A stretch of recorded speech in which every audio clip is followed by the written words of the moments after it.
welfare check is early this month. Looking to chill, interact and have fun. Open up my YouTube page and I see your melting face. And when I hear you burn, I'm the only dent on earth. This is so meaningful to me.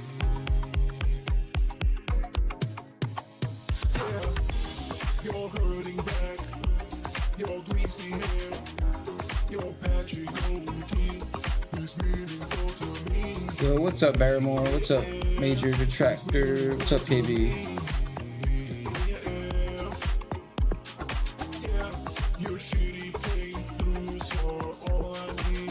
What's up? What's up?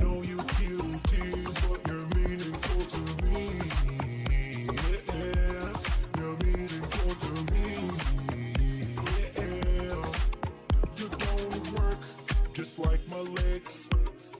Fuck the stupid trolls saying that you beg. You're not the same guy you were yesterday. Here's 150 for the vest today. It's time for a silly bubble blow, or I'm gonna close the tab and go.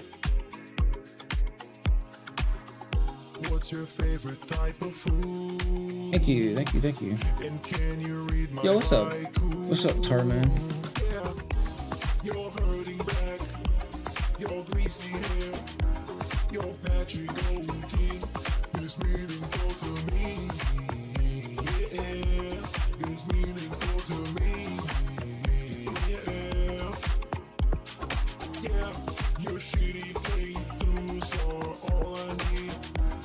I know you guilty, but you're meaningful to me. Yeah, you're meaningful to me. It's Tarman. You're hurting back, your greasy hair, your patchy goatee is meaningful to me. Yeah, it's meaningful to me. Yeah. What's up, Noisy Puff? Yeah, your shitty playthroughs are all I need. I know you're guilty, but you're meaningful to me. Yeah, you're meaningful to me.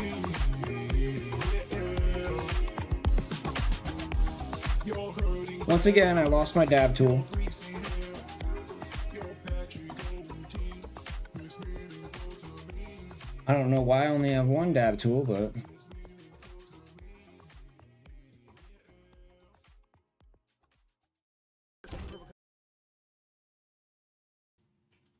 yeah, Meerkat, he had some new songs that I didn't hear. Let me see where the other one is.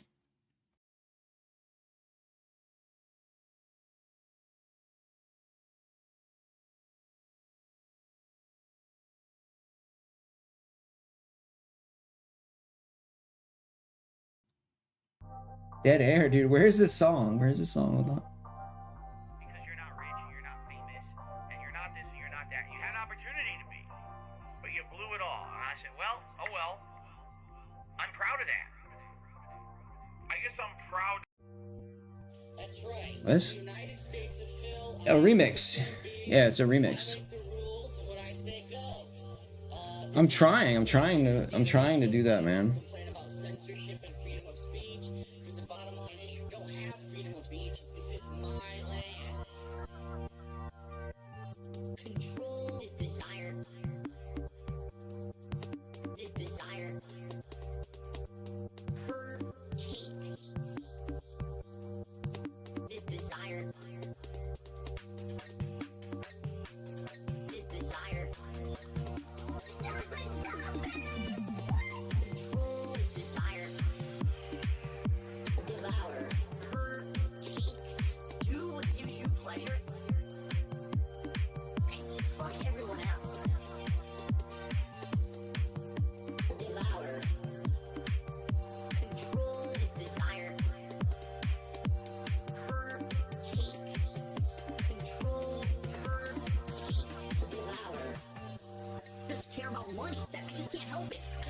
just enveloped in greed and money. I need money. I need money. Her take. Do what gives you pleasure and fuck everyone else. Why am I toxic? Why am I toxic? Why am I toxic? Why am I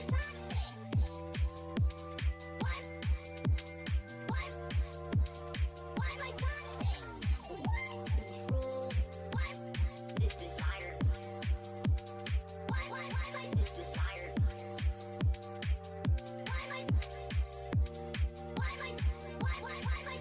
It was in the kitchen, dude. It was in the kitchen the whole time, man.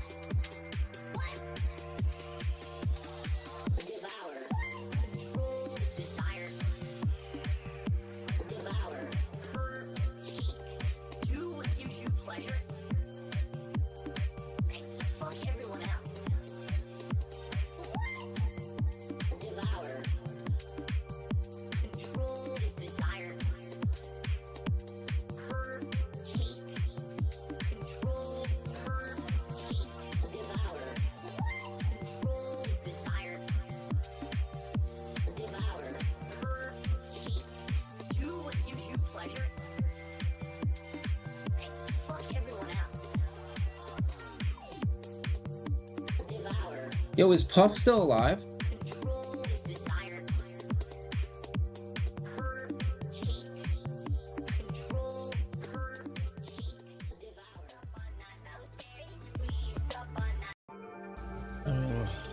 Women. God, I hate women. You make one mistake, and you betrayed the United States. Women suck. Suck. They absolutely suck. Spread their legs. Why are y'all so afraid to tell them that they suck? Suck a dog on. Tell them that they suck. If she catch you cheating, then it ain't a problem. Cause I know divorce, it ain't E. coli. Oh no. No, no, no. Oh man, I've tried so much. Women, why I hate them so much. Oh God, I hate them. I just want to love right now. Hating women ain't helping me love right now. Women suck. Suck. They absolutely suck. Talk about my wife. I love Why women. y'all so afraid to tell them that they suck? I love everybody. Suck a dog on. Tell them that they suck. Except Phil. If she catch you cheating, then it ain't a problem. Cause I know divorce, it ain't the way to solve them. Why are y'all so afraid to tell them that they suck? Suck a dog on. Tell them that they suck. Why are y'all so afraid? Why are y'all so afraid?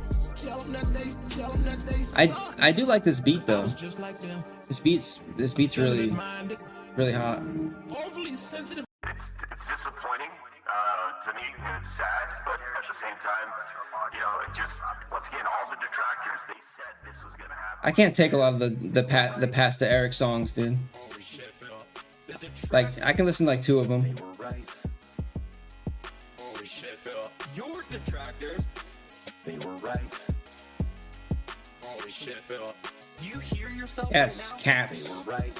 Where is my cat? Like, we totally fucked him. Oh my god. He's so cute. Fuck all that noise. I think you can see him. From Total Wine. You see him? Fire up your TV. Drink your gin. Drink your gin. Consequences have actions, Pep. Here's what you gotta do. Drink your gin. Drink a Pepsi later on. Play your fucking WWE champions. Consequences have actions, Pep. Holy shit, Phil. The detractors. They were right. I don't know. I don't know what song that Shit, is. Phil. Your detractors. They were right. Holy shit, Phil. Do you hear yourself right now? They were right. Like, we totally fucked him. Stop being a fucking victim. You fucking bitch. fucking asshole. Own your shit. Own your shit. Own it. Holy shit, Phil. The detractors. They were right. Bitch. Holy shit, Phil. Your detractors. They were right. Bitch. Holy shit, Phil. Do you hear yourself, bitch? They were right. Like, we totally fucked him. You're still in mission 1. Nah. No, I'm not gonna let you lie. I know you're lying. I'm gonna pick on you. I know you're lying. They completely No, I don't have any more pets. I would if I had the space for it, I would. If I had the space and the money and a bunch of other things, yeah. But no, just the one. I do want I do wish he had like another, like a brother or sister to play with. Sometimes I feel bad that he has to rely on me for attention. I do my best, but Gout is a disease that makes my acid levels much higher than most people's. I can't be here all the time, you know. My acid level elevates, skyrockets, and then I get all giant swelling and incredible pain in my joints. So I'm gonna eat this. Hint, hint. That's right. And share what I think about it. I'm sure people are gonna be asking me questions about it. Juicy, tangy, moist.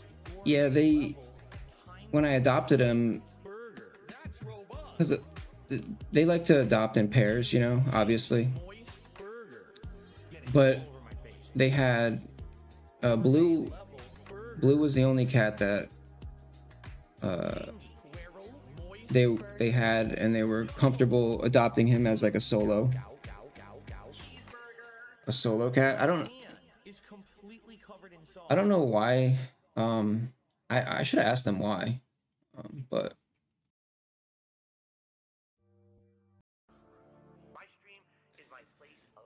he's cool. He's chill.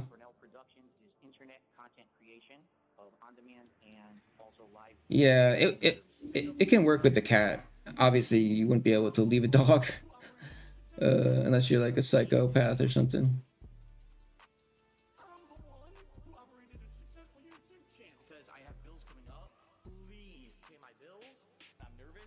Yeah, Blue's like 2 years old, so he has a ton of energy. And he has a lot of hunting instincts. Very strong. I don't think he was a street cat. I think somebody gave him up because they couldn't handle it. Just another person that thinks they can it's like normal cat shit, you know? It's like, yeah, you have to understand that, yeah, your couches are going to get destroyed. Deal with it, you know? Like, either cover them in something or, I mean, just deal with it.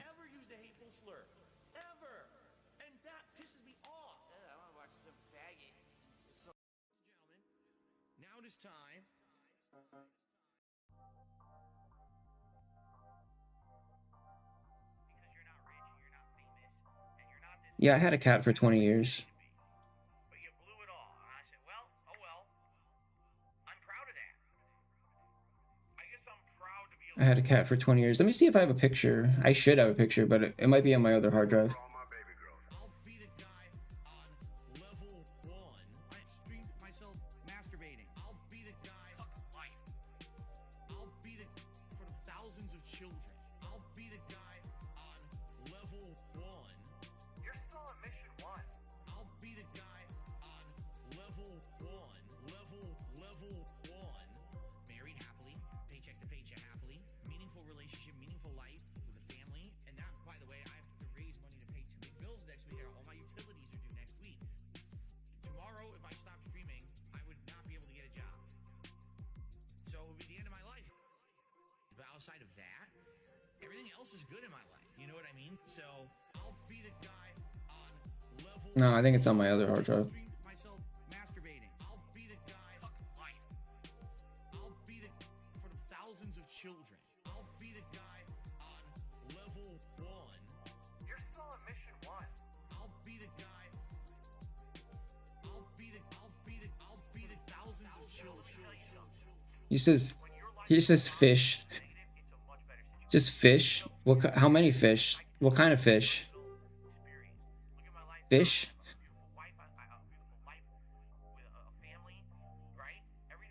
Is it a beta? Is it a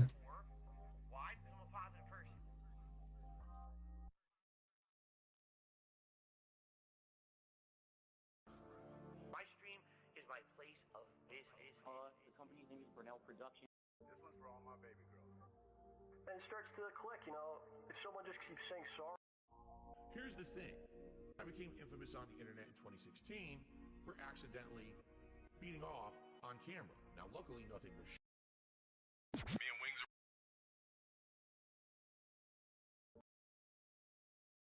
This is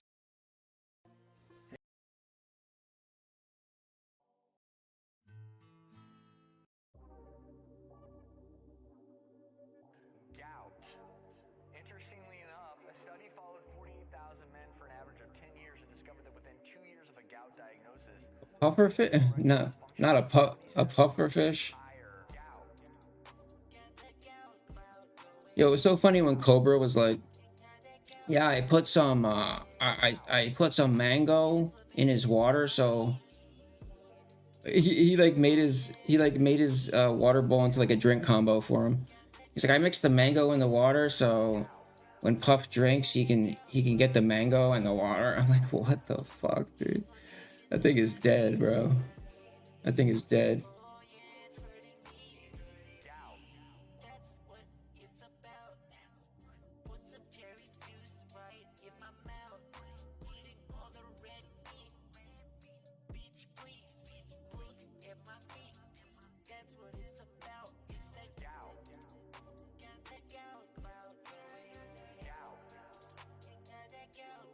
I can't let my cat out.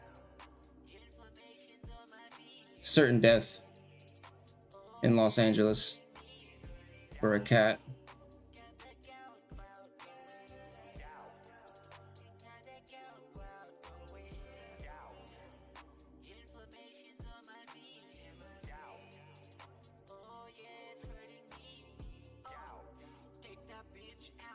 And welcome to the show. How is everyone this beautiful Saturday morning? It indeed is the Level 1 podcast. I indeed am Darkside Phil, and we indeed are ready to chill. It is May 20th, 2023, what I like to call the calm before the gaming storm, because tomorrow, ladies and gentlemen, it is all about DSP's Fight and Feast. We'll be talking a little bit about that in a moment, as I make the final preparations for that event tomorrow. But before we get to that, I do just want to reiterate that yesterday we had some streaming issues here. And I want to talk just a little bit about that to make sure that everyone understands what happened, because the people who were here live for the stream were very confused. And so was I for a bit. It seems like yesterday, when I was streaming both my podcast and my initial gameplay of Zelda Tears of the Kingdom, that there were some issues. Now, typically when I have issues streaming, it could be one of two things. It's either going to be, oh, there's a problem in the lines, meaning physically out there with my internet company, my ISP, there's some kind of a problem going on. No. False. And that could obviously lead to a degradation of my signal, and it means that the broadcast is going to be choppy and basically stopping, starting. And I don't actually know how to fix that, because that's not something on my end that I can really do anything about, right? The other thing that could happen, which has happened a few times over the years, is a DDoS or DDoS attack, okay? A DDoS attack is very different than when I'm just having internet connectivity issues, all right? When I have connectivity issues, what happens is there's a meter that's actually on OBS or Open Broadcast software that I'm using to make my streams and my videos. And that meter shows two things: connection quality color and the actual bit rate that the connection has. I'm currently these days streaming around 12,000 kilobits per second to YouTube, which is excellent quality. It allows me to have full 1080p 60 frames in any game. However, if there's an issue with the line, what'll happen is that quality will fluctuate and dip dramatically. You know, you could still stream with only 1,000, 2,000 kilobits per second, but your stream will look awful. It'll be pixelated. It'll be very low quality, very choppy, okay? Audio tends to continue, even at very low bit rates, but video is what seems to be affected the most. Now, if you get DDoS attacked, okay, there is a reason, or there is a difference, a big distinct difference between what happens when you're attacked versus if you're just having some internet connectivity issues. When you get DDoS attacked, here's what happens. Someone knows your IP address, meaning they know where you are on the internet. They know your address. They're coming to get you. And what they do is they send a ridiculous amount of data your way through the internet. That's just gibberish. It's not meaningful data. It's just a bunch of crap. Imagine you're standing on your doorstep of your physical house and someone throws 14 tons of junk mail on your lap. You're like, you just get bogged down. You're buried under a pile of junk mail, right? I mean, that's really what a DDoS attack is. They send you so much nonsensical data to your address on the internet that your modem doesn't know what to do with it. Oh, they just did it to you again. They're doing it to you right now. Wait, where's the volume?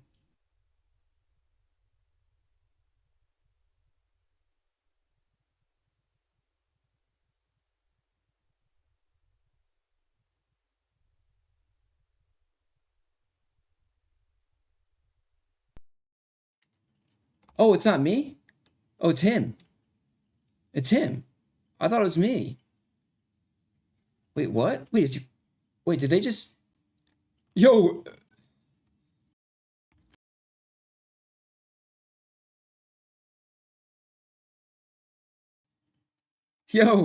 Yo! Did they just get him? Did they really show him what it is?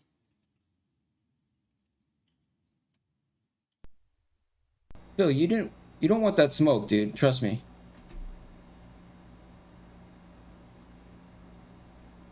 You better stop talking about this. You're getting back. Dude, the more you talk about something, you know, like when you talk about something all the time, it figures, right? You manifest it. You know that, right? I guess we're just going to start over. Here we go. What is going on, everyone? Phil here, and welcome to the Level 1 podcast for Saturday, May 2023. If you're wondering why we didn't do a full intro, it's because we already did. I started the show, and I was only maybe 2-3 minutes in, and I was talking about yesterday's internet connectivity issues and the difference between having internet connectivity issues and a DDoS attack, and my mic malfunctions, which is a whole other thing. So I guess we'll talk about that today. I guess, ladies and gentlemen, let's talk about technical difficulties and how I can handle them here on stream. Fair enough? That's what we'll call this segment. We'll start today's podcast with the technical difficulties discussion. Yeah, it's so you guys know what kind of tech difficulties I can come across as a streamer, and you understand what's happening in the future, okay? So, if you want to see that 3 minutes, it'll be a separate mini video I'll upload right before this, as a separate upload saying, whoops, there was an error, okay? We've made no progress so far. So here's the deal. Ew. Yesterday I was live streaming, and both during my podcast and during my Zelda Tears of the Kingdom broadcast, I was having issues with internet connectivity. It was causing my stream to stutter, to freeze, and to stop and restart multiple times. And a lot of people were under the impression maybe it's a DDoS attack. What was going on? Well, I actually think it was a unique situation, what I'd like to talk about today on the stream. But what I want to do is clarify how these different things work so you understand the difference and you can kind of identify how to handle it, okay? So, internet connectivity essentially is your connection through the internet to wherever you're trying to broadcast or upload to or download from. It's completely dependent usually on your ISP or internet service provider, meaning if you're having internet connectivity issues, there's usually not that much you can do about it because it's in the lines. It has something to do with them on their end. And this has happened many, many times over the years where I'll notice noise in the line. And the way you can detect this is if the stream's doing well, then all of a sudden it starts to chop up, then all of a sudden it's back and it's good, then it chops up, then it's back and it's good again. You may notice when these issues are happening, the audio is fine. That's because audio actually can broadcast at a much nicer quality with lower bit rates. But if you're trying to do 1080p video like I do, you need higher bit rates. You know, so a lot of people can get away with 720p, but if you go to 1080p 60 frames like I try to broadcast at, you're not going to get that level of quality unless you're doing a really high bit rate. I personally broadcast at 12,000 kilobits per second, okay? So when you're having internet connectivity issues, okay, basically, there's not much you can do. You just got to kind of put up with it, and you have to hope that eventually they're going to go away. If they don't, then you contact your ISP, and your ISP has to check out your lines, test things, and figure out what's going on. Over the years, I've had issues with that since I've lived here. One time, for a week, I kept having issues, and I basically had them go check all the lines in the neighborhood, and they actually found a problem. They said it was right down the street. It was actually in one of the internet lines. There was something, a piece of equipment was older and broken. They had to replace it, and then my internet was fine since then, okay? That's one thing that can happen. Now, another thing that can happen is a DDoS attack. A DDoS attack is when someone knows your address and attacks you to try to kick you off the internet. So, for example, imagine you're sitting on your front porch or your front door. Do it again. And all of a sudden, the mailman comes by. Do it again, please. Says, hey, I got mail for you. And they literally throw 1 ton of junk mail on your lap. And you're like, ah! And you just get pinned down on your porch. You can't move. You're stuck under this giant, huge, heaping pile of mail. Like, ah! I'm stuck like a turtle on his back, right? You just did That's this essentially bit. what a DDoS attack is. Someone has found out where you are on the internet. They know your address. They then take that opportunity to send you a ton of junk information. Nothing can be done. Phil, this is live. You don't get another take. There's no second take, dude. It doesn't work like that. With it, it's just wasteful information. It's and unreal, it's sent dude. your way, Unreal. boom, to overload your modem and pin you down so you can't do anything on the internet. What ends up happening is your modem gets kicked off the internet, gets restarted, and has to reestablish a connection with your ISP in order to really get anything done. So that's the distinct difference. If you're having an issue with internet connectivity, you'll usually see it fluctuate like a wave, going up and down like this, and your quality will be choppy, then come back, then choppy, then come back. Sometimes your stream will go down, then come right back. But with a DDoS attack, boom, you get hit with so much data, you get knocked right off the internet, and then you have to wait for your modem to totally power down, recycle, reestablish connection, and it's a very different experience. I know because I've been through both. If you have a DDoS attack, that's bad because it means someone has your internet address, and basically you have to get a new one. And the problem is with my ISP, it's not easy to do. I've actually had to have my ISP come out here and give me a new modem in order to change my IP address. I know that sounds stupid because a lot of companies would just allow you to change your IP address on the fly over the internet, but mine is not. Mine, their hardware is programmed to re-seek out the same IP address and get it again if it's available, which of course it's going to be available. How many people are going to grab that new IP address the moment you release it? It doesn't make sense. So basically, it's a pain in the ass, all right? So those are the two kinds of internet connectivity issues that I can have. A third technical issue that I can have that is literally what just happened to me 5 minutes ago, which is why I had to restart the podcast, is my mic going out. Now, this is completely unrelated to the internet at all. This is just a Windows issue. This is sometimes Windows drivers crash. And when Windows drivers crash for a mic, it basically means your mic will not work unless you reestablish a fresh program of what you were running. So, for example, if I'm in OBS and my microphone goes dead, and you're like, hey, Phil, we can't hear you. And I'm like, ah, shit, well, you can't hear me. All right, nothing I can do about that. I now have to restart everything. So I'll have to stop recording, stop streaming, close the program, reopen it, which causes a refreshing of all those drivers, and then boom, my microphone will be working again. All right? So these are the three most common tech issues that I usually have when I'm live streaming. Yesterday, the issue that I had was very unique. And what I mean by that is, here I am broadcasting the podcast as well as Zelda. And as I'm doing that, I'm monitoring my internet quality through OBS. It actually has a meter that tells you both, color-wise, it's like red, green. No, it's red, orange, yellow, green. All right? You want to be in the green. He's out of sync. Yellow, you can still broadcast, but you're going to have some issues. I have to figure this out. Orange, it means you're getting serious issues, and if you're red, you're dead. I thought it was the latency, but I guess it's not. To So see anything of any quality, it's going to look terrible. Okay? I don't know why. So I'm monitoring this yesterday. Always out of sync. Hold on. I'm going all over the place. It's going green, yellow, red, orange, green, orange, red, yellow, green, green, red, red, red. It's like, what the hell is going on? It's like this. It literally is like a surfer on a wave trying to maintain balance as this wave is bucking him and going crazy all over the place. And this lasted probably about 20, 25 minutes on the podcast, maybe. Oh, and wait, it is that lasted him? at least a good 20 minutes when I started playing Zelda. Now, here's the really weird thing about it. Wait, has that been him? Happening. Like he's the one that's out of sync? Like Nothing else it's not me. Down. And here's what I mean about that. Because it's been really Typically, if you're bad. having Like internet connectivity issues. if you watch my means all of videos, your dude, it's internet is bad. screwed up. Sometimes. Okay? And that's really weird. And I'm like, oh, okay. Well, let me test while I'm having this connectivity issue if anything else is affected. So I'm refreshing YouTube. I'm going to other websites.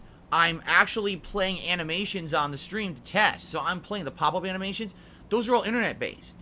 That's me going to a third-party website saying, hey, play this animation. They send the code through the internet to a web page. That web page gets read and then projected here on my stream.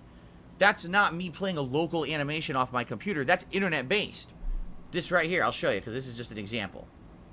Right? Hold on. Bro, that's what I There you said. go. Like That's a web page playing right there. He through the was internet. like, that's not me playing a video file off my computer. So my internet needs to work for that animation to work. You see? Phil. It's kind of weird that the animations were working. Okay, correct me if I'm wrong, because I'm not sure, but like, okay, so they overload you with packets, right? But it comes in waves, right? So I always thought DDoS attacks were like, it was like intermittent, like you'd go down, you'd come up, you go down, you come, like, but like really quickly, just like what he was doing. But he's like, oh no, DDoS, you're completely offline and you have to recycle and it takes 8 years. Because everything takes 8 years? I don't know. All the other internet was working. I could look at other web pages, but only the broadcast to YouTube was having an issue. So the weirdest part about all of it is that it kind of resolved itself during the podcast. But then again, after I went on a short break and I came back and I went to play Zelda, it hit me again. But the weirdest thing happened, okay? It hit you? So during the Zelda stream, as soon as I go to play, it starts happening. And it's all over the place. But after about 15 minutes of this problem, get this. I'm broadcasting at 12,000 kilobits per second. That's what I'm attempting to broadcast at for the quality that I want on YouTube. All of a sudden, it's going down, down, down to red, red, red. Like terrible. 1,000 kilobits per second, like low.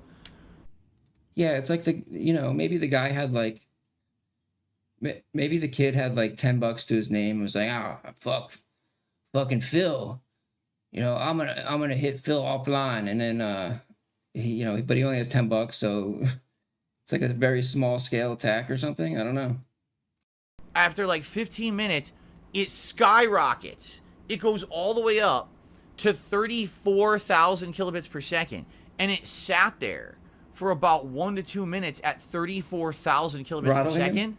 Probably. And then all of a sudden, it leveled. It just like forgot it was screwed up and went.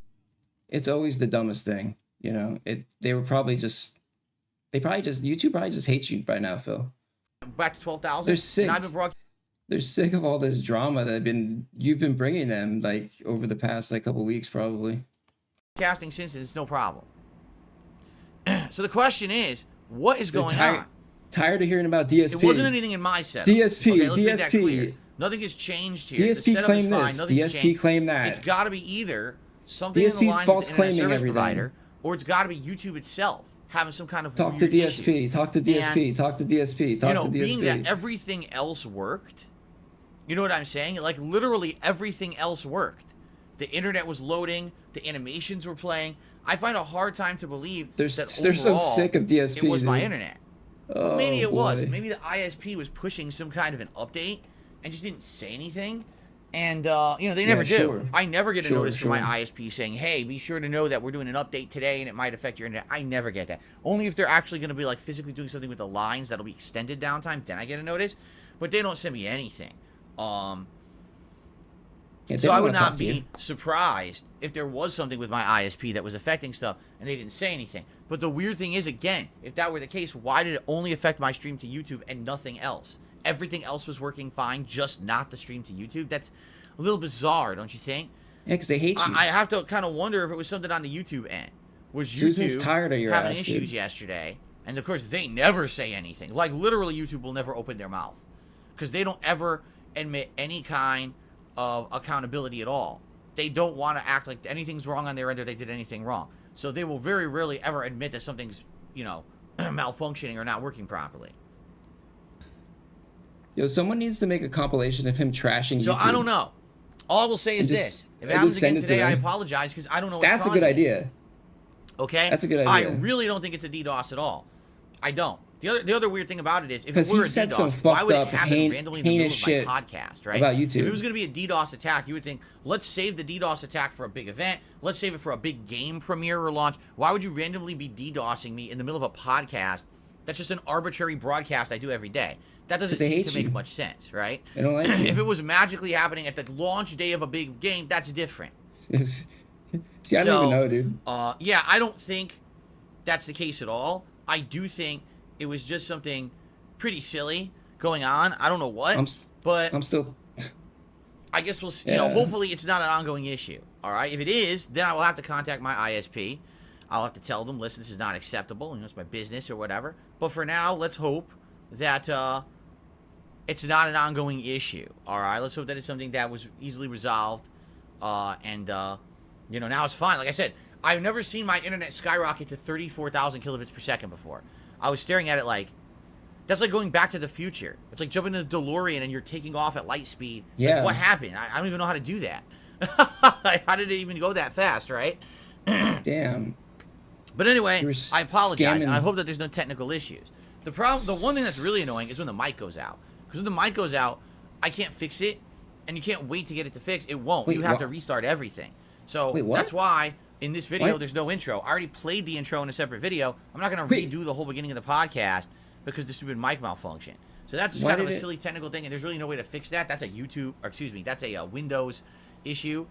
What? So it is what it is. Okay. Wait, anyway. that's never happened to me. Wait, what is he talking about? When does that Hopefully, happen? there's no problem. All right. Hopefully, we're good to go. And if there is any further problem, let me know and we'll try to tackle it day by day. If I need to contact my ISP, I will. But for now, it looks like we're good. Okay. Yeah, every time his internet stutters, he goes on like a 10-minute rant about DDoS attacks. It's so annoying. All right. So, it's Saturday, everyone. It's May 20th, 2023. It is React Day. Today, after this podcast, we all go over to my sister channel, DSP Reacts. And on that channel, we do a little show that I like to call DSP versus the Internet. Once a week, I review clips from all over the internet that you guys have nominated. And when I say you guys, I'm specifically referencing the channel members over on DSP Reacts. Usually we get a good variety of stuff. Sometimes we get animations or comedy skits, gaming and gameplay, food vlogging, right? Recipes, documentaries, all kinds of stuff. We've got a huge variety of content that we watched on the show in the nearly 4 months that it's now existed. I'm very curious today, just to give you guys a little preview, I actually have the playlist open. We have people freaking out and being completely unreasonable about seats in public transportation. We have people handling a handgun for the first time.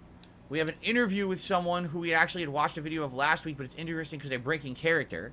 We have a trailer of a new game that I've never heard of, but looks pretty interesting. We've got some skits. We've got some food. Yes, there's some food vlogging in there. An inspirational speech. Some comedy videos from a Comic-Con. Working at Subway. That'll be interesting. Actually, this is interesting. There's a vlog from someone who is like one of the biggest food vloggers on YouTube, but they're so weird because they're such a weird. You'll see when we watch it. This person is really weird. That's all I have to say. I've never seen. When we watch the video, we'll learn something. Okay. This one's interesting. A video of someone who is trying to predict what PlayStation 4, the new Xbox, the new PSP, and the Wii 2 would look like. This is from like 14, 15 years ago before they were all officially announced. So someone looking at like speculation of what it would be in the future, it's absolutely hilarious. Keep going. Q&A with a doctor. Geez, there's a Low Tier God story, I guess. I don't know. Oh no, dude. Come on. Jeez, there's actually an old video of mine doing a condo tour from over 10 years ago. My old Connecticut condo. Okay, so super duper old video there. It's completely outdated. Yeah. Yeah, we're gonna. How to make tequila. There's a good variety of stuff. It's not, you know what I mean? Like, it's not all the same stuff. It's actually a lot of completely different stuff here. A lot of which will be interesting to be like a first time watch. And I'm happy about that because, as I told you guys on the React show, it's all about variety. That's the point. If every week we're watching the same video or same style of video over and over, then it gets blasé. But if we're getting variety, then it's good. I think this looks like it's going to be good variety right from the start this week. So that'll be a good thing. So right after the show ends, we're going to head over to DSP Reacts for my usual DSP versus the Internet show. Remember, if you'd like to be a part of that show, if you become a channel member on that channel, that's how you get eligibility to nominate videos for it, okay? Tonight on the late stream, there will be gameplay. 6:45 p.m. Pacific time here on DSP Gaming. It is the continuation of Final Fantasy V Pixel Remaster, which I'm very excited for. We are now going to complete the X-Death Castle and move into essentially the final lengths of the game, although I do remember that these final lengths of the game are very challenging and the hardest in the game and take the longest. Plus, this is the time when you can kind of grind to get your job levels up, get some really insanely good classes, so you can take on some super bosses and the like. So, we're essentially heading into the serious business portion of the game starting tonight. It should be fun. Okay?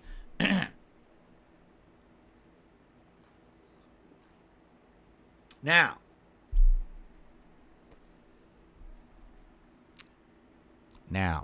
ladies and gents, are you ready for this? I hope you are. Tomorrow is the big day. Yes, there's been a lot of build-up. Yes, there's been a lot of waiting. Tomorrow is finally DSP's Fight and Feast. Tomorrow is the day when we get together to celebrate the history of Street Fighter in an extended marathon. Right here on DSP Gaming all day long. We'll have a fun level 1 podcast. We're going to be playing classic Street Fighter that you guys are going to vote on which games you want to see me play and what character I use in it. Playing it at the highest difficulty against the AI, which is incredibly unfair and cheats a lot. We're doing some cool like memory lane stuff with classic games because of that. I'll be talking about my experiences with these games from back in the day. Then, there's going to be tier maker rankings. We're going to be ranking overall fighting game franchises, and we're going to be ranking Street Fighters against each other, characters from Street Fighter. Those are going to be fun. What's up, Michael? There's going to be several different recipe exploration videos where we're going to be checking out 3 different things from the Street Fighter cookbook, okay? This is going to be really neat because the Street Fighter cookbook is these recipes that are big variety, international recipes that are tied to different Street Fighter characters, and they all have a little bit of lore behind them. So what we'll be doing is going through and picking 3 of those recipes, and my wife's making them on tomorrow, and I'll be trying them at various times during the marathon and doing like taste test while also reading the lore and everything out of the cookbook. So that's going to be pretty neat. In addition, we're also going to be having a fun fantasy battle royale. Okay, during the battle royale, I'm going to be having fighters from all different fighting game universes face off against each other in WWE 2K. I'm actually going to set that up tonight. We've already seen many of these fighters in previous battle royales, but now they're all going to be together in one concerted match. Street Fighter versus Mortal Kombat versus Tekken for the first time ever. It's going to be really neat. So, all this, it's going to be a special event. And by the way, I promise you something special as well for the event. And, much like we have done during previous marathons, if big contributions come in, I will take a shot of liquor, and I have gotten tequila for this special event. How much? I used to drink 100 tequila bucks? back in high school. Yes, I know Wait, that how much sounds is it? irresponsible because it was, but that's what I used to drink back in high school. And, yeah, it's going to be interesting. Just taking for, like, shots of breakfast tequila or while what? trying to play video games and do tier makers. Yes, it's going to be interesting to say the least. But it's going to be a great event all day long here on DSP Gaming. It's going to make lots of content because the gaming, so me doing these challenge runs in Classic Street Fighter as well as the Battle Royale Sim in WWE 2K will be videos for this channel. The tier maker videos as well as the food vlogging will be good for DSP Reacts. So I'm going to have a variety of videos to spread out over the course of the week for both channels, which is great to have content for both channels. So I hope you will join me tomorrow. It should be a great day. A lot of fun, a lot of interactivity, and, you know, special times, right? Then, on Monday, we resume normal gameplay. So on Monday, it's going to be the continuation of Star Wars Jedi Survivor paired with more Oblivion Endgame. And my God, the Oblivion Endgame is getting incredibly grindy, although it's kind of funny. Should I tell you a little story? So last night, we returned back to Oblivion's main story campaign. We completed a mission and immediately got a giant achievement of 50 gamer points. And it Big pushed ups, us into the gamer, next cool. level of the end of the game. And as I start to do it, I realized what a grind it's going to be, because you're supposed to go to every single major town in the game to earn their help. And Bump close a uglies, huh? giant challenging Oblivion Gate in each town. These are the hardest Oblivion Gates in interesting the saying. game. They require you to completely go through these labyrinthian, you know, areas through the I wonder where Oblivion that Gates came from. to try to close Bump them. uglies? There's insane amounts of enemies. It's just a humongous challenge, okay? So I do 2 of them. They take over an hour. And I'm telling my audience, I'm like, wow, the end of the game really sucks, because I can't believe they made it such a grind like this when all you want is a good story resolution. So I uploaded all those videos last night. I start getting comments on the videos, oh, you don't need to do that. That's completely optional. That's if you want to make like the final mission easier, then you help all the towns and they'll come to your aid in the final battle. But you don't have to do that, nor does it really change the outcome. And I'm like, where were these people last night on stream? Because I was killing myself doing these missions. Come to find out, they're just challenging endgame optional content you don't need to do. And I was like, I wish someone who knew this game would have been on stream last night to tell me that, because last night no one knew shit. No I one was cares about torturing this. myself. Yeah, it was great. So It made anyway, a great video. I It made a guess great we'll now video, decide Phil. on Monday night, do I want to continue on with these crazy Oblivion So, Gates or not? I mean, we've thank already done you. 2 of them. I think there's like 6, so maybe we'll continue at this point. I don't know. We'll see what we want to do come Monday night. And then Tuesday, it's the continuation of Zelda Tears of the Kingdom, which we've beaten the first dungeon. I'm not sure which way we'll head next, but we'll see. And then it's going to be more Final Fantasy V Pixel Remaster on the late stream. Now, I made an announcement yesterday, and I just want to reiterate what I said yesterday. The whole goal between now and the end of the month is for me to try to get as far as possible in the current releases that I'm playing, because coming up very shortly, we're going to have some very, very challenging games that are going to be very time consuming. You know what I'm saying? For example, Street Fighter. Holy crap. Street Fighter 6 is going to be very time consuming. It's going to be a game that's going to need me to play through a single player mode, but also try out all these characters. Bro, when Jinx said that, dude, I was like, oh my God, this guy is not partying right now, dude. This guy's in his mom's basement or like attic or some shit like that. You know, he's like, yeah, I'm partying. I just wanted to drop this 150. I'm gonna go party some more. And then he comes back like 10 minutes later, drops like a bunch of subs. I'm like, dude. In training and then going online. Tons of gameplay of Street Fighter 6 coming. And you're partying. Because of that, I need to be able to focus on that game when it comes out. Now, how exactly am I going to do that if I'm also juggling 4 other games? So what I really need to do this month is hunker down here, try to play through as much as I possibly can in the games I'm playing. It would be ideal if I could beat Oblivion and... He's got money, so he doesn't live with his mom, but still, he's alone. If I could maybe get to the end of and beat Final Fantasy V Pixel Remaster all before Street Fighter 6 comes out. Now, I don't know how viable that is. We've got about 2 weeks to do it, all right? So, we're close. We're like right on the edge there. The other thing is, we've got other things going on. Once a week, I do my React event, and we've got the Street Fighter event tomorrow. So we already have these special events that are going to be taking time away from the gameplay. But then in addition to that, I realized I was looking at the schedule. I was like, we're supposed to do Ask the King this month. Do you know what Ask the King is? That's my bi-monthly Q&A show that's dedicated to Q&A, where people could just ask me questions, and I give you very in-depth answers. And it's also, Phil, we talked about this. It's also a Patreon reward. It's a Patreon reward for your $10, $20, and $50 supporters. So if you don't do Ask the King, like a shit ton of people are getting scammed. This is a legacy show that I've been doing for over a decade. It's one of the small holdouts that I have left from my old days as a content creator back on old YouTube. And people seem to still want it. I mean, for 2 years, I've been telling you guys, I feel like the show's outdated. I don't see the point of doing it when I do Q&A all the time. But people are like, no, it's a legacy show. You absolutely must keep it going. Okay? It's a Patreon reward. It's a Patreon. Dude, you can't. So, I have kept it going. But at this time, I just don't see the point of doing it this month. I think that what we really need to do is focus on the games. This is more important. Get through the games I'm playing now. Focus on the new games in June. That's what everyone wants. That's what I want. Ask the King can wait. Ask the King can come back whenever we have time for it. So as of now, Ask the King is on a hiatus. It likely will return either in late June or possibly even July, depending on time constraints. But I definitely don't see the point in going crazy over trying to wedge it into the schedule and delaying everything even further when most people, and by the way, I'm not even kidding you, so many people in chat right now were like, we agree, it's fine, you talk to us every day, it's not a big deal. It's not like back in the day when this was our only opportunity to really talk with you, and you're not canceling the show, you're just delaying it. Absolutely correct. So I mean, I'm not a Patreon supporter, so the show. They're not going to get wasted. The show I don't really will care, happen again. but I'm not canceling the show. I'm just saying it makes no sense for me to do Ask the King this month just when I'm so saying. busy with everything else. Okay? Okay. Yo, what's up, Weeb? So no Ask the King. Instead, this next week, after the Fightin' Feast, that is, I'm putting it the wrong way, focusing on the games I'm playing, getting as far as I can in them, right? My goal is to hopefully wrap up maybe 2, and then we can maybe focus in a little more on the things I'm doing, or maybe even have Elden Ring return for a little bit.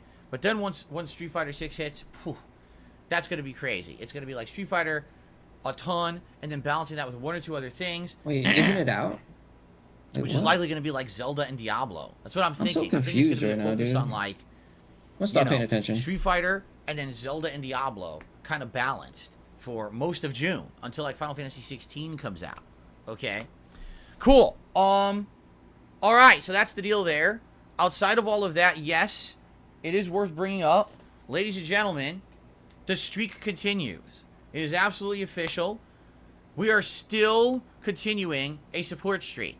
No, I did not expect for this to happen because I was told by, in particular, Jinx that he was going to scale back his support this week. And I was thinking, all right, so it's going to taper off this week. I mean, we have some people rally to keep this support streak going. But for the most part, let's be honest, it has been Jinx who's been coming by with a lot of tips recently, hitting all these support goals. And I thought it would end by now. But no, as of today, we're at a 16 straight stream streak of hitting all of the support with tips, meaning, you know, hat, vest, everything. But in addition to that, I can also tell you that other kinds of support, including super chats and memberships, have also been up, and that's from a variety of people. That's not just from one person. That's a good variety of people who are contributing to support the content. And I really, really appreciate that because it's one thing if you're hitting the tips goals. That's great. It helps a ton. But if everything else gets forgotten, well, then it kind of evens out. See what I'm saying? If you're getting all your support one way and none the other way, then it kind of evens out. But that's not what's been happening. It's been actually, everything's been great for the last, week and a half. So thank you all for that very, very, very, very much. Now, just so you guys know, for clarification purposes, today's the different weird day because today we do the podcast here on DSP Gaming, but then we do the React show over on DSP React, right? So here's how it works. These goals you see below you will carry over to the show on DSP Reacts. The only difference is this is different. The members total is different because there's different member levels on each channel. You see, this channel we have now over 700. Over on DSP Reacts we have just about 100. I think we're just between 100, 110, something like that. Unless we dipped a lot, which we might have. I haven't even checked this week. But so those are different. Those are always going to be different because they're channel specific. But any tips we get during the podcast carry over to that stream on DSP Reacts. Same thing with Super Chat, so it's like, it's the same stream essentially. Even though it's 2 different channels, it still counts for the same stream, you understand? I'm not going to be like, oh, this is one stream, and the React show's another stream, and then tonight Final Fantasy V is another stream, and we have to be hitting the streak on all 3 of those streams. No. That's ridiculous. That's absolutely stupid. We're not doing it. It's going to be like 2, as normal, 2 streams like I normally do. Okay, that's how I'm counting it. Yeah, it's so stupid that you don't even have to say that, but why do you? So anyway, will the streak continue today? I don't know. If it does, great. If it doesn't, great. Still fine. It's been a great week and a half. Thank you all for the overwhelming support you've given me via all methods. Seriously. And it's been, it's going to be helpful in the short term at least. And I really, really appreciate you guys. And that's that. Now, before we get to shout outs today, I would like to talk about some very brief gaming stories. I don't have a lot. I have like 1 or 2 stories I want to talk about this morning. Okay? Good morning, Jade. How are you? Good to see you. So here's an interesting story. All right? Supermassive Games, the game developers who have made games such as Until Dawn, the Dark Pictures Anthology series, and The Quarry, are developing a new game. Listen to this. A single-player narrative game, what a shocker, that's totally not what they're good at, right? Of course it is. Set in the Dead by Daylight universe. Really? Dead by Daylight. So actually what they're going to do is they're going to take the lore and story of Dead by Daylight seriously. For those who don't know, Dead by Daylight is DVD. The game where you either play a slasher movie style horror villain or you play the survivor group that works together to thwart the villain while the villain is trying to kill them. And you work together. It's like, I forget what they call isometric survival. Is that what it's called? Not isometric. There's a word. Asymmetric. Is it asymmetric survival? Like it's not symmetrical. It's 4 versus 1. That's what it's called. Asymmetrical survival. Dead by Daylight is a good game. What?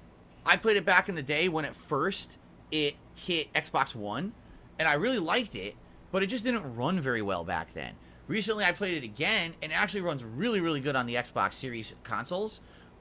This game has huge cult following, like giant, and people really love this game over the years, and I don't blame them. It's a very fun game. It is very repetitive. The formula is very much the same every time you play it, but it's really cool with the fact that there's so many villains that have been added over the years. There's a lot of survivors as well, and it's from real licensed properties. You got characters from various horror movies and things that are in this now. So I guess what they're going to do, they're actually going to try to make a game that is a real story in this universe, that some entity, some omnipotent force of evil is actually summoning horror movie villains into a universe to kill survivors, and you have to find a way to survive it, and it's a narrative-based game. That's wild. I don't know how it's going to work, but it sounds interesting to me. I like the idea. First of all, I like Dead by Daylight. I like the idea of this being a serious story, and I like the idea of Supermassive Games making a narrative-based game on it. So it's like, yes, yes, and yes, this sounds like everything sounds good to me. It sounds like this is a game that everyone's going to have a lot of fun with. If you're a fan of the Supermassive formula, if you're a fan of Dead by Daylight, or, if you're a fan of both, now it's like a double down, sounds really good. So, hey, I'm down for this. I wonder how long it'll take them to make, because usually they have some pretty good turnaround time on their games. They always have a new one in the pipeline. And so they're just announcing this now. Maybe within a year or two, it'll be out. And how cool would it be if it has all these different cameos from different people who've been in horror movies, right? Like, what if some of the survivors are actually like people who are protagonists from horror movie franchises all teaming up together, and it's the real actors and actresses? How cool would that be? That would be really neat, I think. So I guess we'll see what happens. You know what they need to get? Jamie Lee Curtis, because she's still kind of in the game. You know what I mean? After all these years, that'd be really cool if they got her to kind of be like the matriarch survivor, and she has the other survivors. They listen to her. She trains them on how to survive against these slasher killers, and they're like working together to try to survive and stuff. That would be really neat. I just wrote the plot for them. So, bite my idea, because it's a good idea. There you go. It's like that. It's like that South Park episode. Okay. So anyway, I know it does sound like a fanfic. You're absolutely right. That's all I wanted to say. But I mean, they're making it. So there you go. Pretty cool. Now, the other news story that I have for you is not a very good one, but it's not exactly shocking. Okay? So, ladies and gentlemen, over a decade ago, all right? Actually, this was my early days. Either I was starting as a YouTuber or I wasn't yet. All right? But I distinctly remember that it was announced that they were going to finally revive the Indiana Jones franchise after this real extended hiatus. And there was going to be a 4th Indiana Jones movie. And it was going to be called Kingdom of the Crystal Skull. All right?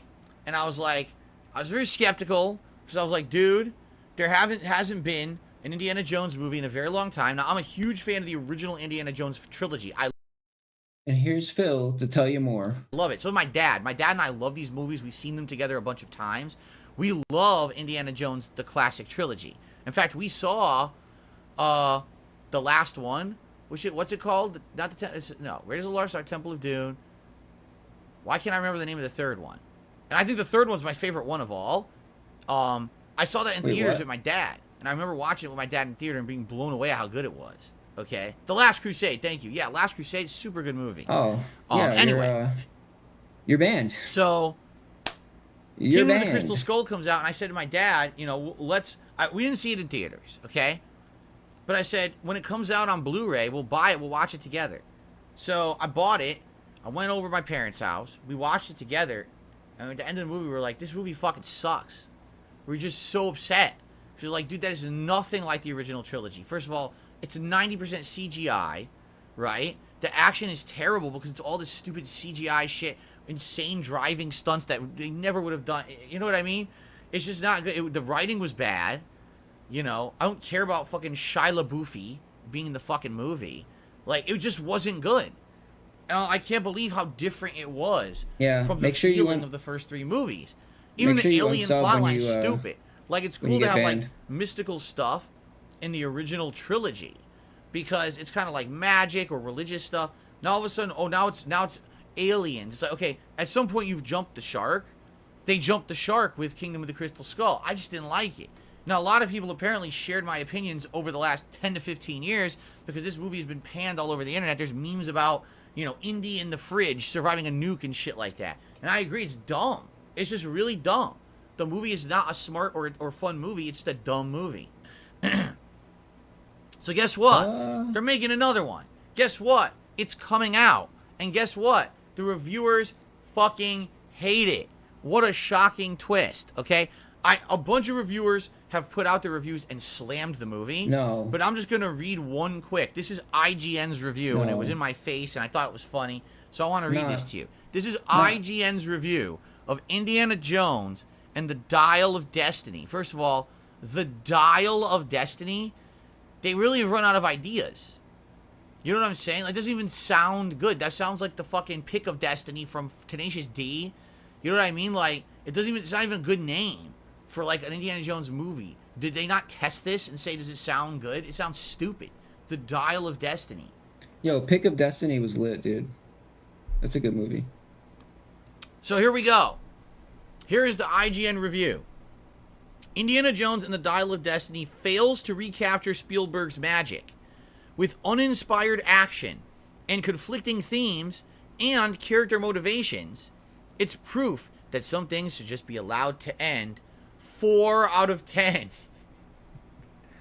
4 out of 10. Ouch. And that's from IGN that usually kisses butt, right? So, yikes. And I mean, I'll be honest. Yikes. Yeah, like the fourth movie, you could tell that Kingdom of the Crystal Skull was not written, directed, or made by Spielberg because it was nothing like a Spielberg movie. It didn't feel like it.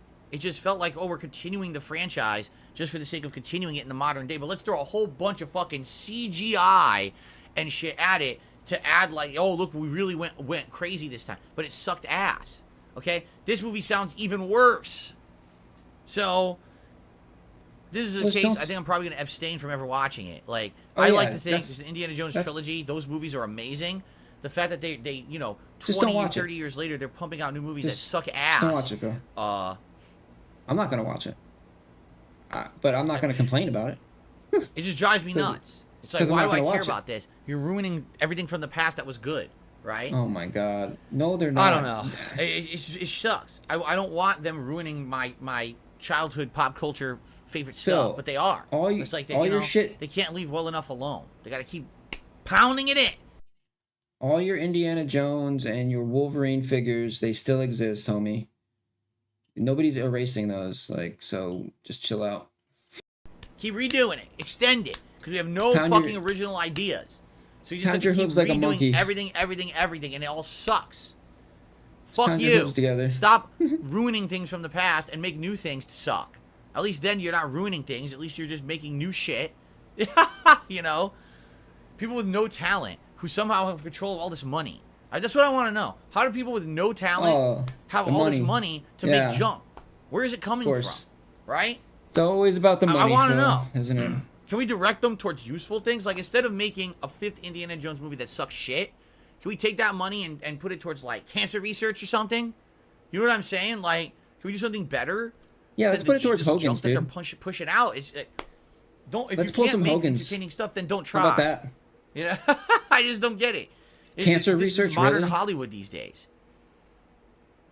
Anyway, so that's really it. I don't really have any other news. There's very little news and stuff to talk about today. So what we will do is we're going to do some shout outs, and then we're going to get into Q&A and the usual, okay?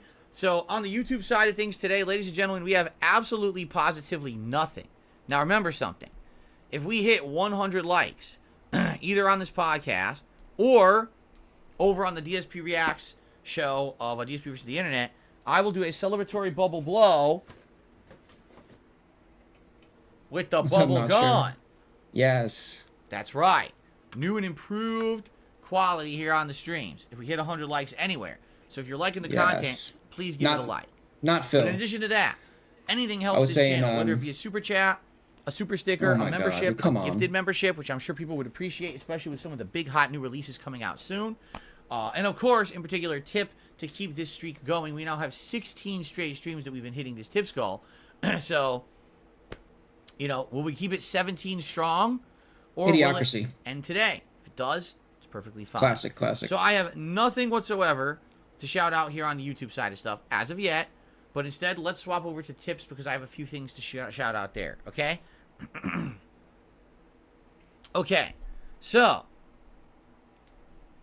This is Idiocracy. I received a $30 tip. This is actual insanity. Let's see here. This is fucking insane, dude. Hold on. It's from Game Tracker. I was trying to read his message. But I'll just read the whole thing. So.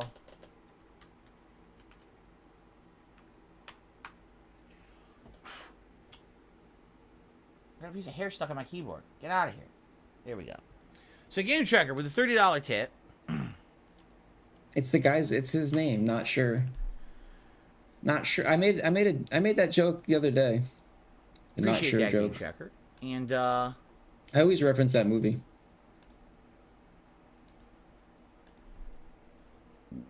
A good way to start the day, excuse me. Yes, I already said the tips carry over to the React stream. It's considered gross. one stream. Brondo. He says, his submission last week was the Maximilian video with the Tifa statue.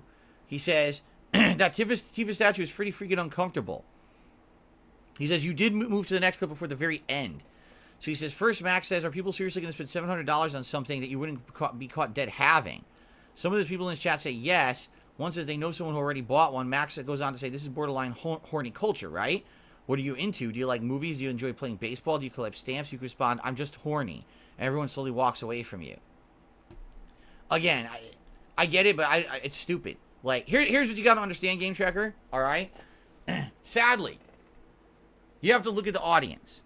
I have an audience of, you know, a small dedicated group of people who like what I do, and I have a large audience of idiots who are my detractors and haters who watch everything I do and basically make it into stupid. So, me watching that clip, all they're going to talk about is Phil is watching a half-naked Tifa statue. Look at this, and they're going to clip it, they're going to highlight it, and they're going to be stupid about it. The entire chat as well is going to do that, which is exactly what they were doing. No one was paying attention to the context or what Max was saying. Everyone's just talking about the stupid fucking statue. So you have to understand, you have to read the room. And when I'm watching the clip and literally everyone is just becoming an idiot, I'm like, well, I'm just going to move on. And that's exactly what I did. So I think those kind of clips, I hate to say it, if I was in a more mature place without people who are immature being stupid in the chat and, of course, rebroadcasting and streaming and doing all kinds of dumb shit, then maybe I could actually sit there and analyze it from an intellectual standpoint. Sadly, this is the internet of 2023. This is not intellectual study, and no one cares about that. So that's why I moved on from it. And I hope you don't take offense that I did, but understand that kind of content is not going to get a lot of attention in my streams because that's why. You know, you and I can sit here and analyze it from an intellectual standpoint and say that's a dumb fucking statue for pathetic people, and we can laugh at it and we can listen to Max's analysis, and while we're all doing that, you have 400 people over here who are going staring at the stream like idiots. So we can't sadly do that kind of stuff, okay? Hope you understand. That was dope, Phil. That was dope. All right. Thank you for the that, tip. a goblin?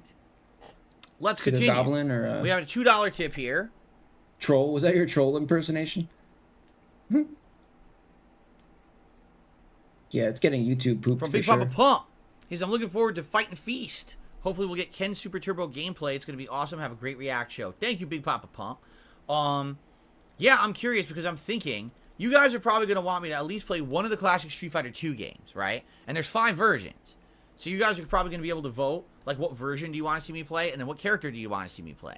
Then there's different versions of Street Fighter 3. I would assume you want me to play the latest one, but unless you want me to play some of the older ones, we could do that too. And then Street Fighter Alpha, there's 3 Street Fighter Alphas. So likely, I'll play one of each, and you guys will vote on the version and the character I use in said version for the 3 runs that I'll likely do during the stream. So, yeah, we'll see what happens, and go from there. It should be fun.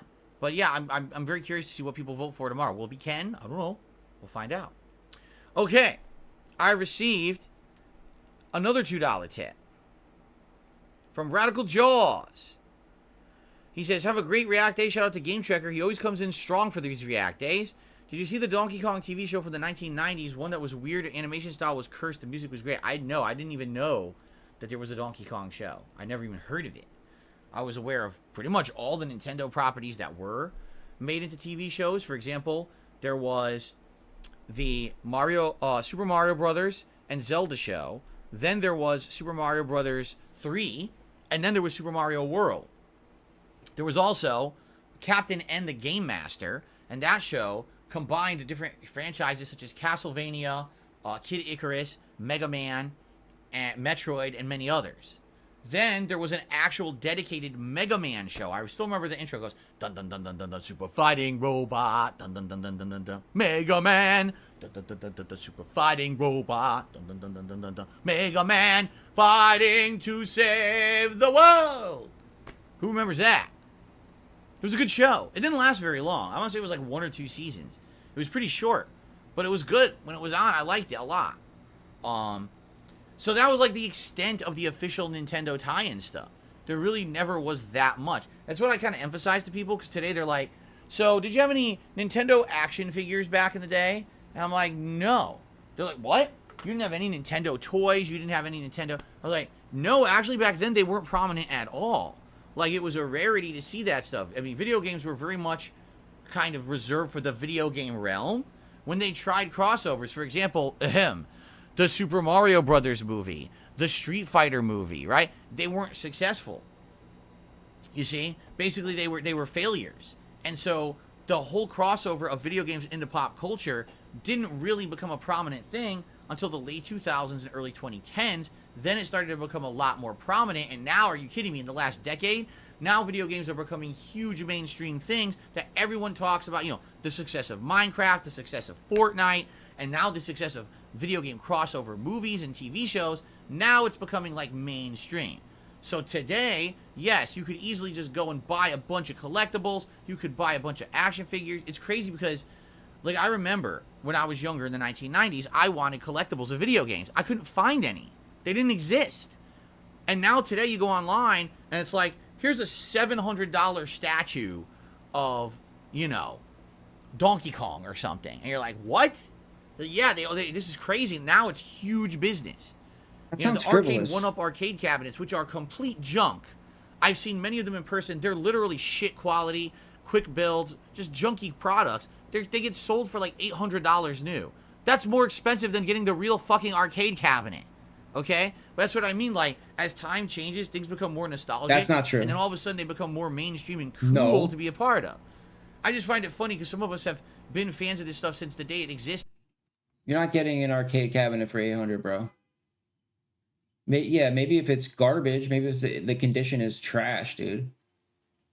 Or like it's fucked up or something. but here we are 30, 40 years later, and now it's cool. No, right? no fucking way, Oh, dude. I'm finally No way. cool. All right, I'm not cool. It's not even I'll never be cool. Right.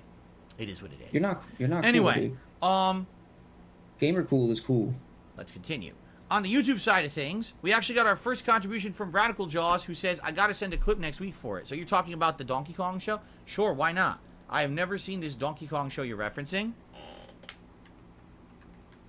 So I would definitely like to see whatever you're talking about and get a feel for it, because I don't know what it is. Donkey Kong show. Let's see here. I've also received a $1 tip.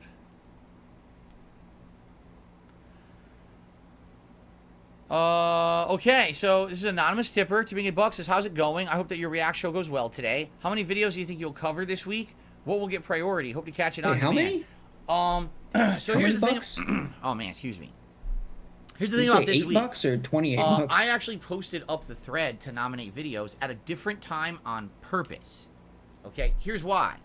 Every week I've been posting up around the same time, and exactly the same people were getting to it first and posting up. So literally every week it was the same people, I don't know, the same dude. style of video that were getting right away up front first postings. It's a money and because stream. of that, people were like, again, another one, again. I get that.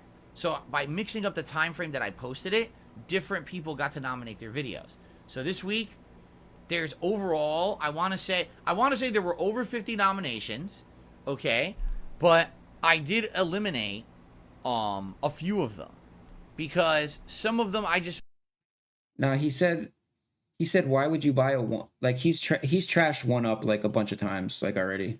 Like this is old news, but he was saying like you could get an actual real cabinet for 800 instead of he basically said a real cabinet would be the same price as a one up.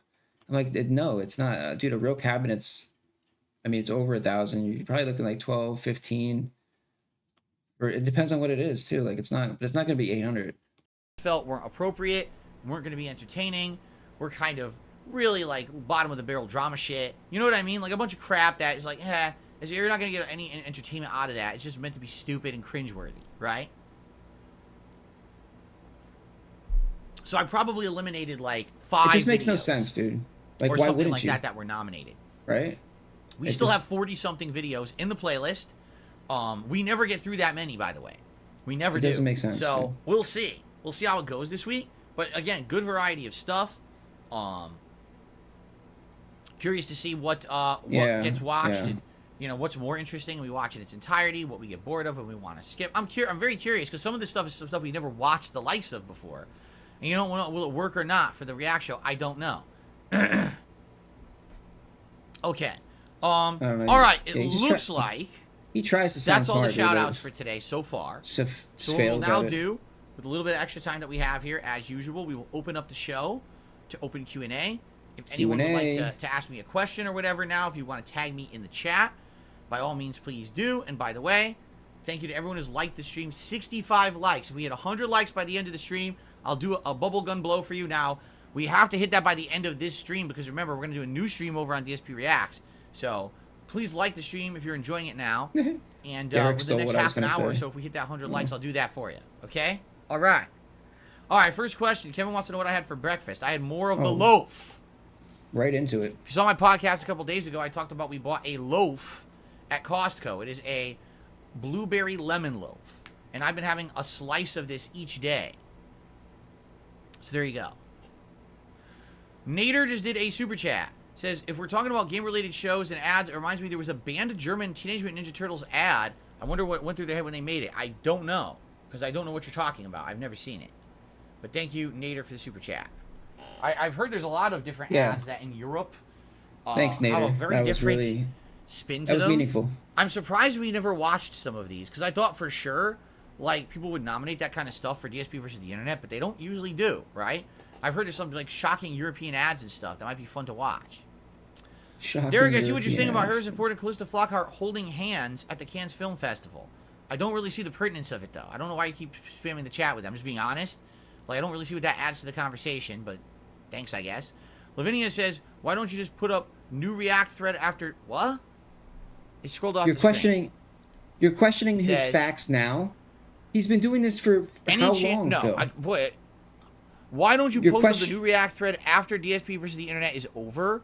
Like, directly after the show is over? I could. I don't see the reason why. You know, a lot of people may watch the show and be like, oh, that was a good show. I've decided now I want to become a member and nominate videos for next week's show. Well, if I'm posting up the threads right after the show ends, they wouldn't even have time to do that.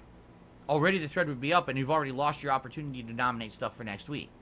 By having it be the next day, at least it gives people time to say, oh, I saw the show, I thought it was a good show, I'd like to nominate stuff for next week. I'll become a member in the next 24 hours, and then I can nominate when those posts go live. You see? Gives people a little bit of time to do stuff. That's what I'm thinking anyway. That's my mindset, that if I did it right away after the show, it would kind of be a rush thing. Plus, right after the show, I'm uploading all the videos to the channel. I'm trying to name them appropriately, and then it's dinner time. You know, it's like, how long after the show am I going to stay in this office? 4 more hours? You know what I mean? Like, no, I got to get out of here. So. Yeah, I don't know how you don't go crazy, dude. I get close just watching you. Imagine being you. Okay, I got another tip. Hold on.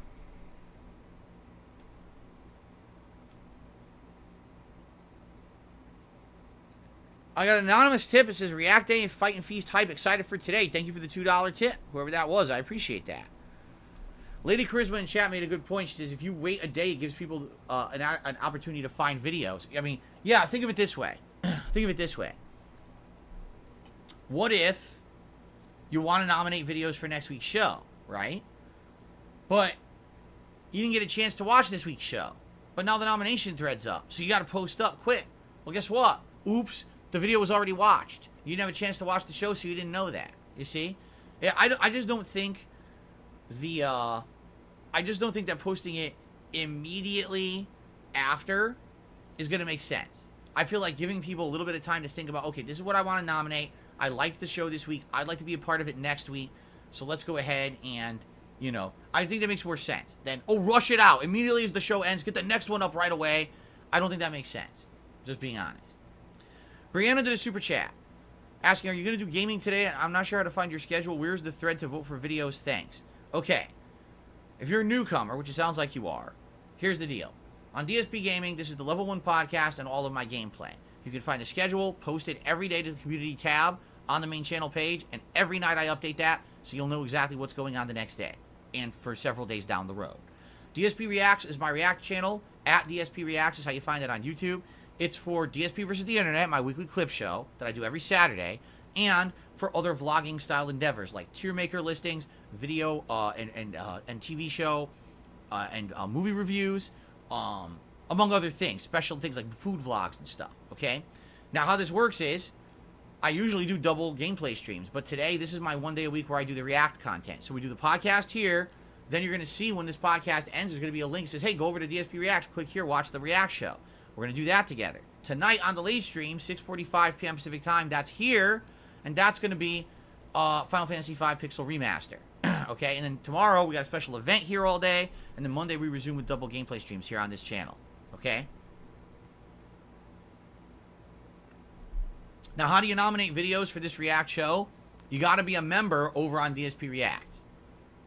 It's the members on that channel that get to nominate stuff. That channel is different from this channel, just like other YouTube stuff. What's up, Lost Boys? Channels are separate. A membership here earns you certain perks. A membership over there earns you different perks. They don't cross over. Sometimes there's confusion. It's not how it works on any YouTube channel, so I don't know why there's confusion, but there you go. Hope that makes sense. Yeah, you can only yell at the screen for so long. Thank you, Brianna, for the super chat.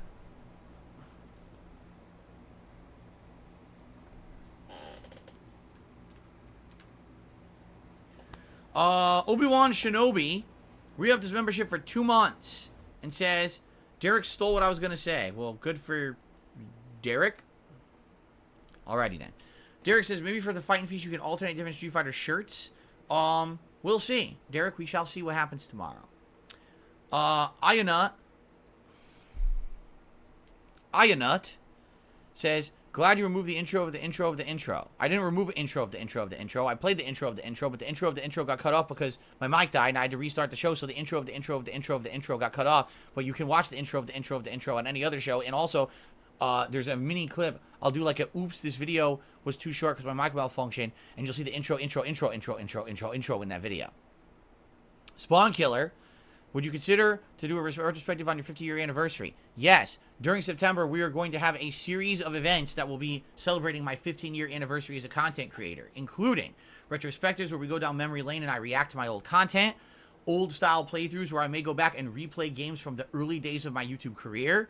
In addition, we're going to do special tier maker events ranking things from my past, including my old Game of the Year award picks. There's going to be tons of awesome celebratory anniversary content this September to celebrate 15 years of Darkside Phil on the internet. You better be there, because if you're not, you missed it. And that'd be sad. Anyway. Jinx says, how was the stream last night? Did you make good progress? I haven't watched them on demand yet. Well, in a nutshell, it was frustrating because we had a first mission to do that didn't explain how to do it. Once Chat helped me, we finished that first mission and I got a big achievement for it. You know, like 50 gamer points.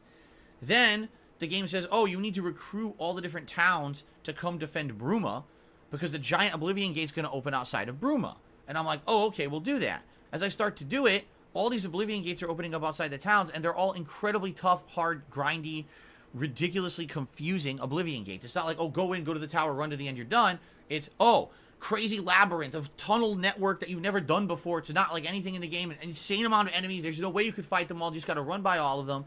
By the way, the whole time I'm doing this, I have, like, no healing items and stuff, right? So I complete, like, 2 of them, and I recruit Anvil and Coral. And I'm like, wow, the end of the game sucks. Like, seriously, the rest of the game is good. And what's funny is, in my playthrough of Oblivion, people always told me, focus on the guilds, focus on the side missions. That's where the game shines. If you just focus on the main story is disappointing. And a lot of people actually agree on that the story is the weakest point of the game, that everything else about the game is good. But now all we have left is the story. So as I'm doing this end game story, I'm like, wow, this is actually really frustrating. So come to find out, people start leaving comments on the videos overnight, and they're like, oh, just so you know, that whole plot line there where you have to help the towns is completely extra. You don't have to do it. All that does is it adds more troops to the final battle to make it easier for you, but you absolutely don't need to do it at all. You can skip the entire part and just go on to the next leg of the story. And I'm like, then why does it fucking list it as a main mission? It lists it as a main mission that you should be doing, and people are like, no, you could just skip it. I mean, at this point, I've already done 2, and I think that the game has 7 towns, so I'm almost thinking I should just do it. Like when I play again on Monday night, I should just do as many of these gates as I can, and keep going, because or else I would feel like I just wasted over an hour of gameplay to do the first 2. So I guess we'll see what we do Monday night. We'll talk about it. But anyway, yeah, I hate to say it, it does feel to me like the end of this game is not very good because the other content was so good. It kind of, in comparison, makes you feel like, ugh, we're back to like a repetitive grind. Oblivion Gates are boring at this point. They're not interesting. You've done so many. You know what I mean? Anyway. Derek says, it's been a long time since I did a retrospective. Yeah, I mean, I used to do them often. I used to do them like 1 or 2 times a year. And then I haven't done one for many years now because people got bored of them. See, the thing is, it's been so long since I did one that likely now, I could end up doing a bunch. Okay? Like, seriously, I feel like I could do a bunch of them. And people would be okay with it. So, for example, going back and watching Project 7. I'm not saying we'd watch the whole thing, but maybe going back and watching it again. Because I feel like now doing it, there's a whole new perspective on things. Because now that I've watched the John and Howard video and they told me how they felt about Project 7, you could actually watch it and see it from a whole different standpoint, right?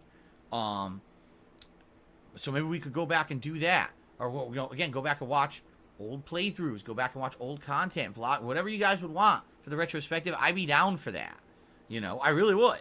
So, yeah, you know, that kind of retrospective stuff is good. Like I said, what I want to do, I would definitely want to play a retro game or two. Maybe a game from the beginning of my career on YouTube that I either did a playthrough of that was incomplete or not a great one because it was camera quality, or maybe one that I just never really focused on. It was just highlights from back then, and actually do a real playthrough of it. That would be kind of neat. Maybe it would be Saints Row 2, because that one's one I never, ever did a full playthrough of, okay?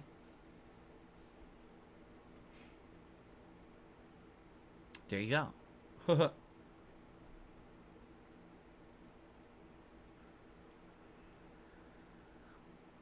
JDTV says, have you heard of the At Games Legends Ultimate Arcade Cabinet? It's better than Arcade 1-Up cabinets. You can add tons of games on there yourself. Never heard of that.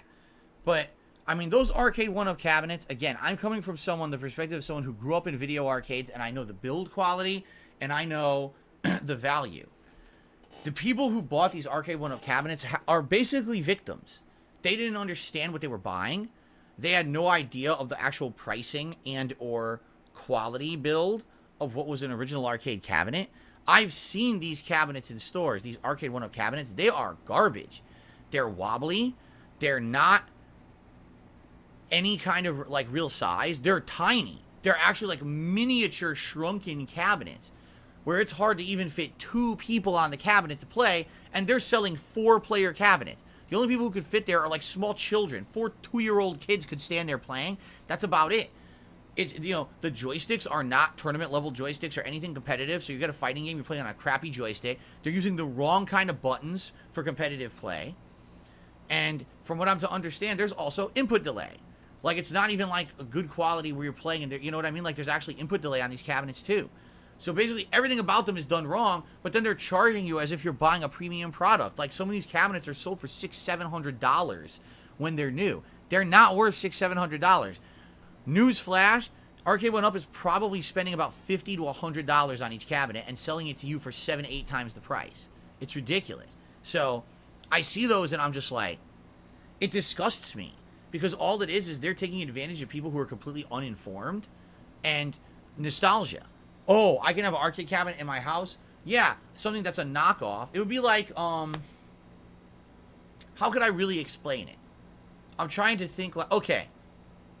So, you wanted to buy an authentic baseball set, a huge MLB-sized authentic baseball bat, a nice, authentic baseball, and a big leather glove, so you could go out and really play the sport if you wanted to.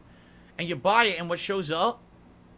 A wiffle ball bat, and a freaking paper glove. That's what you get. That's the Arcade 1-Up experience, essentially. Is it still the same game? Technically, yes. But it's nowhere near as close to what the experience is supposed to be. It's like, you know what I mean? They're absolutely a ripoff. A huge ripoff.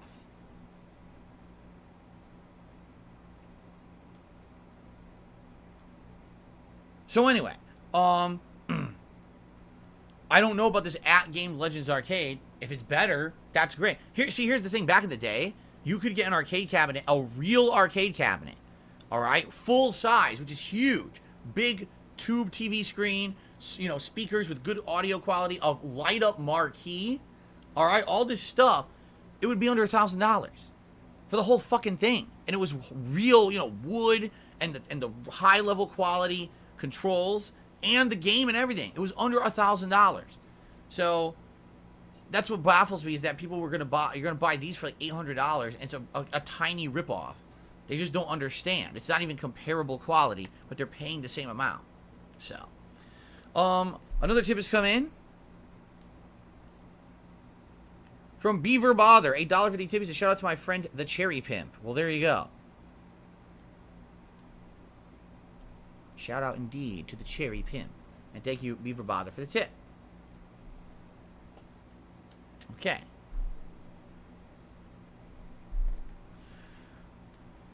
I also received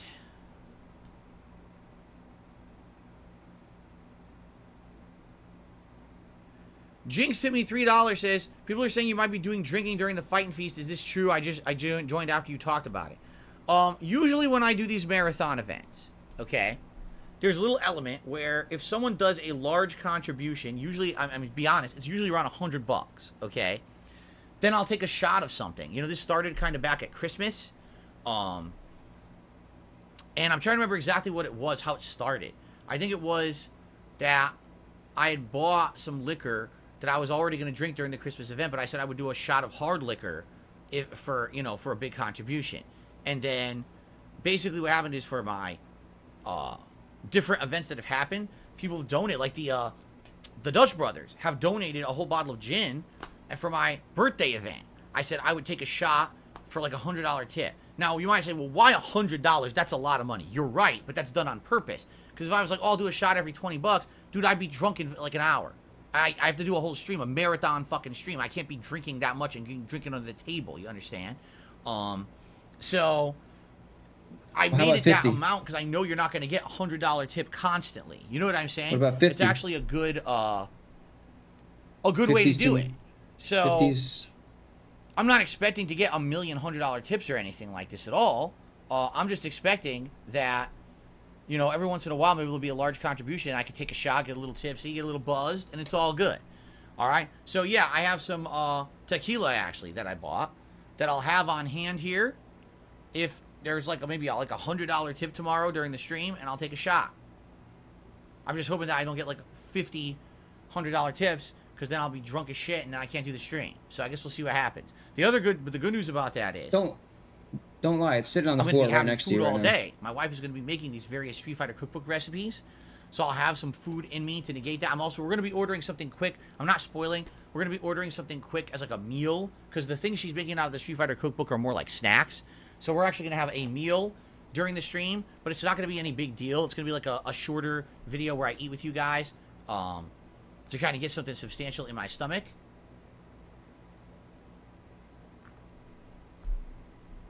But it's not going to be a big to-do or anything like that.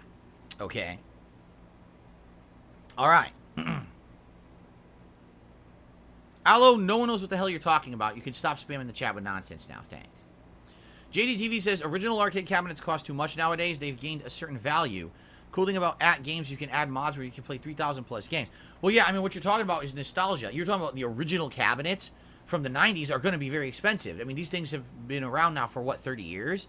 And to find one that's intact is probably pretty rare unless it's been through extensive restoration. Correct.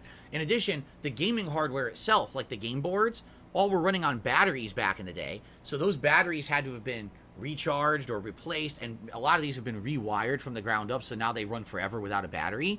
So that's going to be expensive too. So and plus the tube TV technology as well. Tube TVs die out and burn out after a while. So you're either talking completely replacing the tube TV or finding a way to get rid of the tube TV and replace it with an LED or LCD, which was never intended because that creates input lag. So yeah, to actually have like an original setup.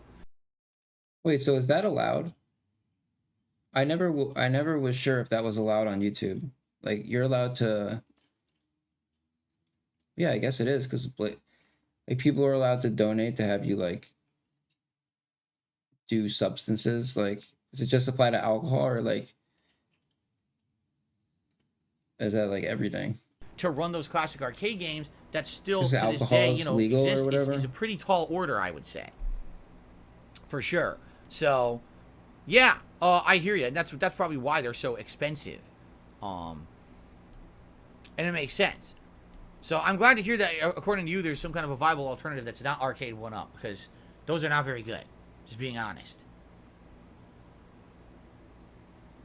Derek says, thank you for posting the thread for DSP versus the internet early on Sunday. A couple of weeks ago, I was waiting for the thread at 2:50 a.m. my time, because he's considered EST. Yeah, I don't want to always do it at the same time. I'm not saying I'm always going to do it that time. I want to change it and do it various different times during Sundays. That way it's kind of like a surprise, and we will get a variety of people posting up. I didn't want the same people getting their videos on every week. And that's what was happening, is the same exact people were getting their videos on every single week. I was like, well, that's not fair. Let's shuffle the order around a little bit, and let's give other people opportunity. In particular, it was people over in the UK. I had a couple different people complain and be like, it's not very fair. Every week when you're posting up the thread for DSP versus the internet, it's the middle of the morning for us, and we don't have a chance to post up these clips, you know. I was like, all right, that makes sense. So I might change it around. What kind of tequila did I get? I'll show you tomorrow. And no, it's not an expensive tequila at all. Basically, I've got a big handle of one that's not super expensive. So this way I could have some tomorrow, but I could also have it for margaritas in the house and stuff like this moving forward. It should be age restricted. To drink together, my wife and I. So when's Elden Ring? I don't know, Habib Gaming. It's on hiatus right now. It's not a priority. Elden Ring can literally resume at any time when we have time for it. There's no reason to be going crazy playing Elden Ring now when I have so many new games to play.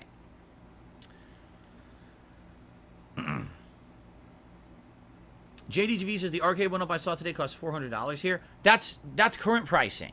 Arcade 1-ups recently have gone on extreme price slashing because people don't want them. Like, It's I don't know that if you easy. heard. Yeah, they used to, when they were new, they were being sold for like $800+, but now they've It's that been out for easy. a few years and people are realizing they're shitty. So now I saw one, what was it? The Terminator arcade game. I saw that for 100. Yeah, walk it back now, Phil. It's that easy. Anybody can call out DSP, dude. All you have to do is fact check him on anything, and you can tell, and you can see that he's lying. You know, it's so easy, dude.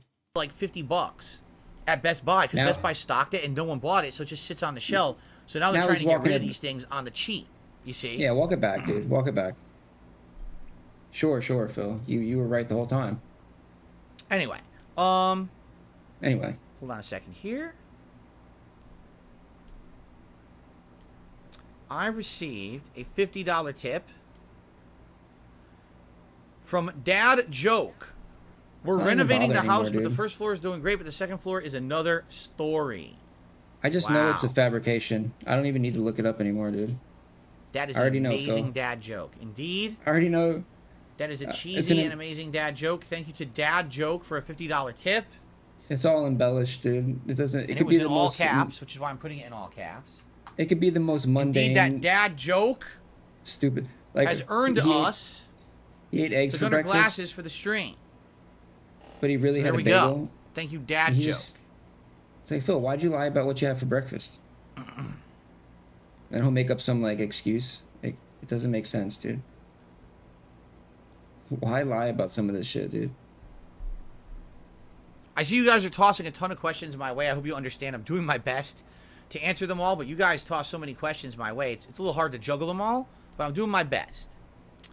So, Jinx asked, did I ever smoke a cigar? I have, a couple times. And when I did, I really enjoyed it. I actually thought the flavor of the cigar was quite good. Nice. I found it very pleasing. Oh, but you said this before. I've only done it like twice because I'm not a smoking guy. Reason being, my mom is a lifelong smoker, and when I was growing up and living with my parents until like the mid-2000s, I was essentially stuck in that environment full of smoke, and I hate it. And I have weak lungs. I do. I have weak lungs because of secondhand smoke.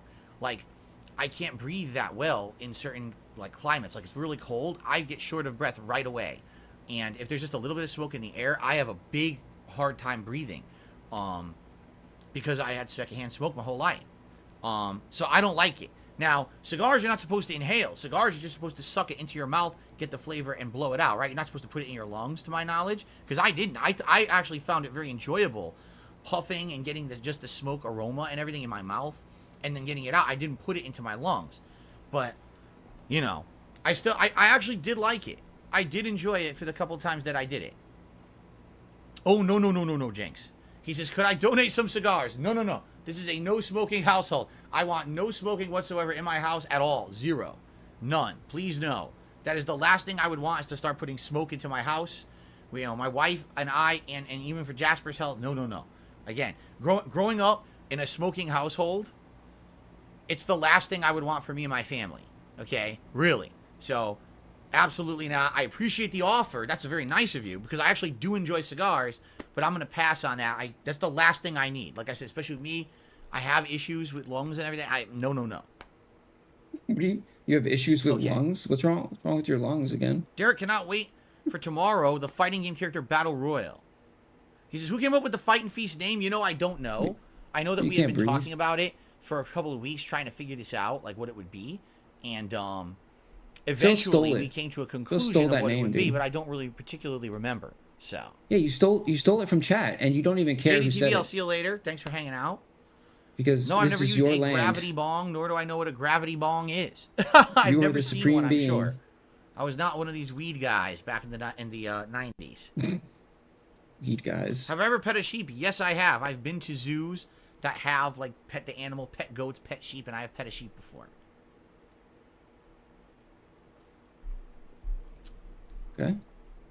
Moving on.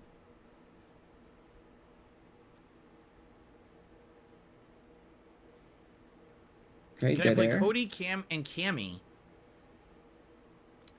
Street Fighter 3 arcade mode? Well, Cody and Cammy are not in Street Fighter 3, Jade. I'm not sure what you mean by that. Tomorrow we're going to basically be doing polls live. That'll be what version of each game and what character. Now, of course, with like selections of 16 plus characters in some of these games, I might just have to ask the chat in general, who do you want to see? And maybe toss a couple characters in that people are recommending commonly into a poll. We'll see. We'll do it on the fly tomorrow. No. No movie reviews coming soon. Right now, there haven't been any new movies or anything out that people have requested me to review. So at this point, I'm laying off the reviews until we find a reason to bring them back. Good news is, between the DSP versus the Internet today, and between tomorrow's Fight and Feast, which is going to feature 2 tier makers, as well as several food vlogs, there's going to be good content on DSP Reacts for the week. So this week will be jam-packed on that channel. Would I ever consider trying out breakdancing? No. I'm 41 years old. I'm overweight and I have a bad back. I don't think breakdancing would be the best thing to try out at this time in my life. I'm just saying. Yeah, Derek, we'll see. We will see how these recipes come out from the Street Fighter cookbook. My wife has selected 3. All right, and things I never had before. So we're going to see how it goes tomorrow. It'll be interesting, to say the least. And yes, thank you to the Dutch brothers for donating the cookbook and many other things around here on the streams. I really appreciate that. No, I don't know how to drive a stick shift. In fact, the only stick shift car I've ever really been in my life was my dad's. My dad had a stick shift when I was a kid, but outside of that, like, all the cars I've been in are all manual. Everything, or excuse me, all automatic. Everything's automatic in the States. No one drives stick shift here. So, yo, big ups, Roach Bait. Would I accept some retro gaming art for my backgrounds? Sure. If you have an idea of something you may want to donate to add to my stream backgrounds, I'd be open to that, but do not just send something. And I'm saying this to everyone. If you're interested ever, I want to maybe donate something for Phil's background or something. Thanks for the thought, first of all. Run it by me. I'm going to give you a perfect example. You ready for this? You want to talk about something timely? Listen to this. Oh. Wait. Someone recently made me an offer.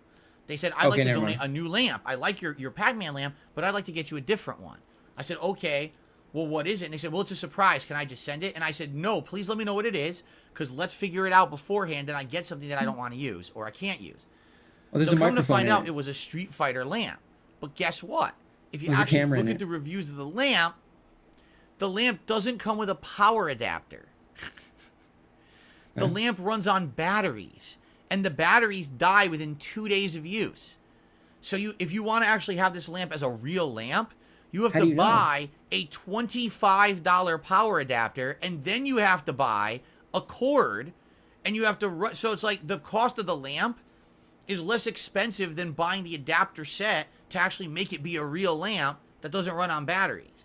And I was like, do you see, this is basically a scam. It's a crappy thing that they're doing this on purpose, because everyone who buys it, you can't use it. You're not going to go through, 2 batteries every 2 days. You're going to end up spending tons of money on their adapter. So that's what I mean. Like, that was a case where if someone had just sent it, I was never going to use it. So if you ever have any I have an idea, I'd like to donate something for the background or something, run it by me. Let's talk about it. Let's figure it out and go from there. These artworks are amazing. I don't know if they make anything like this, that you could get one and I could add it to. These are big, though. You have to understand, like, this is huge. I don't know. This is a big piece of art. That's why it looks nice on the camera. A lot of stuff they sell out there today is very small. A few small things ain't going to really look that good. Bigger pieces of art, but aren't you going to be able to get a big one? I don't know. That's what I mean. Let's talk. If you're interested, you can always email me, and we can talk about it behind the scenes, but I'd be willing to discuss, maybe donations. Right now, at this point, this month, we've essentially done, like, kind of the combinations available to me now that we've gone through 5 months of this artwork. I don't know, dude. So starting next month, it's going to basically be, art we've already seen just reconfigured in different orders, which is fine. There's nothing wrong with that, but, I'm sure that people will maybe like more variety. Well, yeah, I don't have anything to add to it right now. So there you go. We've kind of gotten past the limits. So. Sounds like some level 1 shit to me, dude. Oh, let's see here. I received a $3 tip. By the way, we got to end the show soon. I received a $3 tip from Chocoboko. Did you ever have Chonko stew? I recently found out it's the perfect dish for sumo wrestlers like E Honda. No. Sounds familiar. I think I've heard of it, but I don't know exactly what's in it, and I've certainly never had it.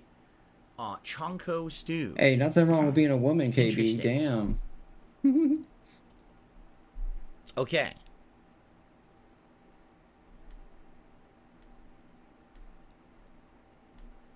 All right. So just a couple more minutes, guys, and then we got to end the show because remember, I have to go set up for DSP Reacts by basically, I have to change a lot of things in the stream. The actual, you know, the stream key, the pop-ups, you know, add some logos and everything. Stream key?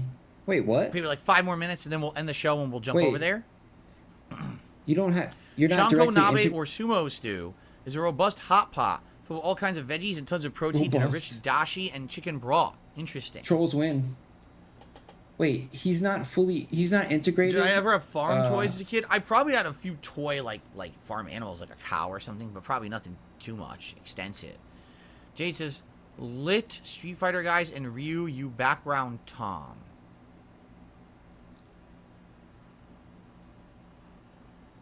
Homie's in I know preschool, exactly what maybe. he's saying. He's saying for Homie's tomorrow's Fight and Feast, would I bring out those little Street Fighter keychains and my Lego Ryu? That's exactly what he's asking. Wow. What are you? I'm getting good What at is this. that? Dense?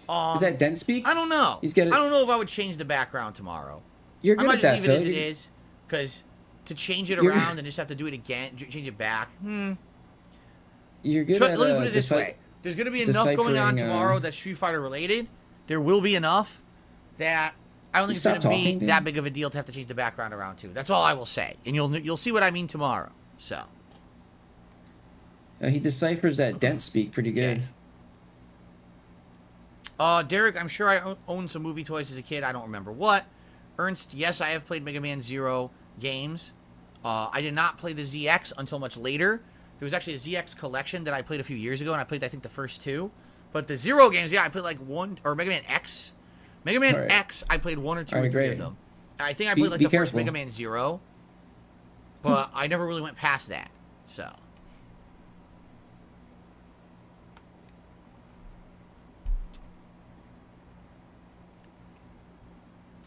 How old was I when I had my first kiss? Probably a few seconds.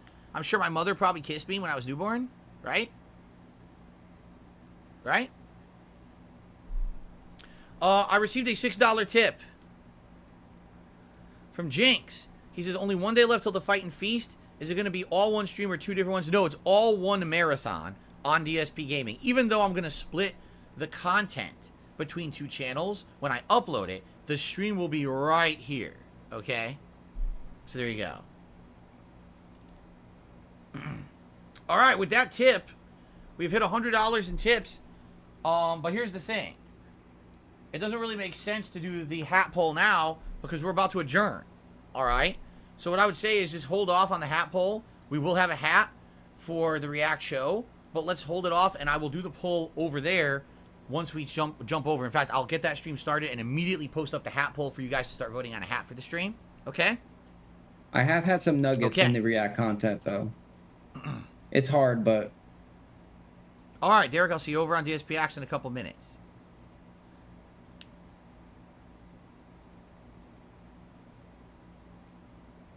No, sadly, the likes don't carries over, and we're at 90 likes, so it looks like we're not going to hit the 100 likes goal. And sadly, we're not going to have a celebratory bubblegum blow here on the channel. Those likes will reset, obviously, when we go over. I can't carry likes over from channel to channel. That's not possible. I don't control the likes. So I'm sorry about that, guys. It looks like time's about to run out because I am about to end the show momentarily. So it looks like we are not going to get any celebratory bubbles here on the channel. I'm very sorry about that. Arkham, you can keep asking me to replay Batman Arkham Knight. That's fine, and eventually we'll probably get to it. Ladies and gentlemen, we just hit 102 likes on the stream, and because of that, all right, because of that, I've decided that we're not going to do one, we're going to do double bubble blowing. Yeah, I love it. Spread it on, baby, yeah. How do you like that? That's how we do here on DSP Gaming. A big sea of bubbles. I love these things. I seriously love these fucking things. Every time I do something notable in a video game, I'm pulling these fuckers out and just going crazy. This is too good. Okay. Very good. Now there's bubbles everywhere. Ugh. That's the downside. The bubbles explode on everything, and now there's bubble juice everywhere. It's absolutely disgusting.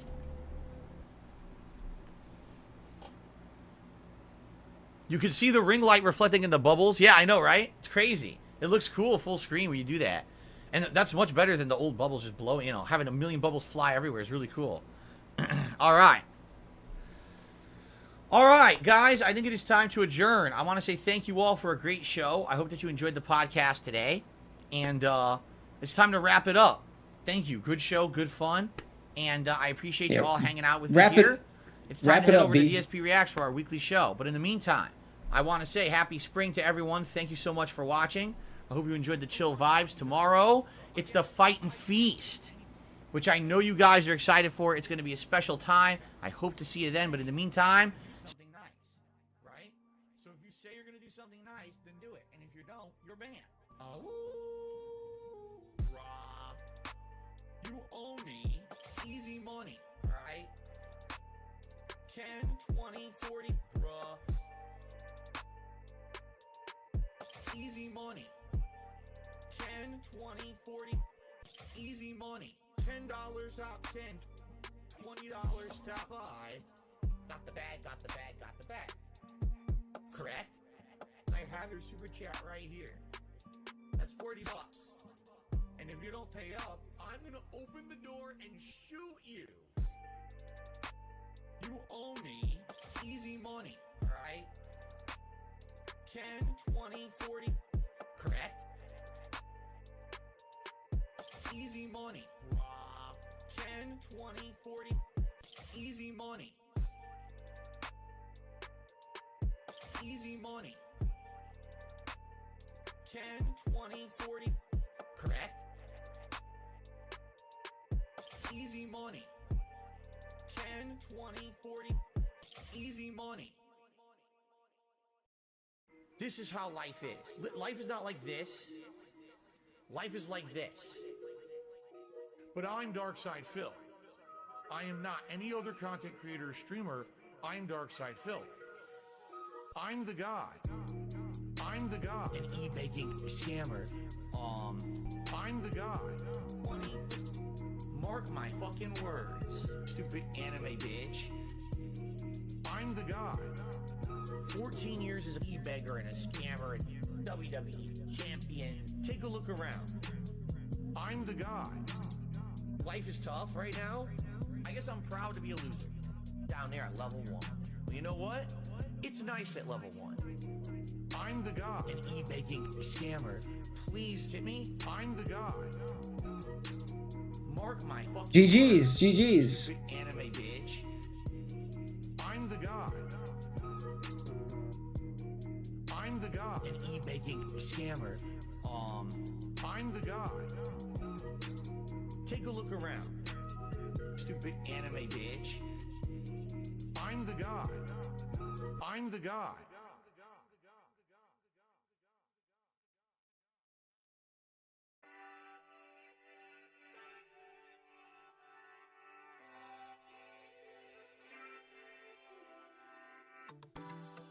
Welfare check is early this month. Looking to chill, interact and have fun. Open up my YouTube page and I see your melting face. And when I hear you burn, I'm the only dent on earth. This is so meaningful to me. Yeah, you're hurting back, your greasy hair, your patchy goatee is meaningful to me. Yeah, is meaningful to me. Yeah. I gotta make some edibles today. Brownies. Making some brownies.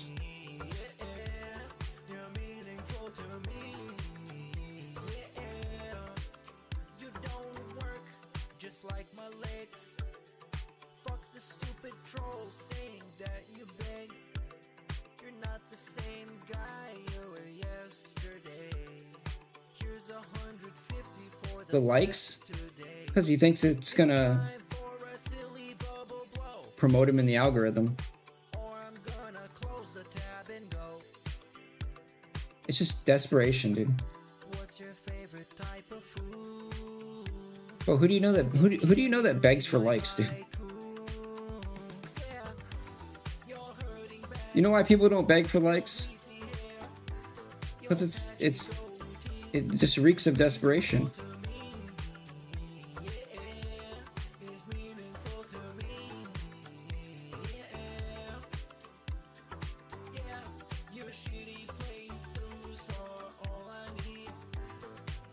That's good.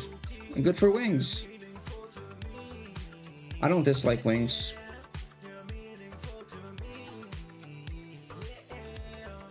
The reason I don't dislike wings is because it's old.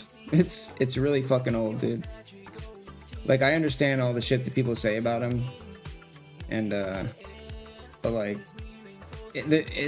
there's nothing new. There's nothing ever to add, you know. And you know, he still didn't beat he still beat the surgery. Like, I get it, you know. Like, oh, he's fat, yeah, damn. Oh, there was a bucket and a cat. Oh my god. Like, Phil, on the other hand, in my opinion, Phil continues to be egregious every single day. So Phil needs constant attention. Wings he's just there, you know. He's just over there, playing Siege or some shit. I don't know. Yeah, exactly. Moist gourmet level burger. That's robust. Safe to swallow. And when Phil becomes the same thing, then I'll go cover something else. Yeah. That's all. Burger. Yummy and robust. Yo. There's plenty of shit to cover on the internet. My acid level's much higher than most people's, and so if I eat certain foods, That's what's so funny. Like, skyrockets. And now is he on right now? Swelling and incredible pain in my joints. No. So I'm gonna eat this burger. It's so funny to me when Phil's like, Share what I think about it. I'm sure people are gonna be asking me questions about it. why do you want to, if you get rid of me, then you have no content, because I'm all your content. Like, Phil, it's like, couldn't be further from the truth. Most of the people that cover Phil, I mean, they can do something. I mean, I think most people wouldn't mind just honestly doing something else anyway, you know. He really thinks that like everything would crumble without him, bro. He thinks he's that special. Oh boy. It's disappointing to me, and it's sad, but at the same time.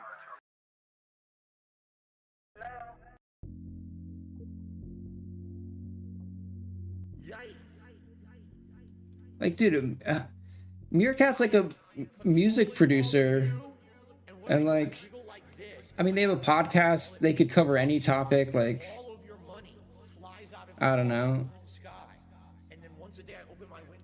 Like, yeah, you might take a hit, but I mean, most people will be fine without you, Phil.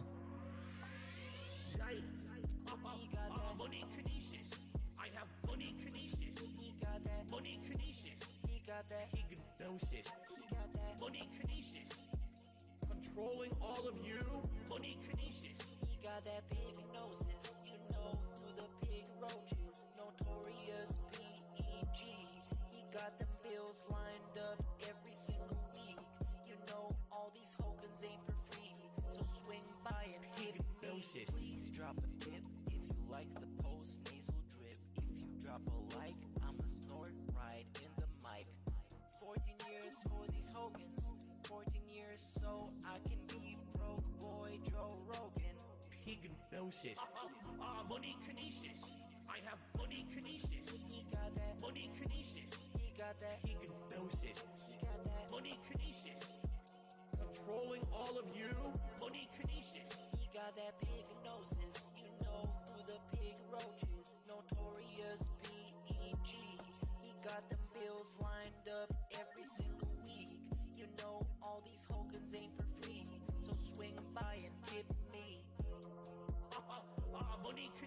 What's good?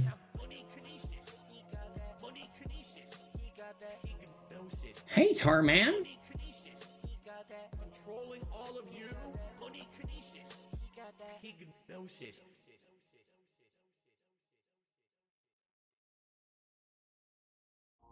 Here's the thing. I became infamous on the internet in 2016 for accidentally beating off on camera. Now, luckily, nothing was shown. There was absolutely nothing exposed to the internet. It was just me doing my offense. I went viral for it. I just want the bust. Oh, man. Bust. Give me the monster. Bust. Wow, it's big. Bust. Oh my God, look how big he is. Oh, Is he getting bullied again? Yeah, he gets bullied. He gets bullied a lot lately. What's up, Chris? monster. I just want the bust. Oh man, bust. Give me the monster. Wow, it's big.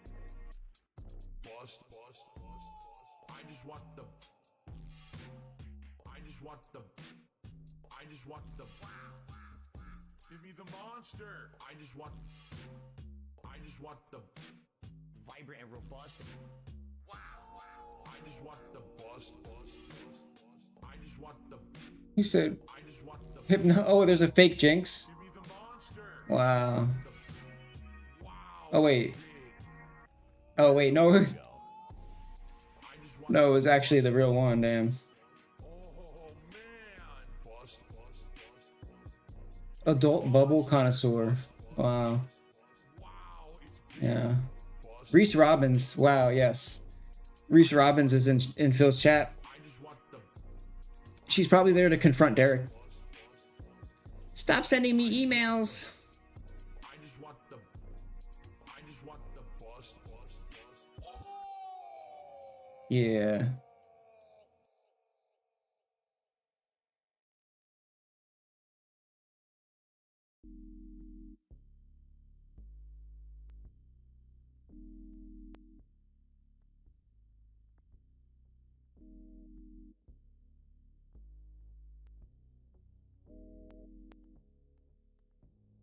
It complements the flavor perfectly. And so, post-nasal drip is a constant. It keeps going. It's like a faucet that's dripping.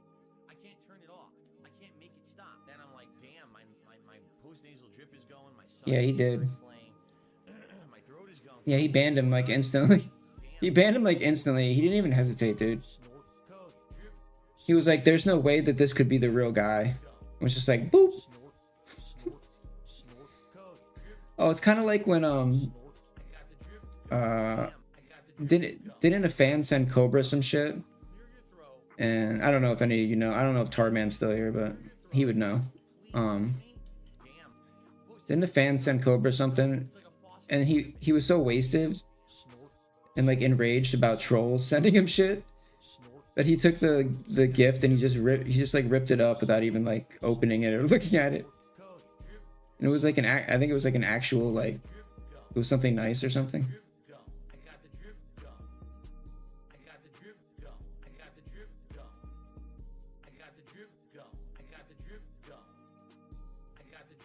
Yeah, I find that shit so hilarious, dude. So what do you want me to do?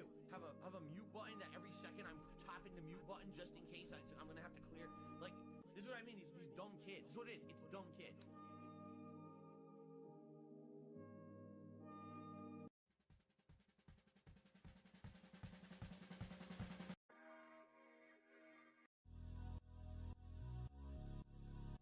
Because then there was some weird running meme once I finally showed a picture of my wife.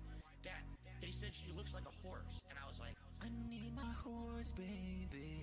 Oh, she's like my mother and my lover. I love the horse. I love my horse, baby. Yeah, drank out of the broken glass. That sounds about right. Oh, dude, I love Cobra, man.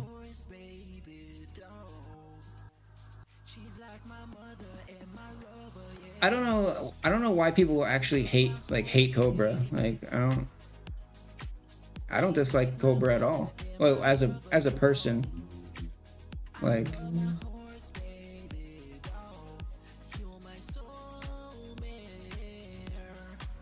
I don't consider like the alcohol and drugs part of his person.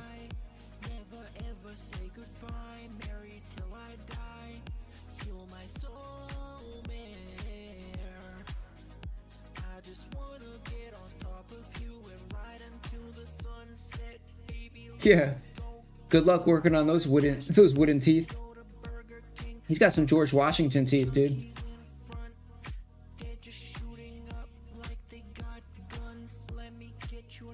He is a goat, dude. He's not the goat, he's a goat.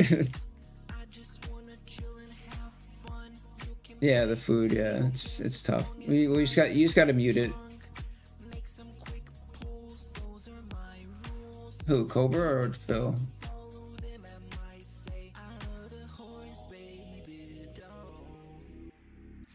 Oh, now he is.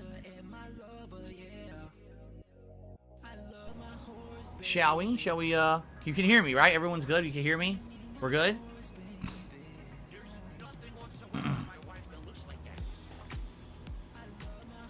Reese says, I'm a big fan of your content. This is my first time watching you live. I find that hard to believe. There's no one who's a big fan of my content. So, right off the bat, I can tell you you're faking. You're full of it. You have malicious intentions, obviously. No one's a fan. But anyway, welcome. Yes, hello. Everyone can hear me? Okay.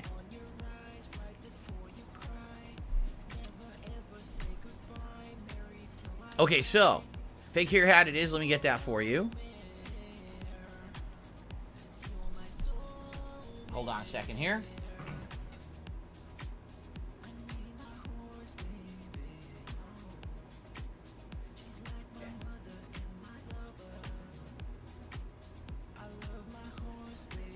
So shout out to Orinks for re-upping his membership at the ultra level, and I actually believe that Jinx became a member, correct? It's weird because my leaderboard here appears to be outdated and is not updating. I'm trying to refresh it, and it's not really giving me anything new. It's just showing stuff from 7 days ago, which is weird because obviously we just had 2 members and it's not updating. I don't know if it's just delayed. It could be. Or it could be that it's only going to load something new now that I've got it open. I needed it open for it to count, and it's not counting right now. Did Orinks... The pop-up showed up, correct? When Orinks re-upped his membership? I think it did. Okay. So, guys, let me update this.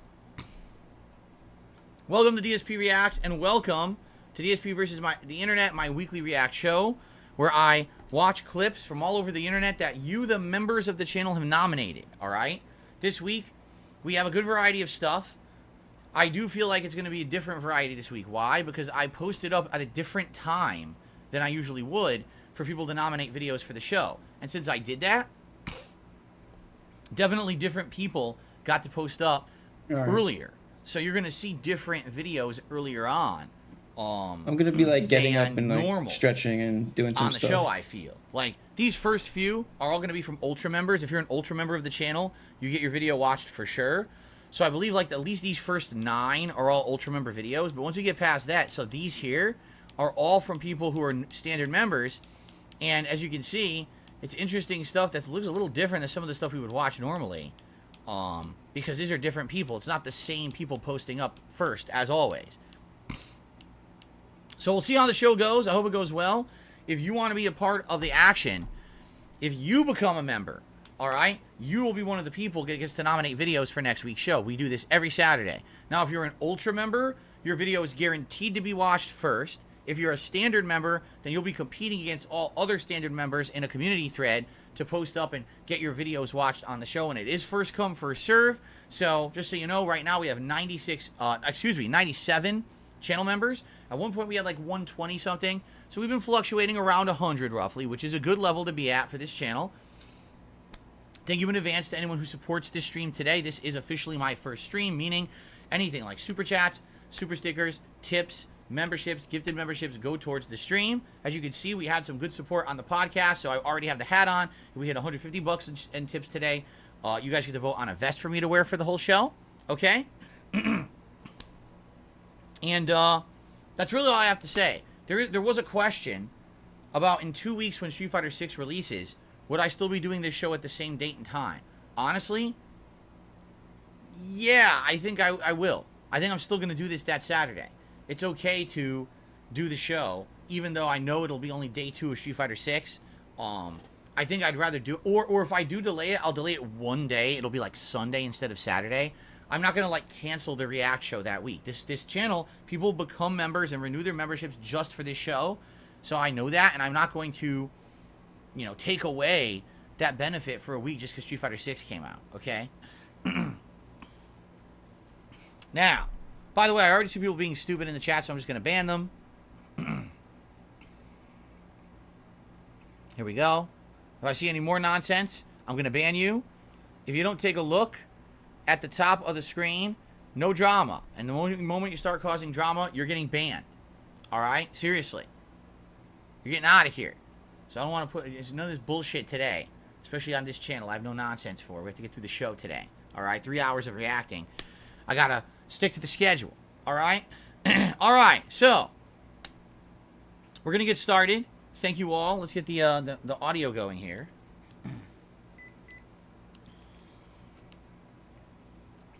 Okay. All right, you guys ready? Here we go. Yo, did you see that? You see Static hello X everyone, and welcome back to DSP Reacts for another Saturday and another week of DSP versus the Internet, my weekly react show where I watch clips submitted by my channel members here on DSP Reacts from all over the internet. A wide variety of content. I never know what to expect, but this week we may have some different variety, and here's why. I chose to post up the community thread for this channel at a different time than I normally would. And that's really cool, because I did that. Different people got to nominate stuff that normally wouldn't have in a different order, so we may see a different variety of videos than we're used to watching on this show. As I said the last couple of weeks, we see a lot of repeats. I think we're going to have way less repeats this week, which is a very good thing. All right? Now, if you like this show, you like the premise, you want to be a part of it, the best way to do that would be to become a channel member, because channel members compete in order to get their videos watched on the show. If you become a higher level member called an ultra member, you're guaranteed to get your video watched. These first 9 videos this week are all from ultra members. I think it might even be 10, but I think it's 9. These 9 are from ultra members, okay? So please consider it. That's the best way to support this channel, because memberships allow me to actually profit, while a lot of these videos I do not. I'm going to be honest. Most of the videos we're going to watch today, they're going to end up getting claimed and monetized by somebody else. So the videos don't really do anything for me, but the memberships help a ton. So if you're someone who likes this React content, consider becoming a member. Hey, if you're here live on the stream today, maybe consider gifting some memberships to your fellow viewers. That would help this channel tremendously. Okay? So thanks in advance to anyone who supports in any way. I really appreciate that. The way this show works, I do it in segments of about 20 to 25 minutes, and then I split the part. Shout outs. Just so everyone knows, if you contribute during today's stream, I will not shout it out until between the parts. Reason being, I've got to keep the show moving. If I interrupt to do shout outs and the like during the show, we'll never get through the clips. All right? So, let's do this. For Saturday, May 20th, 2023, it is DSP Reacts, DSP versus the Internet. Let's see what this first clip is all about. Your seat. A little backstory. About a year ago, I was diagnosed with cancer of the nasal cavity, stage 2. The tumor was quite large, thankfully benign. And benign might not be the right word since I'm translating this to English, but more specifically, it was contained, meaning it didn't spread into other tissue. I apologize for gaps in my knowledge. To get it removed, I first had to undergo aggressive chemotherapy to make it smaller. Then you probably had to have chemo, it removed. I had severe alopecia, which is hair loss, which made me and most of my hair, even my eyebrows and eyelashes, fall out. At some point, I had to go bald, but I wore a wig because I didn't want to look like a skinhead or neo-Nazi. I thought people would assume this. So once after a long chemo session in the hospital, I took the bus home. There's only one bus that goes from the hospital to where I live, so I took that one only to see it was absolutely packed. I felt terrible thanks to the chemo. Yeah, I can imagine. So I asked a middle-aged dude to let me sit. He was very understanding and gave me his spot without complaining. 2 stops later, the entitled mother, a lovely whale with an I demand parley with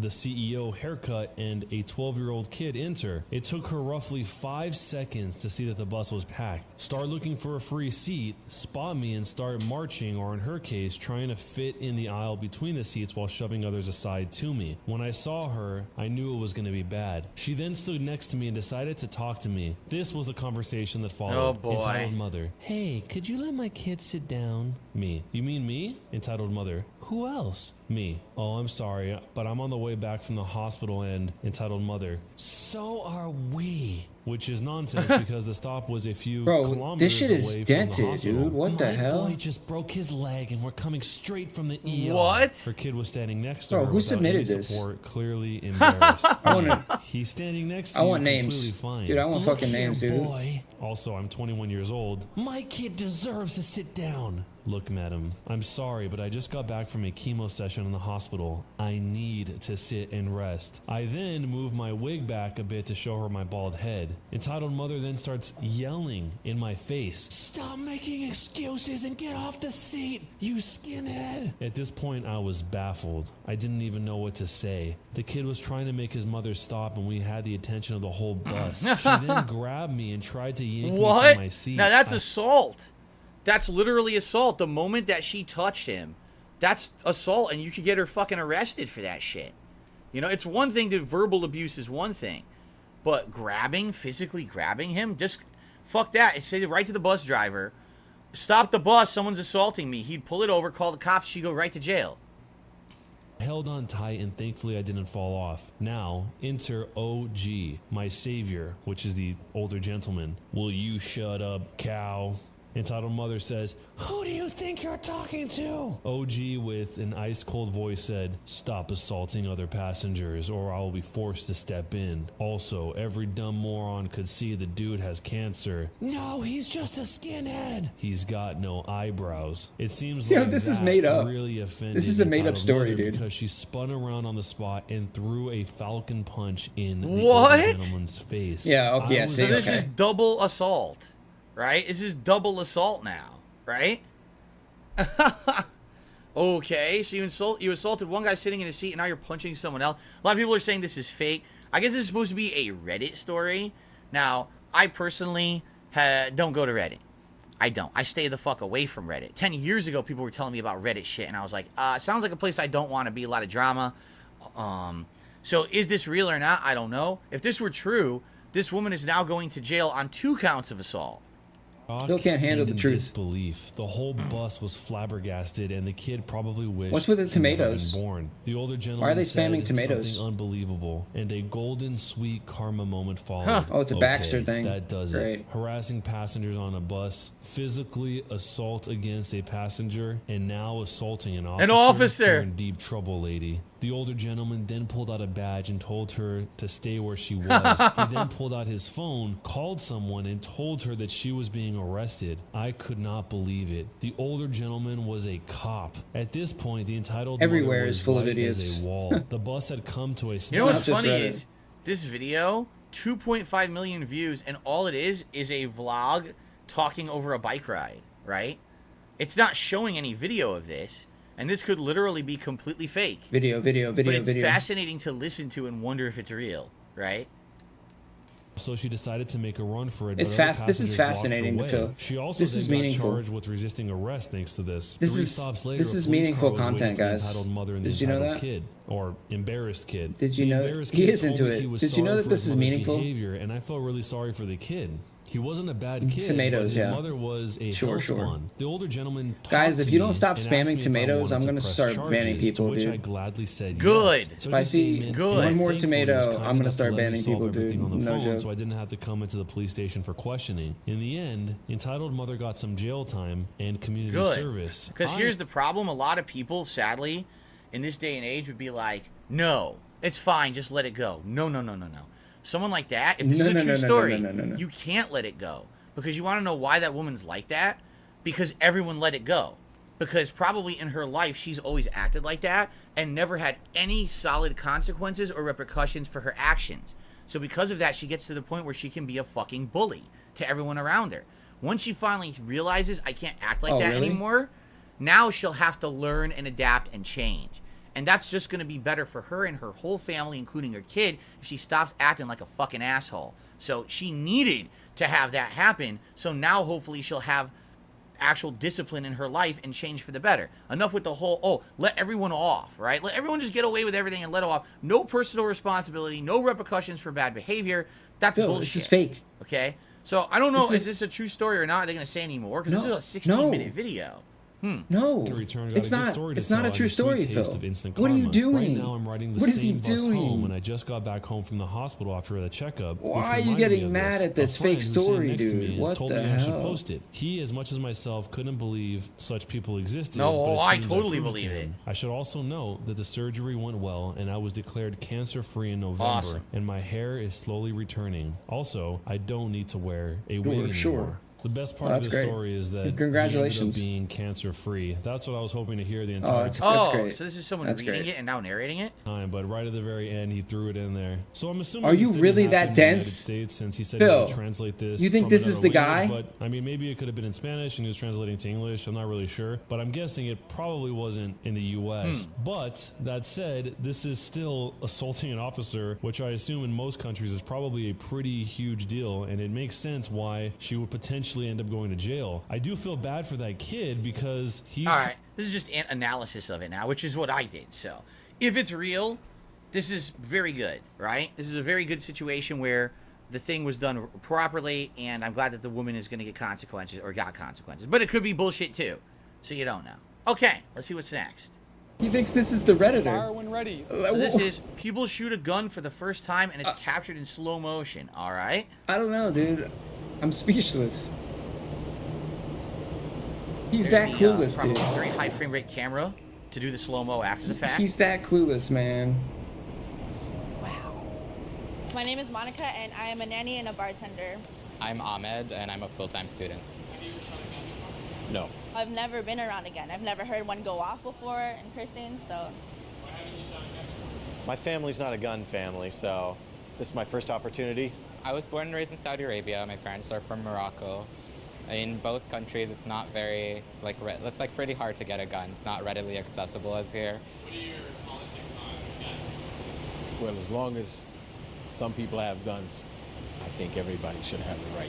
I think that we should keep guns out of the hands of mentally unstable. All right, can we get to the shooting of guns and I have to hear their philosophy on guns? Thank you very much. Wow.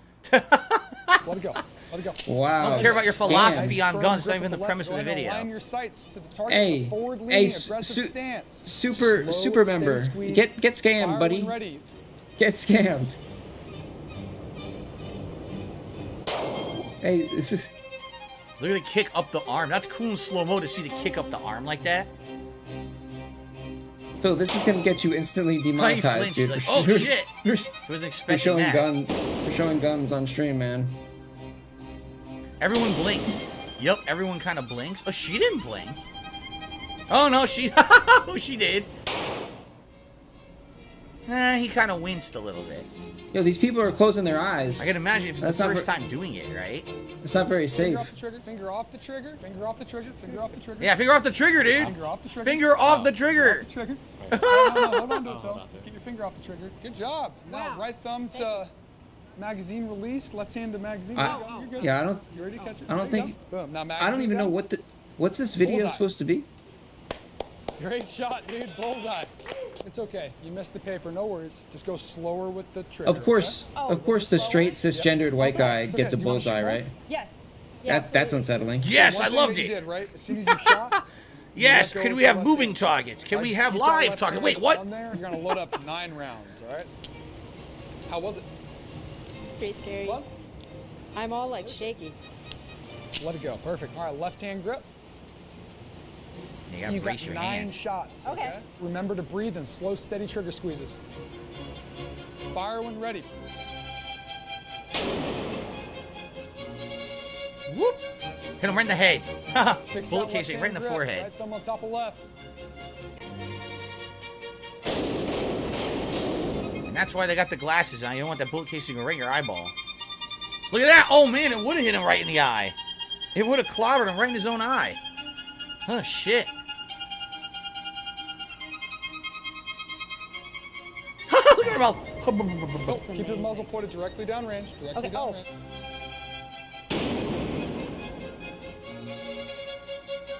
Alright, this is stupid.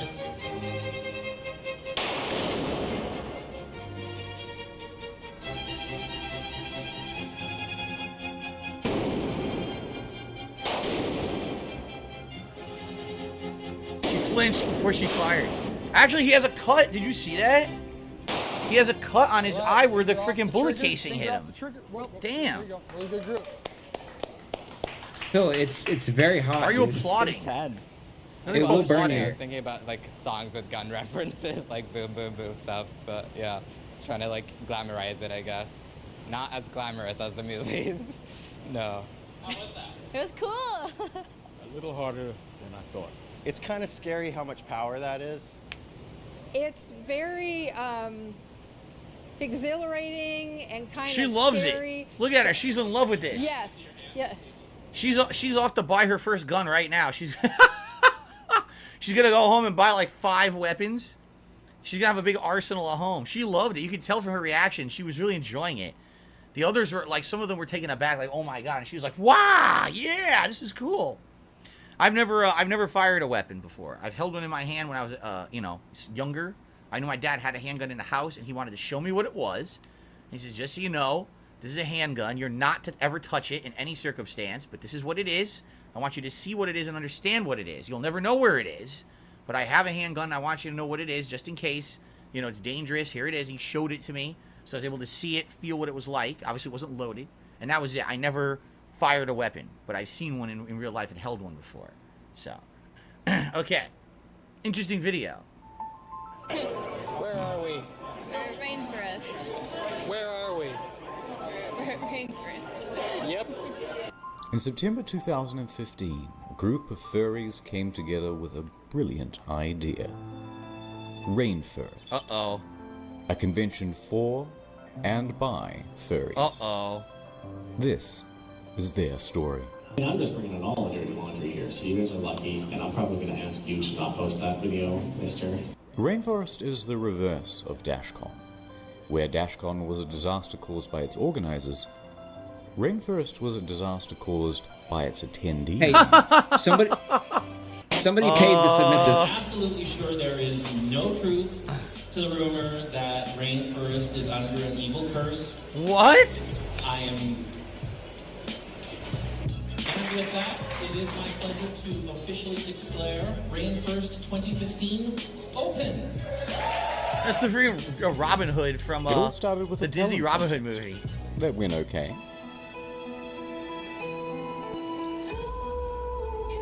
Oh no.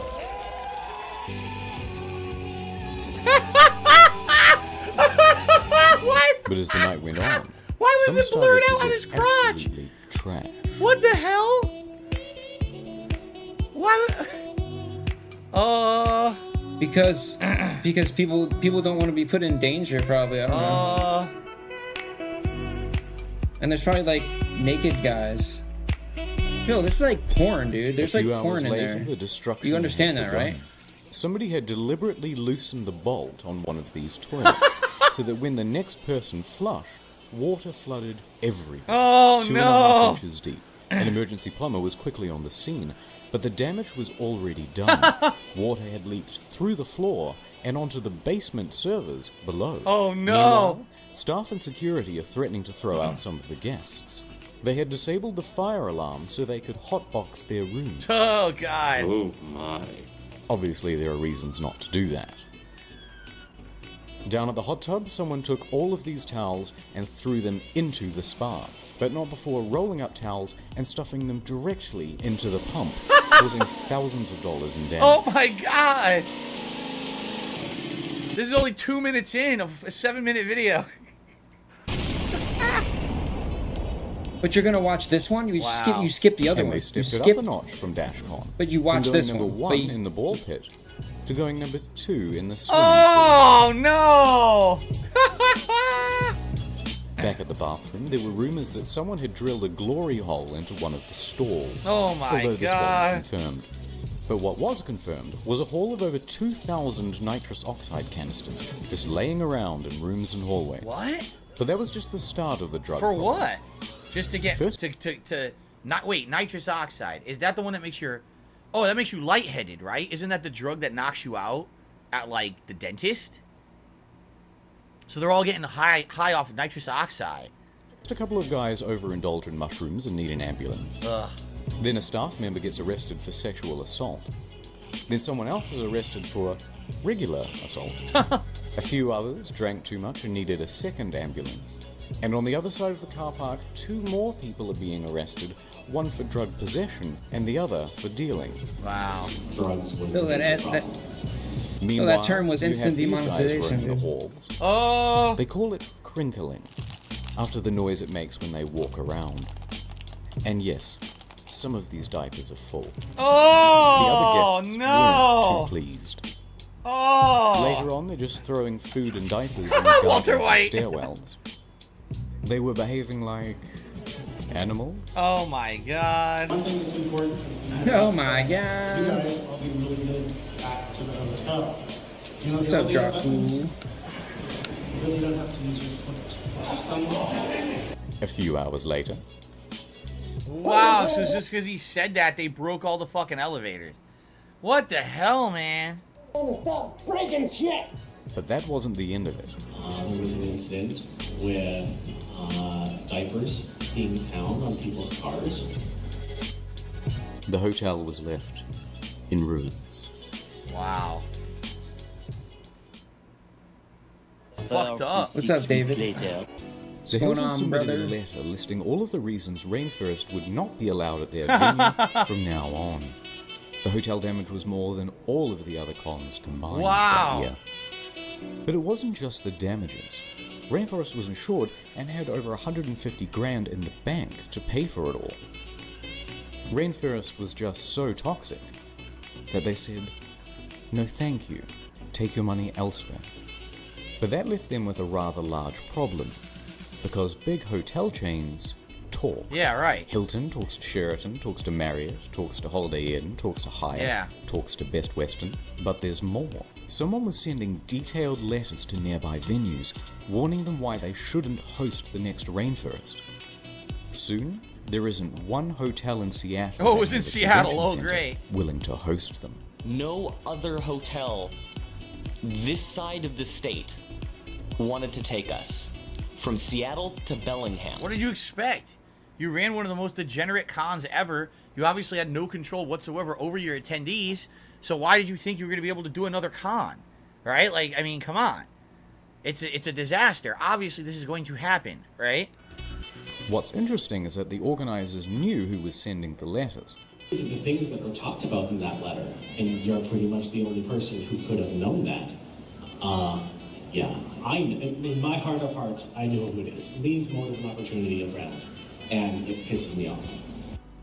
In case you missed that, what he's saying is whoever sent the letters was the same person who was putting diapers on these cars. Ah.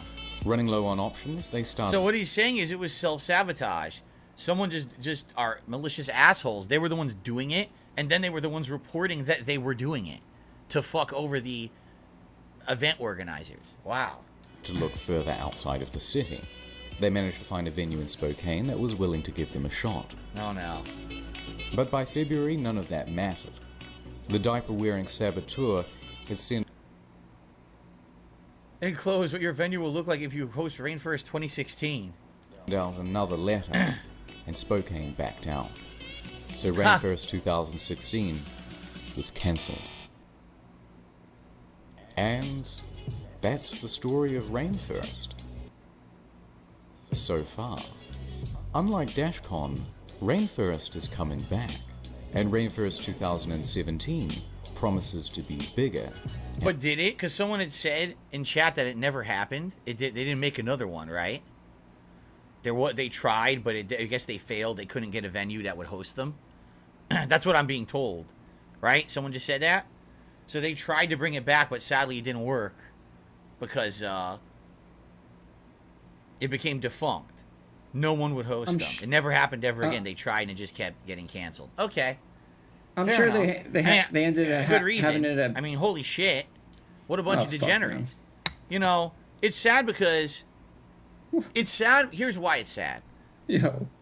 Because I guarantee you, there's probably normal people in that community, and they just think it's a weird hobby or whatever. You know, people have weird hobbies, but it's these fucking degenerates that ruin everything for everyone, that take it to the extreme. It's just like everything in moderation. Listen, personally, I don't think that dressing up like an animal is an interesting thing, right?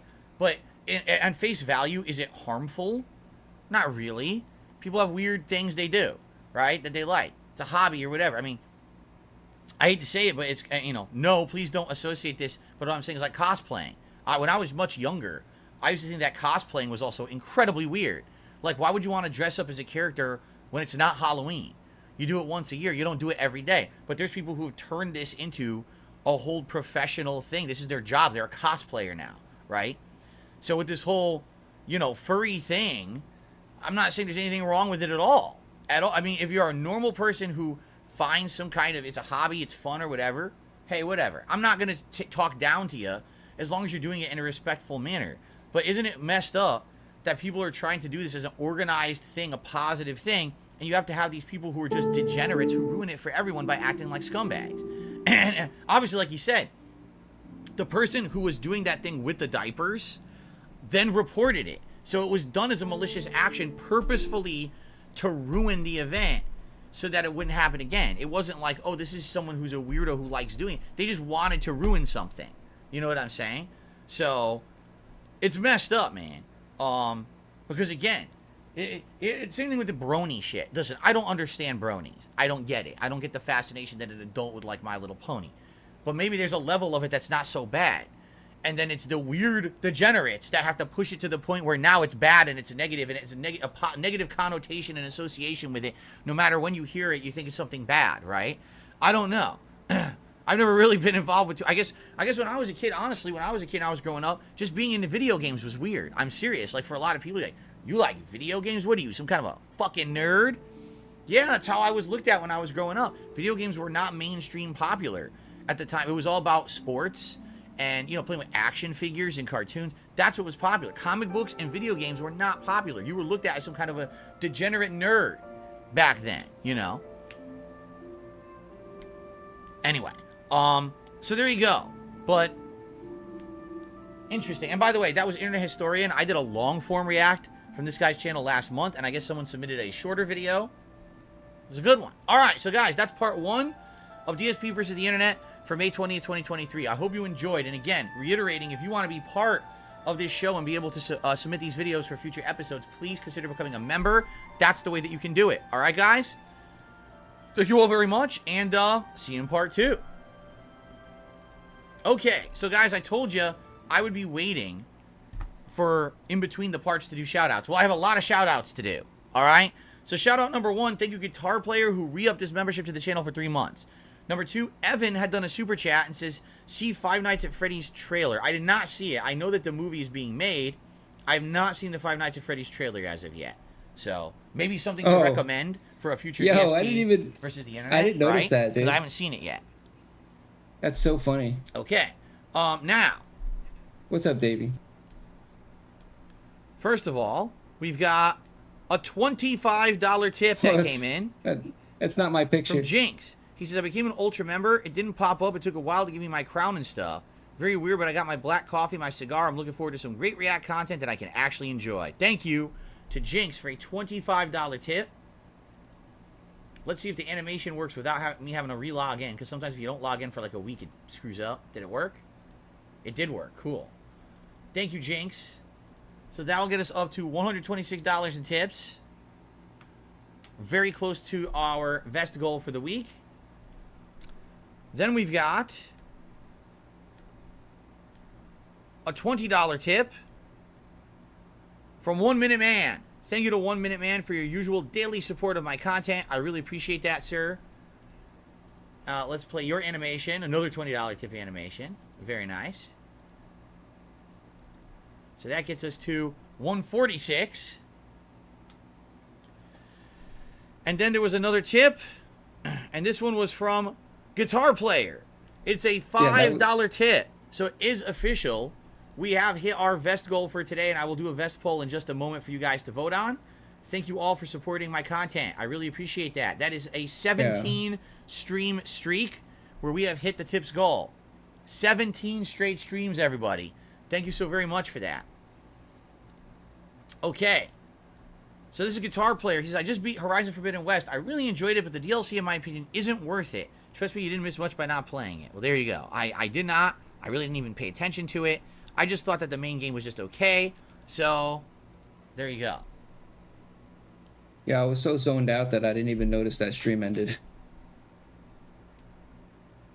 All right. So, thank you guys for your support.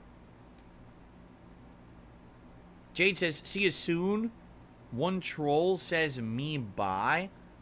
I don't know what you mean by that, Jade. But are you taking off? If you're taking off, I will see you later, okay? Yeah, decipher that. Decipher that dense speak.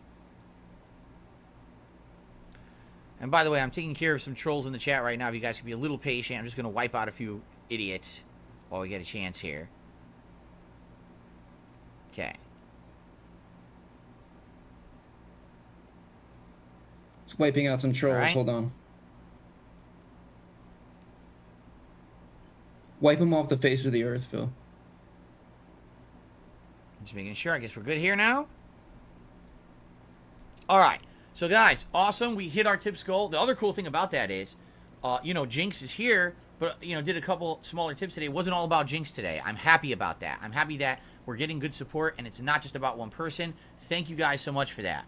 But we got much more reacting to come. Again, remember, becoming a member is the best way to support this channel. It would be great if maybe we could get up to our members goal for today. If you were thinking of supporting this stream, since we already hit the tips goal, I would say memberships, gifted memberships, or super chats would be really helpful today.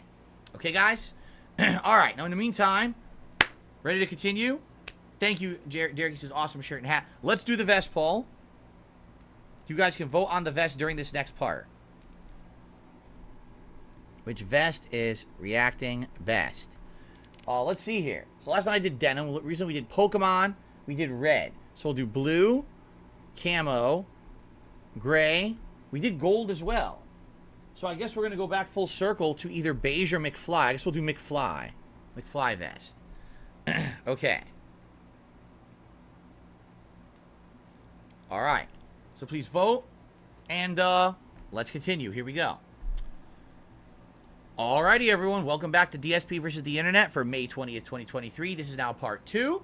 And we're going to continue on with the Ultra member supported clips. If you're an Ultra member of this channel, you're guaranteed to get your video watched here on the show every week. Without further ado, I think this is going to be a follow-up to something we did last week when we watched a video from someone named Uncle Roger who was criticizing another chef's, curry. So here is, I believe, an interview of this person. Hey guys, my name's Nigel Ng, and this is my Wired autocomplete interview. So this is the guy, the real guy behind the Uncle Roger character. Yeah, I've seen a few videos. Wired autocomplete? Yeah, Uncle Roger see the video before you like some millennial bull. You just Google yourself. Hi. So there you go. That's his character. Who is Uncle Roger? Hello, niece and nephew. It me? I cook food and talk shit. Why does Uncle Roger love MSG? Of course I love MSG. It's the king of flavor. It makes everything better. If you can't cook, just sprinkle MSG on it. Why do I instantly get better?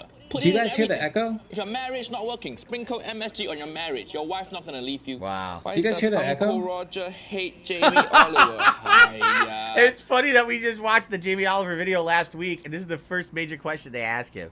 Jamie Oliver fuck up all the Asian food. Wow. Have you seen his egg fried rice? He put chili jam on it. Egg fried rice, 3 ingredients. Egg, fry, and rice. And you still mess it up, Jamie. Hiya. Why does Uncle Roger say hiya? That's just a slang word. It just means you're disappointed in something. When things don't go your way, just say hiya. You stab your toe, hiya.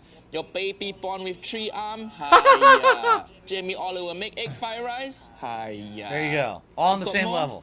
It's just from Uncle Roger's nationality. It's just from Uncle Roger. Malaysia. You remember the 2 planes that go missing? That where I'm from? Wow. Of course. Are you responsible for the missing Uncle planes? Roger do YouTube now. Change of career. What is Uncle Roger's phone number? Hiya. Cannot forgive you. Everybody Jesus. gonna start calling me. All the thirsty Damn. auntie gonna start calling Wow. me. Cannot. What happened to Uncle Those Roger? acts are crazy. What happened to me? I'm still here. Nothing happened. Nothing happened. Where is Uncle Yeah, Roger from? Phil loves this. Malaysia, I say already. How to basic Uncle What? Roger. Uncle Roger reviewed this YouTube channel, How to Basic. Oh, that's why. I was like, how to basic? What does that mean? He's something he reviewed. Okay. This guy just opened 20 packet of instant noodle and tried to flush it down toilet. What? So many people dying of hunger. And then How to Basic, just go watch it. I don't want to think about it. How to make ramen, Uncle Roger. Ramen, very difficult to make, so don't try at home. Just go eat at ramen shop. If you can go to Japan, that even better. Don't make ramen at home. You end up making just some terrible miso paste in boiling water type ramen. That's not good.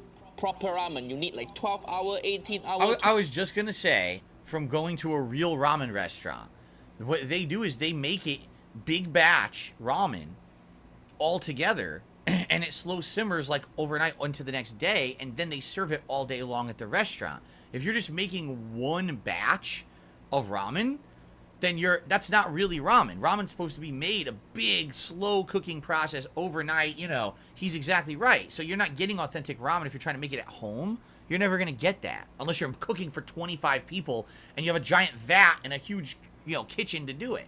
24 hours just to make the broth. So don't even try. Just go out and eat. How does Uncle Roger make rice? I use rice cooker. Yep. Do you have that? If you're Asian, you definitely need rice cooker. If you white, try to buy rice cooker because I What's see up, how Pepsi white people pimpin'? make rice. It's the saddest thing. They use saucepan. They eat that Uncle Ben instant microwave rice. Hey, I've had that. Actually, I don't use Uncle Ben's. I use a different brand. But how dare he? That's what I do.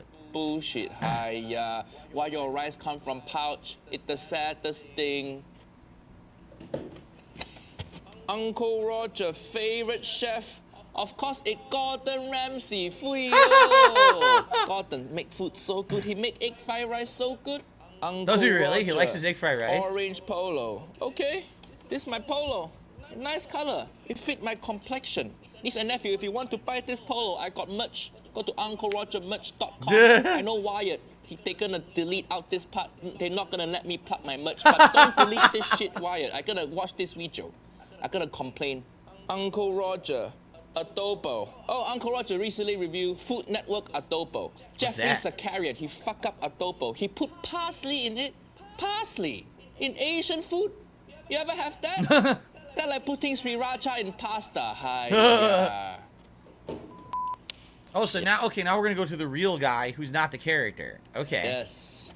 What is Nigel Ng famous for? I play this character called Uncle Roger, this middle-aged curmudgeon uncle who just complains about everything. And I blew up making that BBC food egg fried rice video because they really messed up egg fried rice, such a simple dish that every Asian knows how to do in our sleep. For the BBC, this great world-renowned organization. So they can report on like Pearl Harbor and World War II and all those things.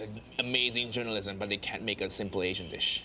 When did Nigel Ng start comedy? I started comedy in 2011 when I was in university. I went to Northwestern near Chicago. As open mic at a coffee shop, we just went on stage. Nobody was listening. People were just on their laptops. And I got a few chuckles my first gig. That gave me enough delusion for me to keep going. Do you prefer doing stand-up comedy or do you like making YouTube videos as Uncle Roger?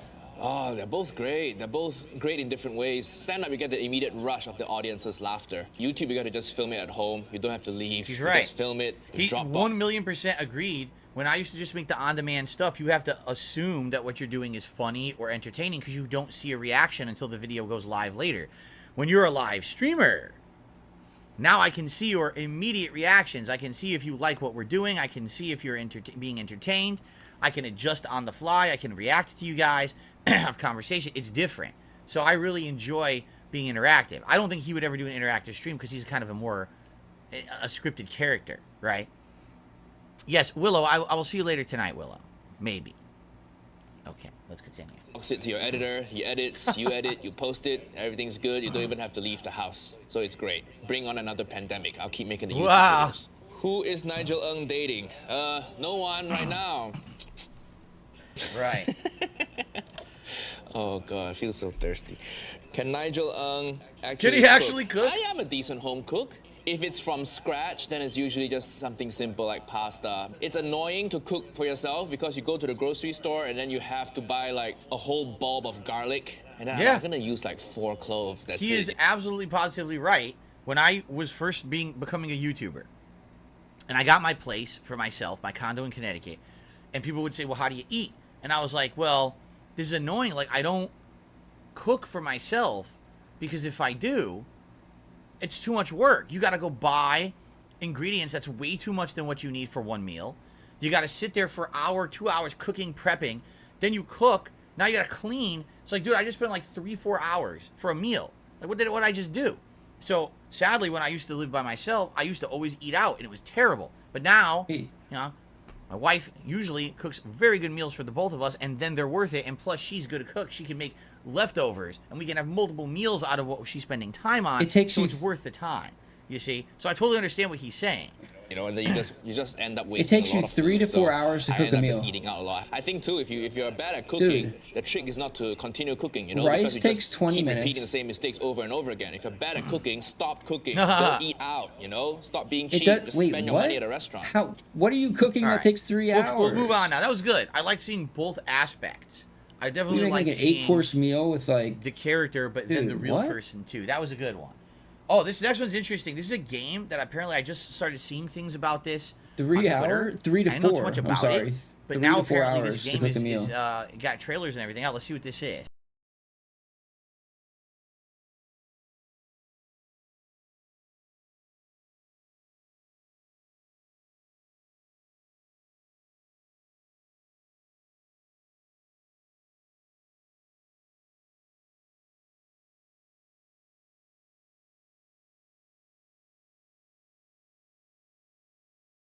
Concept, but as you can see, it's in early development. Like there's no stages set up yet.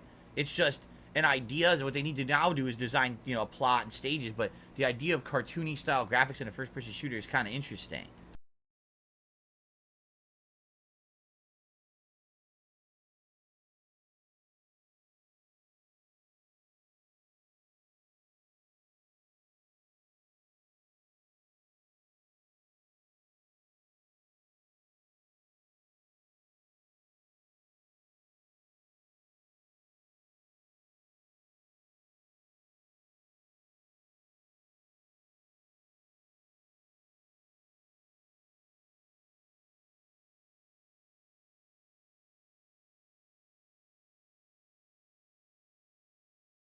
Together, and it'll look much better. Right now, it's so early, but I like the concept of the idea, and I think that it might turn into something good long term. Kind of like Cuphead. Cuphead's kind of the same style of art, right? So there you go. Okay.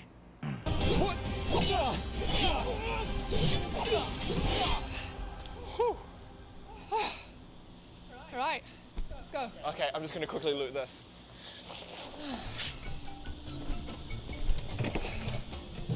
Come on, what are you doing? I just need to be thorough. Nice. Can you do it like faster? Yeah, it won't take a sec. All right. Adam, come on. And there we are. Cool. Let's go. Okay.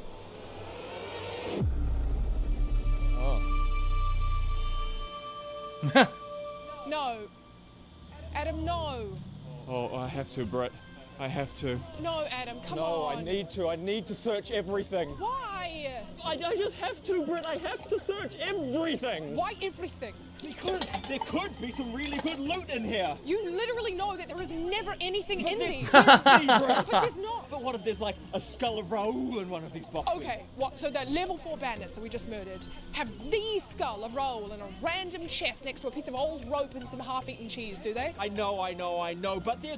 Playing with a loot addict. See, first of all, this is so many different references. Number one, it makes sense if you ever played any of the Elder Scrolls games. Oh, by the way, it says we've detected copyright in audio and video, so apparently I can't watch the rest of this clip. Let's skip to the next one. All right, before we continue on here. So. Oh wait, what film? Oh come on, man. So basically, if you ever play like an Elder Scrolls game, that's exactly what it's like. Like you'll go into a cave, you'll find a ton of like enemies. I knew this was gonna happen. There'll be like in the back a bunch of barrels and boxes and shit, and there's nothing in it. It's all junk. But I can see people who are like addicted to that style of game. They got to look at every little micromanaged thing. It's almost like obsessive compulsive disorder, where you must check everything in the environment to make sure that there's not a little missed piece there or whatever. You know what I'm saying? So I get that. The other thing I found, I saw so many references there. So you notice their names. The guy is really a woman and the woman is really a guy, but they're role playing the opposite gender, which, you know, is funny because they say that happens a lot online. But then also, what was the other thing too? Wait, what? The point she makes. What did he say? She's like, we just What's she fought talking like about? 4 generic enemies. What makes you think there's like a godlike item in this room? Is absolutely right. There wouldn't be. But I'm about to, I gotta check everything. I gotta check every piece of the room, right? Okay, so this is interesting. Many of you may not get this. I haven't seen this clip yet. I've never seen it before. Apparently, this is supposed to be like an infamous clip from back in the day, over a decade ago, when Marvel vs. Capcom 3 was a very popular tournament game. I was not paying attention at this point in the community. Like, I wasn't into it. So I didn't like Marvel vs. Capcom 3. I played it for like a few months, and then I kind of retired from competitive play and never really attended tournaments ever again. But apparently, cool. there was some crazy stuff going on in the game at certain points, and some of I the didn't even know commentary about got this, crazy. So we're gonna see what this is. this stream manager I don't actually thing. know because Wow. I've never How did I seen not the know clip. about this? But what This is weird. so understand, this is supposed to be a very notable clip of commentary in the game. So let's listen. Okay, it's not very long. Yeah, I don't know what Phil's talking about. They must not like him because I didn't get the same. I got the Chris G cheaters. They didn't care about the audio on my stream. So I think I can't play my normal I'm too small time, I guess. Phil's, or maybe they just don't like Phil. I don't know. So if you don't know what he's saying, I'm here, good, Phil. He's making fun of this guy Flux. Chris G at this point was a well-known tournament winner. Okay, a high-level player. Flux is also a good player, but what he's saying is Flux has the jitters, meaning he's losing not because he can't beat Chris G, but just because Chris G is a notable player, he can't play his game, and like he just said, he's dropping combos, he's making mistakes. So this is 2 guys commentating on the live stream. The players, I don't think, can hear this, all right? But yeah, like, I get it, because a lot of people say that too. They say, Phil, in your tournament days when you were playing competitive Street Fighter, how did you play top-level players? So, like, I just treat every person I play in a tournament as an equal. I don't see them as you're godlike above me or you're a scrub below me. I just see it at any given day, someone can beat someone else. It doesn't matter who you are, because there's top players who have bad days and there's unknowns who have great days. And I've seen both ends of that spectrum of performance in a competitive setting. So I don't care if I'm playing Tokido or Justin Wong, or if I'm playing, you know, Joe Splamoni from Hoboken, New Jersey, who no one's ever heard of. It doesn't matter. I'm going to take it seriously. I'm going to play my game. But because of that mindset, I never really got shook. And that's why when I went to tournaments where, like, Evo, here I am defeating every top player in the black bracket of death in Super Turbo, because I don't care who I'm playing. I literally don't give a shit. I just play my game and see how it pans out. But what they're saying in the commentary is, here's a guy who basically should be winning the match, but he's dropping everything because he's nervous, and they're making fun of him because of it. You got me in the foot dive. I'm losing right now. I knew I was going to lose. God damn, I wish I was a better player than this. All I heard was Evo. Oh my god, that's fucking... Dude. That's White Noel, Noise. and that's Chris Matrix. And they're from New York City. I know exactly who they are. All I heard was Evo. They're infamous shit talkers in the Marvel community. Let's put it that way. I didn't know that's who was commentating. Whoa, we got the Chris Cheaters. Chris Cheaters.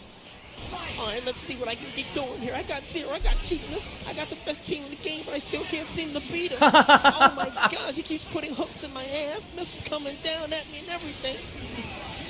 I swear I can do my lightning loop. I swear I... No, that was the other thing too. Like, if I remember correctly, Chris G would pick teams that people, like, they weren't known as, like, top tier teams, but then he would make them top tier and change the whole balance of the game, right? Day and night in training mode, I got him down.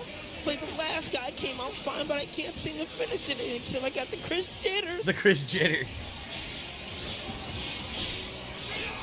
Oh, that was ridiculous. Oh no, but I'm playing Chris. Shoot, what we gonna do right here? Oh, yeah, let's take him to church. Come on, just got the like corner the combo. I got him. This is exactly the part I didn't mess up on. I practiced this part so much. I practiced this part so much. I hope I don't drop it. Yes. I did it. I didn't drop it. It's my B&B. I never fuck it up. Oh, keep him in the corner. Oh, yeah, now I get my cheek. Oh no, I fucked up.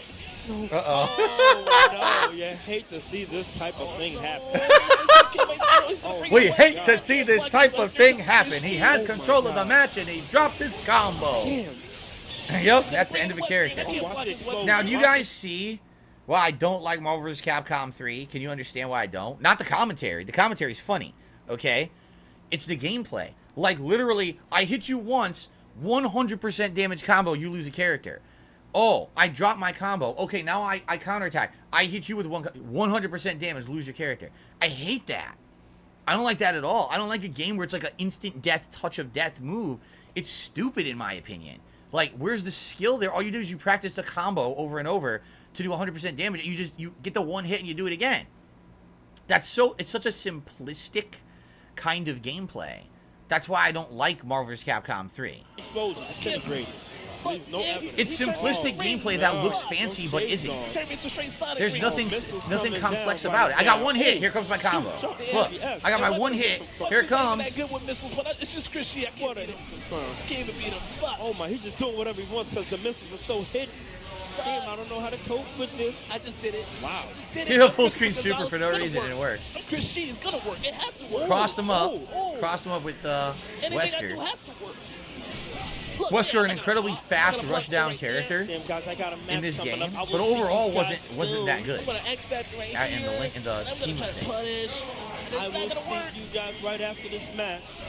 Oh wait, we got something. Yeah, he got him with the X Factor, which means now he could come back. Let me see something, Flux. Oh, should we get life back? We got Devil Trigger 4-meter dark. He got him. We get the hit off. He got him. Yep. Put him away just yet. Wow. I'm going out in style. If I'm gonna get the Chris jitters, I'm gonna look good getting the jitters. So that's it. That's 1-1. Okay. So again, that game, I never really liked it competitively. Marvel vs. Capcom 2, I loved. Marvel vs. Capcom 3, they just changed the formula to become so much of a one-hit win. You saw, that's what it was. Get one hit, oh, I killed the whole character. Get one hit, I killed the whole character. I hate that. I don't think that's even like skill. That's more like you're fishing for one hit and then just execute your combo.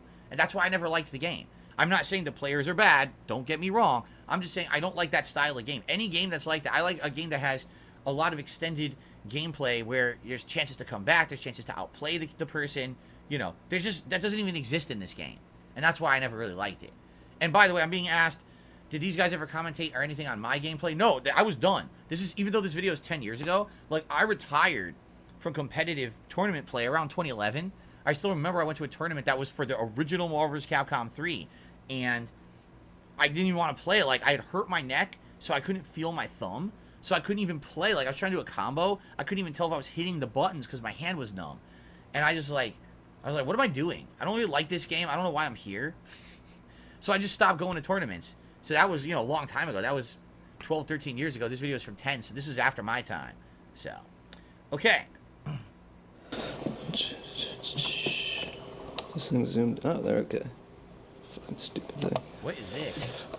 Alright. I have no idea what we're watching. So my little brother Jesse's playing Xbox on my dad's TV, and this is like one of those things like nobody's allowed to touch this TV. Every time my dad catches one of us on here, he flips the fuck out. This is gonna be bullshit, isn't it? This is gonna be one of those staged videos of rage. I'm calling it right now. He'll be home in 5 minutes. So this is gonna be bullshit. He should be home any second. This will be fucking funny. Oh, hey, boobs.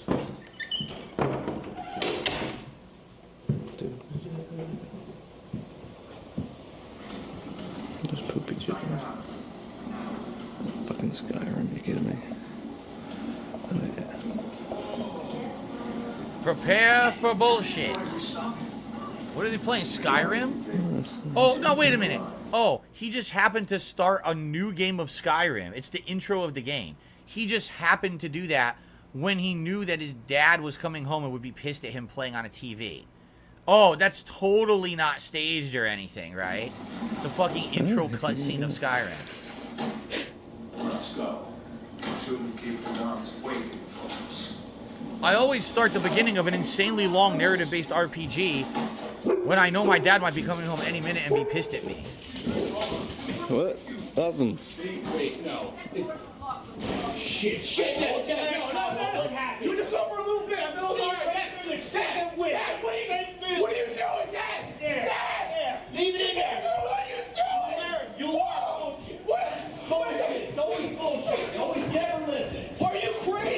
doing? It's not on fire. The Xbox is not on fire. And he's wafting it with his hoodie as if it's on fire to put out a fire that doesn't exist. This is what I say. What do you get away? Yeah. What do you, Dad, in this room. Dad, where are you at?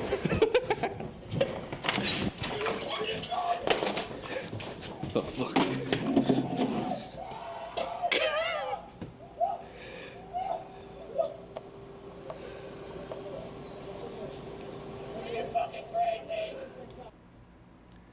$27 million views. Dude, why are people so stupid? Why would you watch this and think it's real? Every aspect of it is staged and fake and bad and badly acted as well on top of that. Like, why do people like this content? I never understood it. I just don't. The whole destroy culture. I must destroy something and overact. And it's so entertaining on YouTube. It's dumb as shit. Obviously, what's the big deal? He destroyed an Xbox. You can probably go buy another one right now. You probably have 3 more in the house, right? It's not like the guy's poor. Look at the house, right? Boy, that's stupid. But again, 27 million views over a decade ago. Where was the entertainment in that?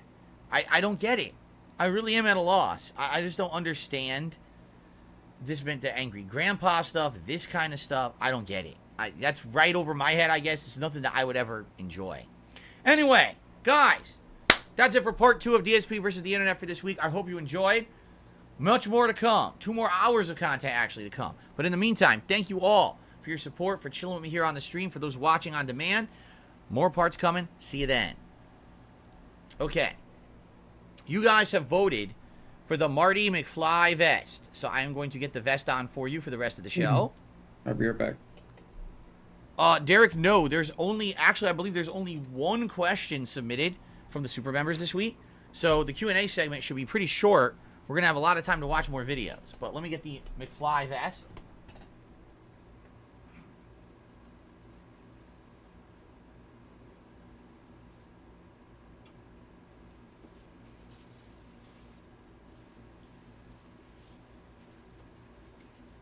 Okay. Cool. All right. You gotta love idiots in the chat saying stuff like, oh, it took him 24 minutes to put on the vest. No. The poll was running, and people were voting, and then I told you I don't do shout-outs or any of these things until between the parts of this show. You're just an idiot. And now you're banned, so enjoy. Stupid drama queen. Okay. All right. Nothing new to shout out, right? I got all the shout-outs. Thank you all to everyone who supported the stream today. Again, best way to support the stream right now would be either super chatting, super sticker, a membership, or a gifted membership. Although I would appreciate tips, that'd be great. We've hit our tips goal for the stream. It would be great to get other ways to support the channel. So thank you in advance to anyone who does support this channel. In particular, memberships would be superb, okay? Okay. Ready to continue? All right, here we go. Alrighty, everyone, welcome back to DSP versus the Internet for May 20th, 2023. Hope that you guys are enjoying the show. We've got many more parts to come, all right? If you want to be a part of the action, remember, you can become a member today. And if you're a member, members are the people who nominate the videos every single week. If you become an Ultra member, you're guaranteed to get your video watched. If you're a standard member, then you can compete with others on a weekly community poll that I put up here on the channel, all right? Without further ado, let us continue with the show. Super Nintendo World. Now, we had seen this a couple weeks ago. We saw the ride, the Mario Kart ride, but I believe this is a food vlog to show what food they actually have at the restaurant in there, okay? I'd like to fast forward because I'd rather, if it is a focus on the food, we should watch the food. It looks like this is a pretty thorough vlog, so if we wanted to go back and watch, yeah, look, they're covering merch and everything, but I think it's supposed to be more about the food. So, here you go. What is this? The Yoshi Hot Apple Tea with a Yoshi cardboard thing on the side. So, it looks like it's green tea, but I guess it's supposed to be flavored like apple. And on top, they put a ton of whipped cream, and it looks like maybe some fruit or candy pieces. How much did they say it was? I missed the price. Oh, there's an apple in it. It's a dried fruit marshmallow and a cinnamon flavored whipped cream. So it's a dessert, essentially. It's a dessert drink. very sweet. Right? What the hell is she wearing on her head? What the hell is that? So, okay. These are all around $5. This one says $5.34. The Yoshi Melon Lassi. Green melon. A cold melon thick yogurt drink. This I probably would not want to eat. This would probably give me intestinal pain. Yogurt. Top of whipped cream and mint leaves. Sweet and sour. It's both rich and delicious. For $5. A $5 drink. Okay. Mario themed popcorn. Pit stop popcorn. Is it just regular popcorn though? No, it says flavors. Caramel, peach, or... What was the other one? I didn't see it. Oh yeah? Mushroom cream? I don't know if I would want mushroom cream popcorn. Caramel peach might be okay. This is Japan, I believe. This is the Japanese one. This is not, you know, California. This is the Japanese Super Mario World. So look what they do. They put it in the box. Look at this. They put it in the box. They shake it up. Then they turn on the star. The star blinks. This is pretty complex for popcorn. And then, okay. So you wear it around your neck. It's $30. $29.77. $30 for a popcorn bucket. Holy shit. That's expensive. It looks cool, but man, that's pricey. That's it? That's all that's it? Look how little popcorn there is in it. Yo, there's almost no popcorn in it. $30. Damn, that's way overpriced. Okay, mushroom cream flavor, it says. It tasted like cream of mushroom soup. I don't know if I want cream of mushroom soup popcorn. The star can be removed and lit up, so it's like a separate thing. Yeah. See? So that really has nothing to do with the popcorn. It's a toy. Yeah, see, it's like a flashing thing. The strap can be removed with a... Okay, so it could be like just a collectible you put on a shelf. Or you could carry it around. A stylish souvenir. Yeah, I guess it's a souvenir. That makes sense, but for popcorn, that's a ripoff. So this is the restaurant, Canopio's Cafe. Now, is it not true? Canopio, isn't that Toad? Isn't he called Canopio in Japan? But in English-speaking regions, he's called Toad. So that's why it's Canopio. It's supposed to be Toad's Cafe. All right, let's get to the food. Whoa. Okay, let's take a look. This is the Super Mushroom Pizza Bowl. $12.21 for this, okay? Oh, big ups. So I guess there's pizza in there. Wait a minute. Pizza? An interesting pizza by removing crust from the bowl? That doesn't look like pizza. That looks like soup. Why is she so excited? It doesn't look very exciting to me. Ooh! Ew! Oh no, that looks disgusting. That's just a tub of oil. Ooh. It's a mix of cheese, bacon, pepperoni, mushroom, and marinara sauce. Dude, that looks absolutely disgusting, doesn't it? I wouldn't want it. It's too much oil. Like, I expected to open it up and there's, like, sauce and cheese. Where's the sauce? That just looks like a bunch of oil with floating cheese and meat in it. That looks disgusting, man. Ugh. Thank you, I appreciate that. Oh, you dip that in and eat it like that? Ew! No, that's not good. Don't tell me that's good. Dude, are you shitting me? Oh, God, look at the oil. Oh, I want to vomit. No. No, that's not good. It's turning my stomach. Okay, this is the Portobello mushroom pizza topped with bacon and vegetables. So what it looks like, it's a mushroom that they put pizza toppings on, right? That's exactly what it is. It's a mushroom cap that they put pizza toppings on. Was it like $13? Another unique pizza they offered uses a huge portobello mushroom as the crust. Yeah, but it's $13 for a mushroom. Tasty but not very filling. Exactly. For $13, that's a ripoff, man. A meal for those looking for something light. The Mario Brothers burgers. There's a Mario burger and a Luigi burger. Okay. Let's take a look at this. So this is a green curry chicken burger. All right, a chicken sandwich, basically. $17.55. You get a burger, plain as hell fries, and it looks like a side of pickles, right? Luigi has morphed into a burger. No, that doesn't look like Luigi in a burger. Creamy green curry sauce, mushrooms, grilled chicken, and lettuce. It looks bland. The flavors went together nicely. It wasn't too spicy. A side of pickles and olives. That looks pretty bland to me. So then Mario's bacon cheeseburger. This is more traditional cheeseburger. Also $17.55. Looks cute. Sure it does. We can bring the cat pics. We keep the pic.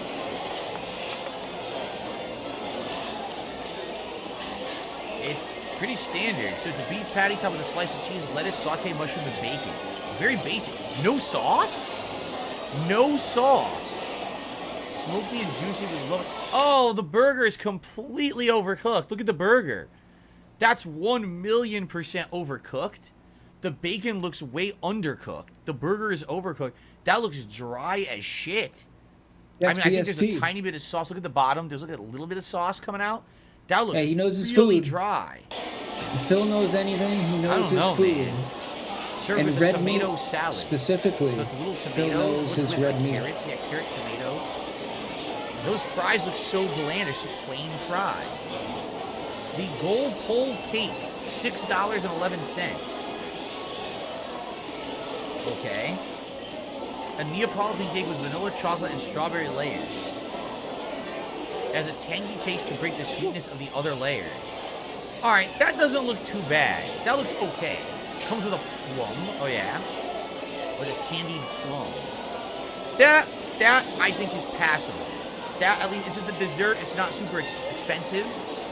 Right? It's got some interesting flavor. That I would probably like. That I would enjoy. Oh, God.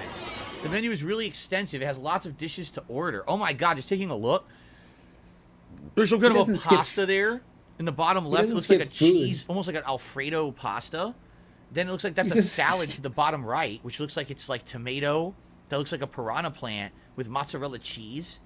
But it's very small. I don't know what that is with the star on the right. Like, it looks like some kind of meat with a star patty or something. Upper right looks like a dessert. That's like the you know, the question mark block thing. I have no clue what that... It looks like a fossil with one of the fish in it. Like, what the hell would that even be? And the upper left looks like a turd patty. The upper left looks like a turd with a shell on it.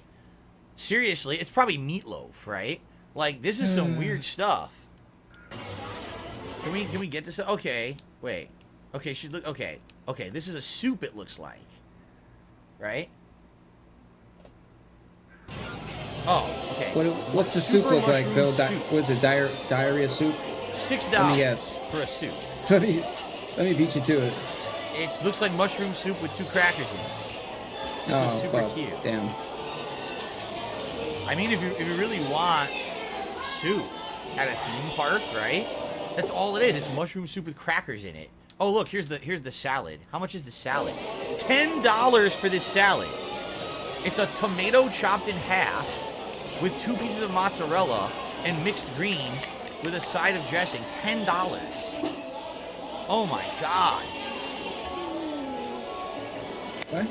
I guess the neat thing about this is the presentation. It looks like a piranha plant, but the prices are insane, right? $10 for that? Oh, here's the pasta. Yoshi's spinach carbonara. At a theme park? So I was right. It's that's an egg? Oh, that's cool. It's a real egg. An onsen Yoshi egg in the middle. It's a real egg you break. That's a soft-boiled egg over the pasta. What I would expect. Neat. And then you mix it in.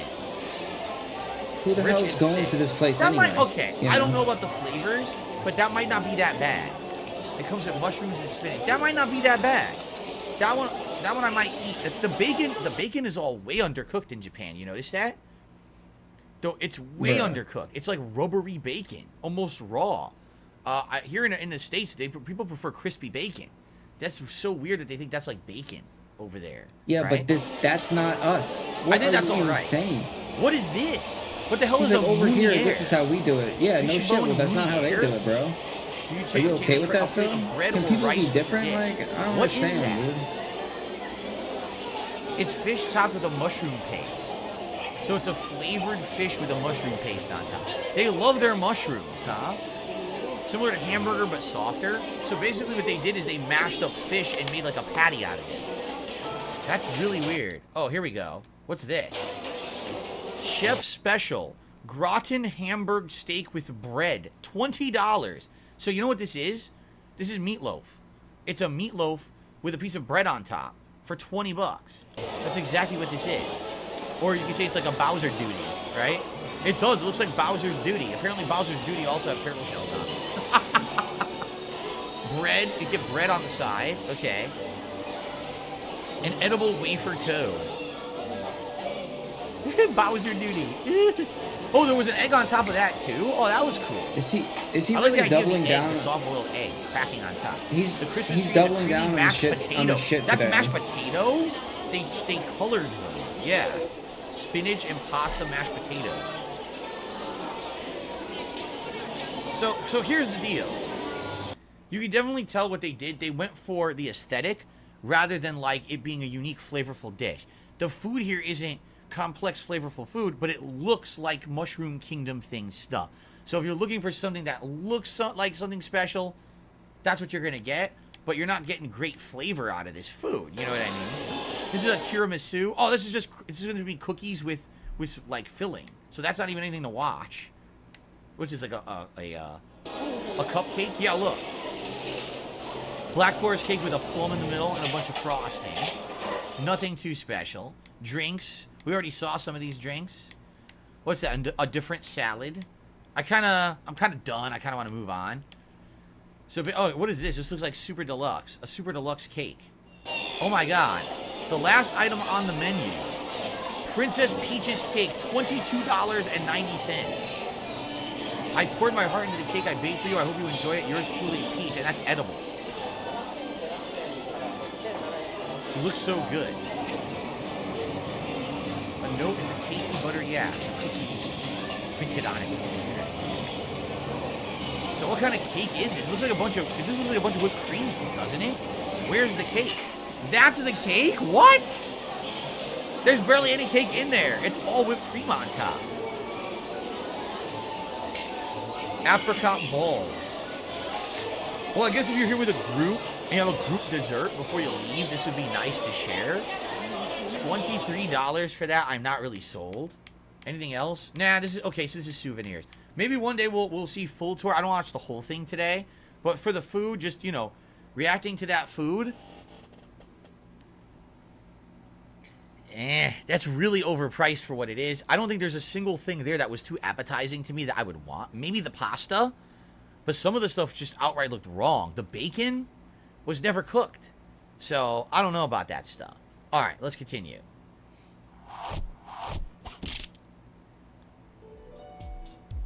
What the hell? I'm Shadid and I walk like this. I'm Shadid and I dance like this. I'm Shadid and I can only count to 6. What the heck come after 6? I'm Shadid and I always wear my clothes. I'm a machine. I'm Shadid and I'm stuck in his bag. I'm Shadid and I'm a bad girl. I'm Shadid and my brother is Bono. I'm Shadid and my dad want me home. I'm Shadid and I'm definitely not Asian. I'm Shadid and I never seen a flower. I'm Shadid and I've seen God. I'm Shadid and I never been hungry. I'm Shadid and I like to clap. I'm Shadid and I do a Blackfoot. I'm Shadid and I'm always drunk. I'm Shadid and need an abortion. I'm Shadid and I burned down a house. Oh no, it's just I thought it was real, dude. I'm Shadid and I sing in the choir. I gotta do half of it. That's about as far as I can get. I don't know if this is an ultra level membership submittal or Ultra level? regular members, but that's about as far as I can get. This is definitely an ultra level dent here. This is an ultra dent here. What starts here changes the world. I have a few suggestions that may help you on your way to a better world. And while these lessons were learned during my time in the military, I can assure you that it matters not whether you ever served a day in uniform. It matters not your gender, your ethnic or religious background, your orientation, or your social status. Our struggles in this world are similar, and the lessons to overcome those struggles and to move forward, changing ourselves and changing the world around us, will apply equally to all.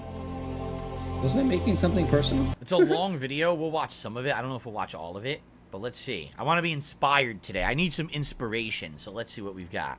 Oh, no. I don't want to see Phil inspired. Here are the 10 lessons I learned from basic SEAL training that hopefully will be of value to you as you move forward in life. Every morning in SEAL training, my instructors, who at the time were all Vietnam veterans, would show up in my barracks room. This is and the every first thing day. they'd do was inspect This is my like bed. this If you did it e-bagger right, training right here. the corners would be square, the covers would be pulled tight, the pillow centered just under the headboard, and the extra blanket folded neatly at the foot of the rack. It was a simple task, mundane at best, but every morning we were required to make our bed to perfection. It seemed a little Beg ridiculous at harder. the time, particularly in light of the fact that we Beg were aspiring to be harder. real warriors, tough, battle-hardened SEALs. But Drop the wisdom down of and this simple beg. act has been proven to me many times over. If you make your bed every morning, you will have accomplished the first task of the day. It will give you a small sense of pride, and it will encourage you to do another task, and another, and another. And by the end of the day, that one task And completed another one. will have turned into many tasks completed. Making your bed will also reinforce the fact Phil, that do the you know little who things in DJ life Khaled matter. is? If you can't do the little things right, you'll never be able to do the big things right. And if by chance you have a miserable day, you will come home to a bed that is made. That you made. And a made bed gives you encouragement that tomorrow will be better. So if you want to change the world, start off by making your bed. Huh. What's with this inspirational music? During SEAL training, the students are all broken down into boat crews. Each crew is 7 students, 3 on each side of a small rubber boat, and 1 coxswain to help guide the dinghy. Every day, your boat crew forms up on the beach and is instructed to get through the surf zone and paddle several miles down the coast. In the winter, the surf off San Diego can get to be 8 to 10 feet high, and it is exceedingly difficult to paddle through the plunging surf unless everyone digs in. Every paddle must be synchronized to the stroke count of the coxswain. Everyone must exert equal effort, or the boat will turn against the wave and be unceremoniously dumped back on the beach. For the boat to make it to its destination, everyone must paddle. You can't change the world alone. You will need some help. And to truly get from your starting point to your destination takes friends, colleagues, the goodwill of strangers, and a strong coxswain to guide you. If you want to change the world, find someone to help you paddle. Over a few weeks of difficult training, my SEAL class, which started with 150 men, was down to just 42. There were now 6 boat crews of 7 men each. I was in the boat with the tall guys, but the best boat crew we had was made up of the little guys, the Munchkin crew, we called them. No one was over 5'5". The Munchkin boat crew had 1 American Indian. By the way, if they said this today, he'd be canceled for calling them Munchkins, because that's incredibly offensive, by the way. 1 African American, 1 Polish American, 1 Greek American, 1 Italian American, and 2 tough kids from the Midwest. They out-paddled, outran, and outswam all the other boat crews. The big men in the other boat crews would always make good-natured fun of the tiny little flippers the Munchkins put on their tiny little feet prior to every swim. But somehow these little guys from every corner of the nation and the world always had the last laugh, swimming faster than everyone and reaching the shore long before the rest of us. SEAL training was a great equalizer. Nothing mattered but your will to succeed, not your color, not your ethnic background, not your education, Phil, not your social status. This is incredible. I find this incredibly if you want to change offensive, the world, Phil. measure a person by the size of their heart, not by the size of their flippers. Several times a week. Jeez, he just keeps going. He's doling out the life lessons. Now, you know what's funny? What's up, all right, Misguided? is some people in chat right now are very offended. First of all, they don't like the military at all. I guess a lot of people don't respect the military. And they're basically being very critical of this, saying this is just a military propaganda video, okay? Now, here's the difference. There's a difference between Admiral McRaven and the people who see something like this and, you know, don't achieve that level of success in life, and I'd like to share that with you. The reason that Admiral McRaven is an admiral is because he went through the same training as everyone else, but through that training, he found a way to learn life lessons that allowed him to improve himself and succeed, to become an admiral. Do you understand? Everyone goes through this training that he's explaining, but not everyone got out of it what he did. It was his ability to take a look at what they were doing, the tasks they were given, which he said the mundane thing of making your bed, right? But realizing that that mundane task that he had to do every day was actually teaching him something in life about discipline, about order, about success, about starting a meaningful day. He recognized that. And by finding those tiny, and learning these things along the way, that's on how those tiny little munchkin into a feet. successful individual. There are people who go through the same shit and will just be lumps all day. Oh, I hate this. Oh, I have to make my bed. Oh, I have to row together with everyone. Oh, I hate... That's not... That's what I mean. He's trying to show you how basically through seeing the productive things in life, how you can improve yourself. And how those... But it's ridiculous that some people just look at this and say, oh, he's a guy in uniform. It means nothing. You know, like, what are you talking about? This guy succeeded for a reason.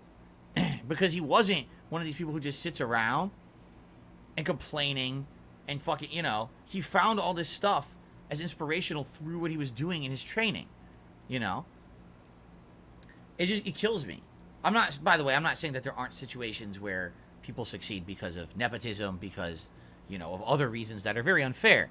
What I'm saying is, in this case, he's actually trying to tell you in your life, all those things, the little things you hate, or the things that don't seem to make sense, they actually mean something. So make the best of them and learn from them. Don't just be a lump in life, right? So I get something out of this. You may not, but I do. I'll listen to one more story, and then we'll continue on. The instructors would line up the class and do a uniform inspection. It was exceptionally thorough. Your hat had to be perfectly starched, your uniform immaculately pressed, your belt buckle shiny and void of any smudges. But it seemed that no matter how much effort you put into starching your hat or pressing your uniform or polishing your belt buckle, it just wasn't good enough. The instructors would find something wrong.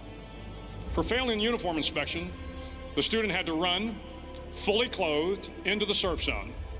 Then wet from head to toe, roll around on the beach until every part of your body was covered with sand. Jesus. The effect was known as sugar cookie. You stayed in the uniform the rest of the day, cold, wet, and sandy. There were many a student who just couldn't accept the fact. What does that mean? Is that racist? That no matter what how hard they tried to get the uniform right, it went unappreciated. Why do I feel like that's fucked up?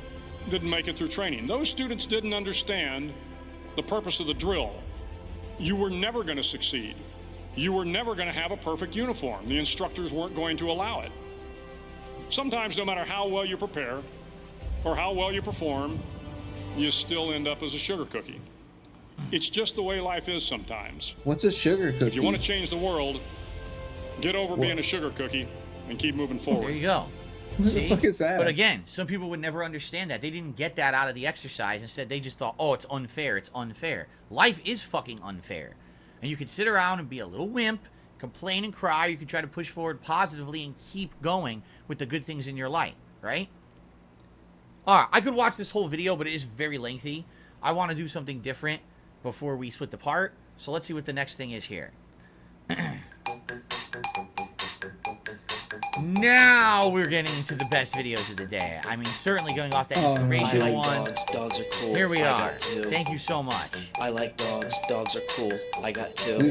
We've entered the dented zone. Dogs are cool. I got two. We're now approaching. Dogs are cool. I got two. So let me guess, guys. This is your favorite video of the show, right? Like, this is just...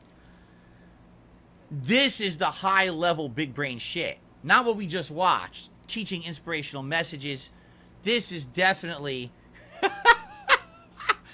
Thank you so much for making my point submitting this video. Because let me tell you, all that stuff we could have learned, In fact, you know what? We got to keep watching. We got to watch the whole clip. There's no way I could skip this clip. You're all aboard. We have to watch it in its entirety for sure. Everybody get on. This dog I is want big. everyone get on the This dog plane, is dude. little. 2 dogs on the end. Man in the middle. This dog is big. This dog is little. 2 dogs on the end. Man in the middle. I like dogs. Dogs are cool. I got 2. I like Phil, dogs. Dogs are cool. I think got that 2. you I like should dogs. probably. Dogs are cool. I got 2. Phil, I think you should maybe turn this. Maybe skip this one. Well, we've done it. We've reached enlightenment here on DSP versus the Internet. Thank you all. Let's continue. We're only halfway through the show for the week. I do want to say thanks to everyone who's here chilling with me. Thanks to those who have submitted these videos. And thanks to everyone who is supporting the channel. I just don't know how we're going to top that. I don't know how anything that comes further down the show today would possibly even reach that level. Let's split the part. Thanks, guys. We'll be back with more soon. Okay.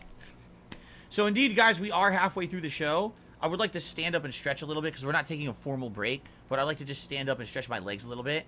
And then we'll continue on. Again, guys, thank you for being here. If you could support the channel today, it would be great. Super chats, memberships, gifted memberships would be superb right now if you wanted to support the show and the channel. But let me stretch. Oh, man. Ooh. Oh. Okay.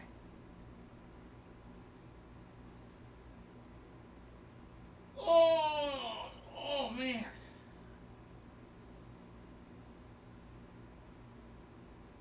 Okay. Good. By the way,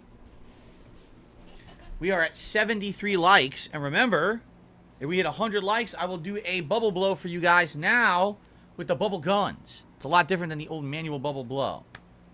Okay. Derek, yes, I said that Canopio was Toad's name in Japan. I knew that. He says, in Japan, the Japanese word for mushroom is Kanoko. And the name for Carlo Collodi's character, Pinocchio.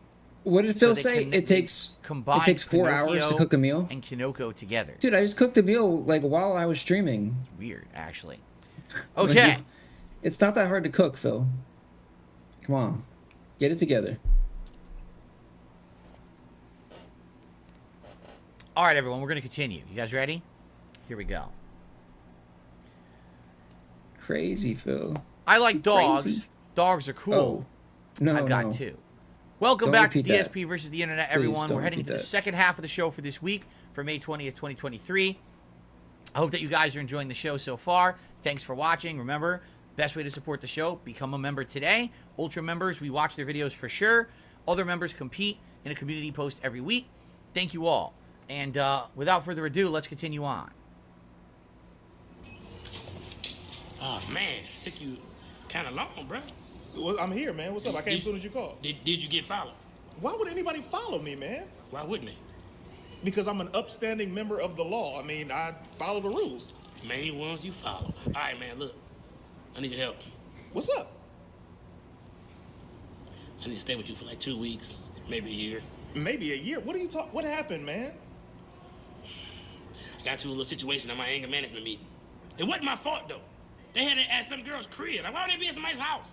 You know what I'm saying? These people all, it was like a girl just sitting in the back for no reason. Like, what you doing back there? I'm supposed to open up, and these people are sitting around. And why would they have anger management meeting with a bunch of angry people anyway? It needs to be one at a time, man. Well, I guess that's therapy. I should have went to therapy, man. Damn. You take anger management classes? I didn't know that. Why you always talk about what you don't know, man? I just told you. That's how you know. You just found out. Man, yo, I ain't know that. I ain't know you was doing this. I ain't know you was smashing her. Fam, you know now. Man. All right, man. So what happened at the meeting? All right, so we at the meeting, right? Yeah, and that's when I realized that I had a problem, you know? I needed to get help. Wow, you guys. Thank you so much for sharing your stories. I'm so glad I get to be here with all of you to hear your therapeutic process. Now, Anger management with Reggie Bo. We're 90 seconds in. Nothing's happened yet. Very boring. Like, do I really want to watch more? Do I really? All right. I'm going to give it a chance. I hate agreeing with Phil. About another minute. If nothing happens in another minute of any interest, we're gonna skip it. We have a new guest, Reggie Bo. Very boring right now. How you guys doing, Reggie Bo? Reggie, regular weed, I'm a pound. You know what I'm saying? You know, anybody want to know, I'm a pound. Yeah, you know, I'm gonna just get right to it. I've been dealing with anger, for some while now. Specifically, like, for example, road rage. I have so much road rage. It's like really crazy. Like when you be on the freeway and somebody's going slow in the fast lane, but they got a fast car, it's like driving me. Oh, like I can't stand it. Right. Okay, like I was saying, like I got road rage too. Especially like, you know, I'm trying to get over it, somebody don't want to give me over. Because they don't even use the light. Just use your blinker. If you use your blinker, then we would know when to come in. And it'll be safer for everybody. I'm with you. God, man, I hate that. Right. Okay. So, yeah. So basically, these people are gonna keep talking over him. He's gonna get angry. He's gonna explode. Okay, I get the skit. Next video. You know those Fucking cool boring. travel photos though, So when, bad. when they do a bird's eye view and it's all like straight. I like it here too. Knolling? Well, then I'm a knoller. Knolling is essential. Hi, I'm Dacre Montgomery, and these are my essentials. What the hell is this? Dacre Montgomery's May I Essentials. please I don't have even know my who first Dacre essential? Montgomery is. I feel like a total dick asking. And these are his essentials. What are essentials? I'm happy to get up and do it. Thanks, buddy. These are my blue pair. They're so dirty, I can hardly see. It's just a haze. And then these ones, they're kind of cool. If you're wearing navy, beige. And then these are like polarized, but they have a little bit of a blue tint, and I love the gold frame. My girlfriend, she actually gave me these. I literally will not spend money on sunglasses. I don't think I could live any further in a different world than this guy. Like, my Sunnies. This is my Sunnies collection of 3 designer sunglasses that I wear all the time. Look at me, right? What's next? Oh, I can't wait. Where is his European carry-all? I Is that just coming sit up? on them, I lose them. I can't I've wait to lost see so many what's pairs next. of sunnies. I usually keep them in a case, but My on this sunnies. instance, they're just thrown in because we had a late flight. Like, this is really the essentials that I think that you need. Oh, A yeah. good comb. I use the fine end on the sides because my hair's thicker on the sides, so it gets it a bit more streamlined. You know what I mean? Oh, and then yes. you use the wider ones on top, so you can get those nice parts. Oh, absolutely. These are really important. Eye drops, just keep your eyes hydrated. After our late flight, I had to put a whole bucket of these in my eyes this morning to wake up. So far, that's the only thing I agree with, because my eyes can get very irritated for various things, so eye drops could kind of be an essential thing. Okay? I dare give away this secret. This is the best cologne you will ever smell in your life. It's Tom Ford Black Orchid. What is it? Tom Ford what? Woody and I read sweet. this It's story kinda today masculine that and people feminine at are the same dying time. from It's eye the drops. best unisex scent. I've even got a little travel Like a bunch of version. people have And already then died from like some Aesop Indian do really some good, Indian like, eye drops. unisex. It just smells so like woody.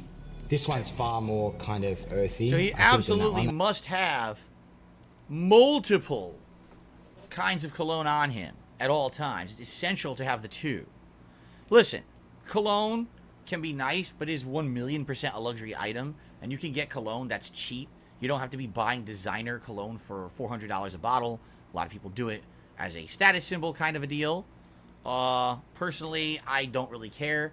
I have owned cologne. I occasionally wear it, but not often at all. real. So That one's quite floral. this is It's use a lot of very eye drops. You should fancy. definitely- It is. you should I've look it seen up. Stranger Things the first I don't 3 use eye drops, seasons. I don't so- know who this is. Your skin don't kind of I don't know push who the out, fuck this is. and Doesn't it really- rejects. doesn't really and affect this is me. one of the few ones I find for me hangs. So I can spray it on a jacket, like a jacket that I'll never wash, and it smells like that. You know what I mean? Wow, I can just totally love it. smell I good. love It's everything to essential. smell like it. I was Jabra getting these headphones, as a gift a while earbuds. ago. These are like the original ones, and then I bought these ones, which are like waterproof sport kind of versions. They're noise cancelling. They look like that, little green light, and then you just pop them in, and they go. doo-doo-doo-doo, and Well, if he likes those headphones, I'm not gonna hate on him for that. If he found good travel headphones and he travels a lot, I'm not gonna hate on earbuds. Yeah, the strain of bacteria has This is literally really good never 'cause I been travel reported a in lot, the so I United need to be States able to, before. when I'm landing, pop fuck it is in, that? pop open the SIM holder, and basically Oh, put a in, SIM you know, whatever card country I'm in, whatever SIM thing? that country equates to. Surprisingly essential, my friend. Actually, have some info for you. Yeah. Do iPhones have What's up, Mikey? Soon this will not be essential then. Redundant. So that's funny. So basically he was popping SIM cards in and out of his phone as he traveled internationally for work, but now they're telling him you don't need it anymore. Yeah. That's interesting. An owl. What the fuck? A fucking owl? What? An owl?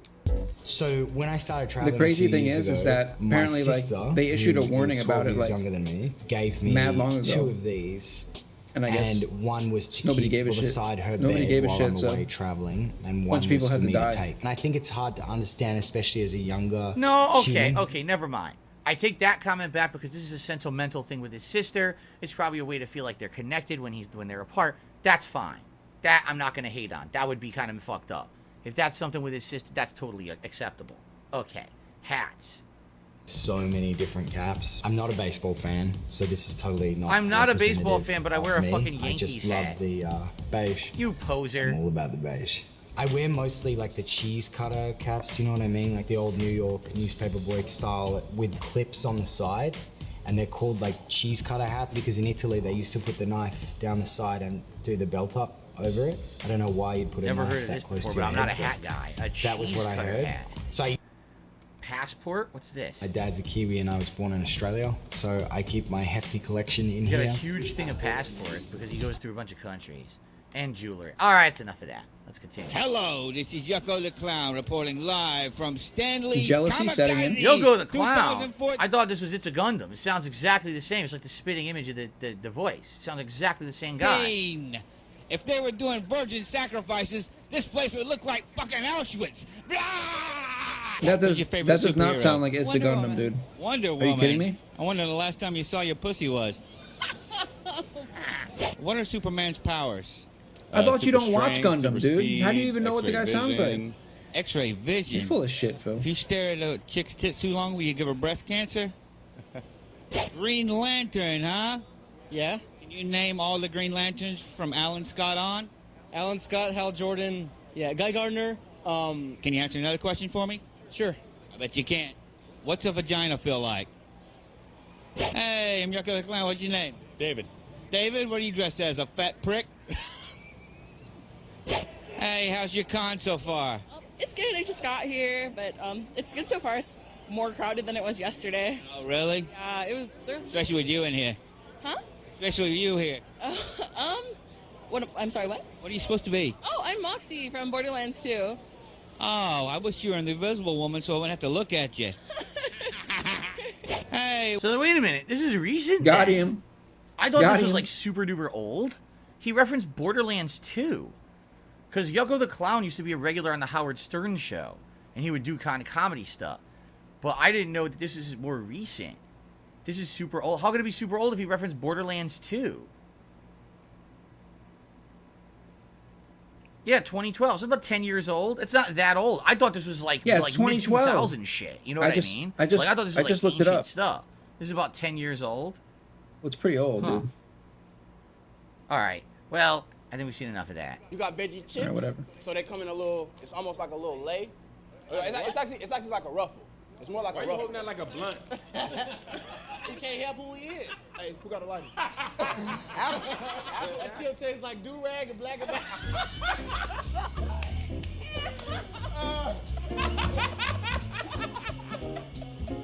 Great taste. What are the best? They're literally eating normal chips. The onion flavored ring because they're so much fun.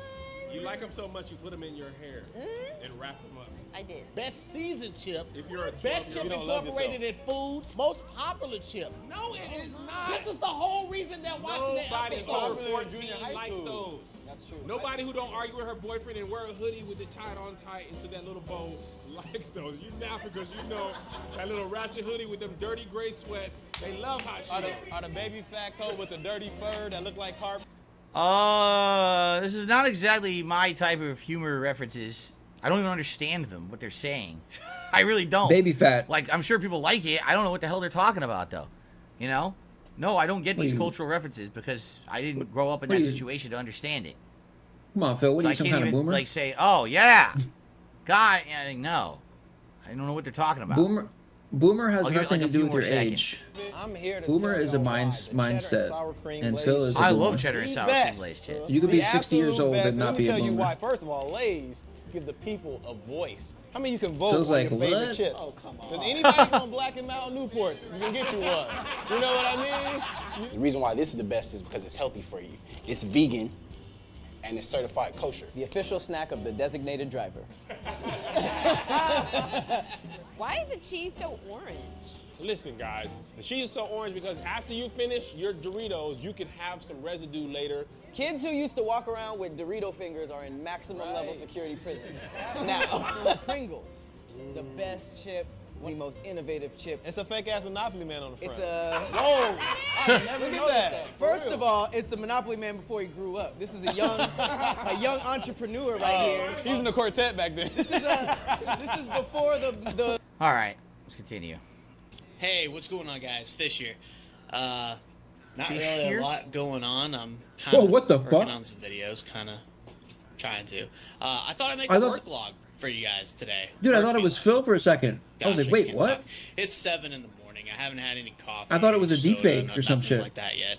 I thought I might as well take you through the day and, you know, what I actually do. Some people say this is my brother. I mean, yeah, there's a lot of. I would say there's, goatee. I thought it was a deep fake. I Probably was like, eyebrows, wait. eyes. Eyes are very similar. Nose is. Oh, nah. God.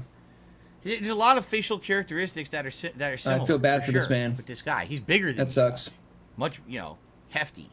Daily basis. How long is this? But it's 7 in the 38 morning minutes. right now, Okay, so hold I'm on a gonna second. tell- Let's actually get to the meat of the video then. So he works at Subway, and he's going to Subway. He's vlogging his day at Subway. Okay, let's see here. No, he's already doing better than you. He's got a job. Yeah. He's got a real mozzarella job. cheese is made. Big ups to this guy, dude. Goes right there on the line. All right.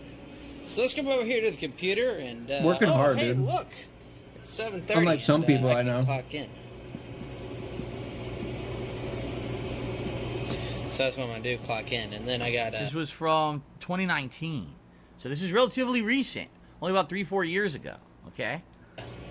I got 4 stuff years to do on the computer real quick. Here's how bread's gonna work, and I'll go through the process with you guys step by step. Oh, this will be great. I'll let you know it's loud in here, so you can hear me. Good luck. So this is our freezer. Our bread, it comes frozen, okay?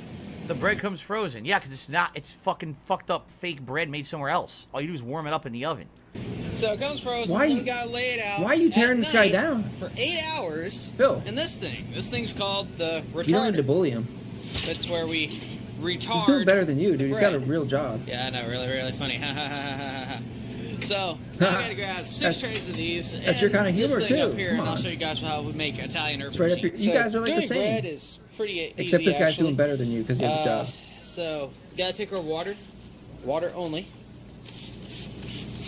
So pre-made bread. Get our bread nice Made and somewhere moist.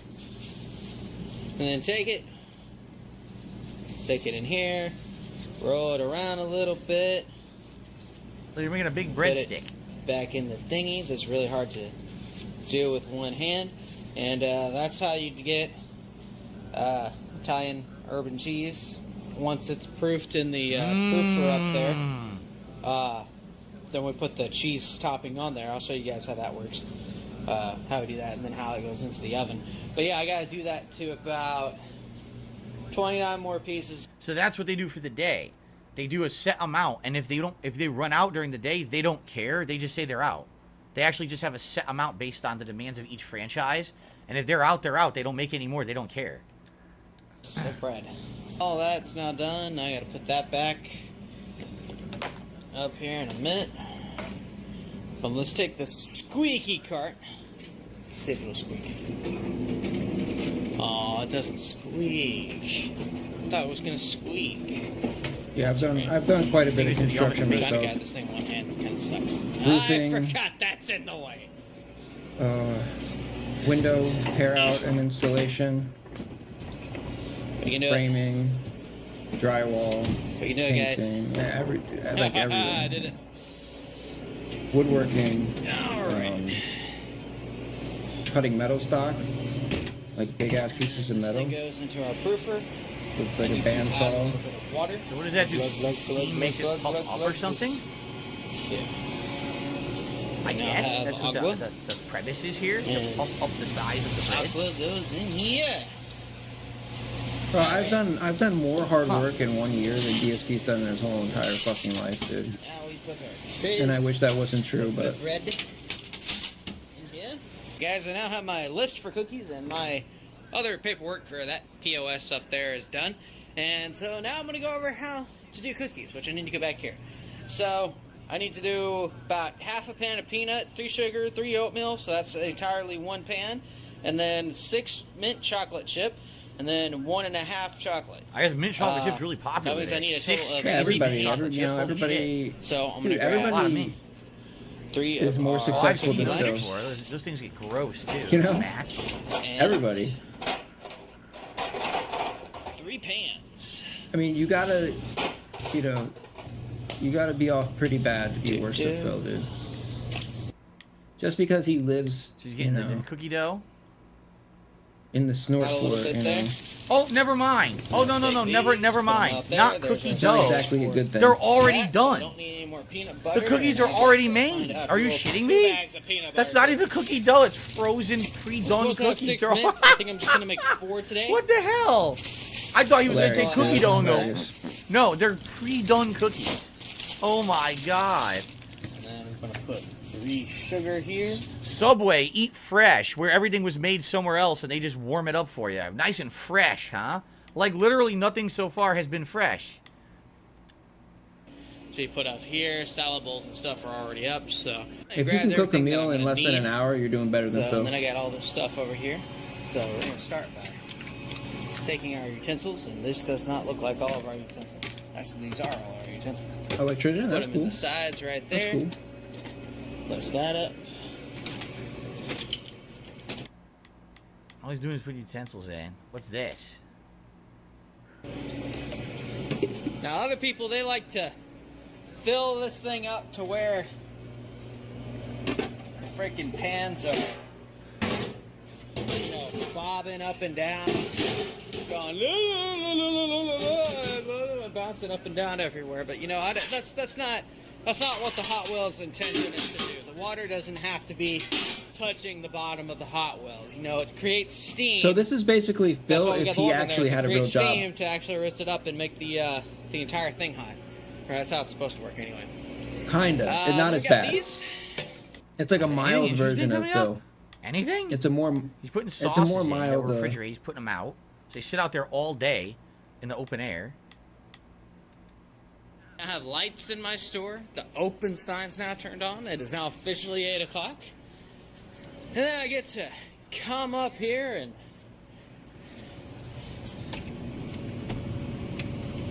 get this thing to open. There we go. Now it's open. And my store is officially open for business. And I have my first issue of the day. You fix yourself. To Go ahead, fix yourself. He's gonna have to replace that later. I wish everything would just fix itself. So, anywho. Oh now that God, I it scared have, me. You know, that I thought it was taken Phil care of, again. and, the store is now He has officially. a Oh my drive. God. It's a drive-through Subway. He has a headset. Oh, his I've never face even scared seen me. a I thought it was drive-through Phil Subway again. before. I guess there's Jesus. drive-throughs. It looks just like I him, get to kind of, make like my at prep first. list. So. But then it's like an alternate reality, Oh, hey, Phil. look. That buzzer, that means I get to check on my cookies. Let's see, are cookies are ready yet? They're not ready yet. So I'm just going to put this on for a little bit longer. Just enough for me to make my prep list, and then I can pull it out. It's honestly a lot of work better. for one person, but you see why one person can do it, because it's all pre-made shit. If he actually had to do everything fresh, he'd never be able to do it. But that's why Well, why you they're gotta- so understaffed. I've never been to a Subway that had like more than 2 people in it working at a time.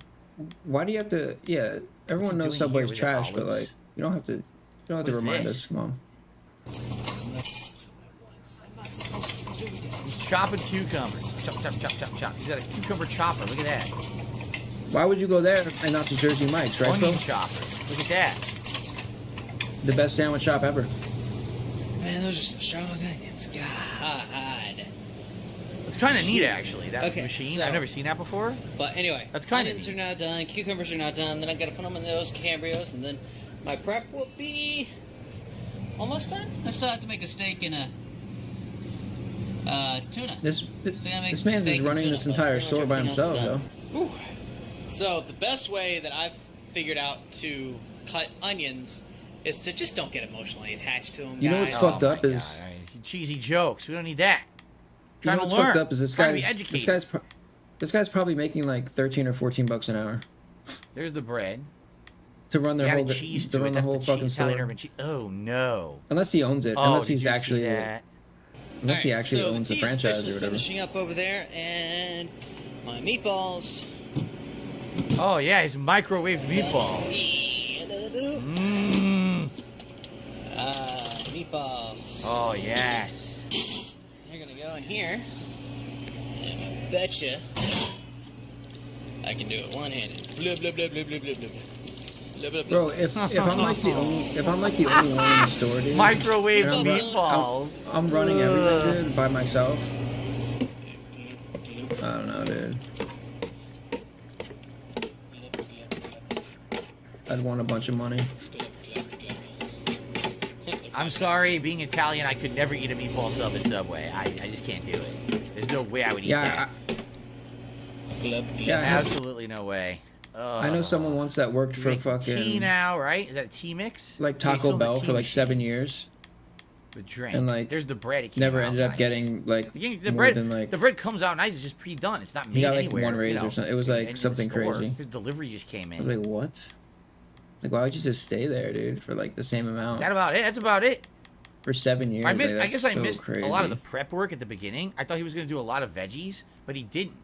It sounds to me like they do very little prep work in the morning when it comes to veggies. I mean, he did the cookies. He did the bread. When did he do the veggies? Did we miss it? How did we miss it? No, you see, they're already out. Bro, what just happened? He comes into the store. How are the veggies already out? Wait, what? I thought it was over. I'm Dude, missing a step here. Okay. I'm gonna go put this dish When did away. the I'll be veggies right come back. out? Yes. I gotta take those metal tabs and then fill up that cart there. Everything on that cart's got to go on the line. So it's all done. Yeah, let's okay. go. So exactly as I thought. They're not doing anything fresh every day. They probably like once or twice a week, maybe 3 times a week. They're doing a little bit of prep, and it just sits on that fucking cart all week, essentially until it's gone or it smells disgusting. You understand? So that's Subway. Nothing fresh. The bread's made somewhere else. The cookies pre-made somewhere else. The veggies probably made once or twice a week and just sitting on a cart until they're gone, right? Like literally everything old. What did he do fresh? He chopped cucumbers. He chopped onions. That's all he did fresh the whole day. Everything else he did was just pre-made and warmed up, right? What do you think this is, Phil? Well, Jersey eat Mike's? fresh, Come on. everyone. Eat fresh at Subway. Holy shit.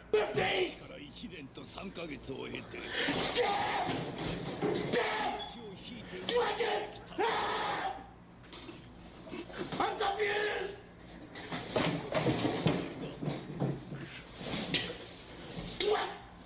What's going on?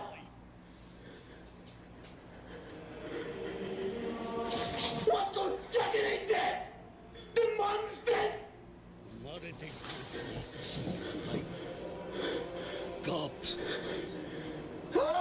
I think it's like it's a big plot. Yeah, look. Uzumaki Khan's Ace's real father reaction. What? Well, let's see. Number 1, I don't know what they're talking about in the plot of One Piece. Number 2, I can't understand what he's saying. This is kind of a fail. I'd like to touch base on a human level with you all today, because the reality of life is that depression is a bloody difficult mountain to climb, one that we all unfortunately need to scale at some point in our lives. That's true. Sometimes over and over again, and man, let me tell you, That was it gets hard getting up every day to conquer that depression. I've been struggling with depression quite a lot this year for so many different reasons, which I won't get into because that's not the point of this video. Super What Meat I'm Boy's going in the for chat here saying is he's to try and depressed. He fulfill wants a to kill philosophy himself. that I hold near and dear to me, which is to try and take any sort of negatives going on in life or just negatives in my mind and turn them into positive, productive outlets to help Come take on. that edge off and hopefully come out of these dark times with something to show for it. Now, am I good at doing When was that this done? when things are 8 tough? days ago. No. In fact, I suck at it quite a It's lot. literally- So that's why I'm hoping I got that uploaded talking about today. this openly and making this video on the topic will hopefully help to take the edge off and get me back on track. Spoiler, that's so what I'm going to do is discuss that's some Coffee of the Man. games that I like to play when I'm feeling depressed. Yo, this is Hopefully Coffee Man. create a I just safe know and it. open forum for our community to discuss their go-to depression games in the comments and in our Discord. This was his plan all along, dude. Currently struggling that To we all plug- know to what plug you're going his through, gaming and that review- we'll eventually be To plug okay. his gaming and review channel. I'm Square-Eyed Jack, and this is Depression Gaming. I would think, this is my guess, it's got to be games that aren't narrative or story-based, games that have a lot of maybe repetition, but also a lot of feelings of accomplishment, like score-based games Jesus. where you hit a goal, So or a overproduced. collect-a-thon game where you're just Holy constantly moving God. towards a bigger goal. You know what I'm I'm going saying? to talk about 3 different genres of gaming that I find help me out when I'm feeling blue or in Is that the trenches with overproduced some or is bad it just shit. me? Now, disclaimer, your results may vary. Everyone is different. That's what I love about human beings. But I'm confident that at least one Is of that these Klonoa? will hopefully relate to the I majority recognize of the you game. watching I've this never video. played it, but I recognize The first mascot. and most obvious solution is comfort games. You know that feeling when you eat your favorite food, rewatch your favorite movies, Right, or you're going shop- to play a game that you're familiar with, a game that you can easily jump into, you feel at home with. You know what I'm saying? It's not going to be like super challenging, not going to be annoying to you. It's more of a game that's just meant to gel. Take it away, Phil. Right? Okay. Back up again, because if there is a true connection, And here's Phil to tell you your more. heart will beat strong every time.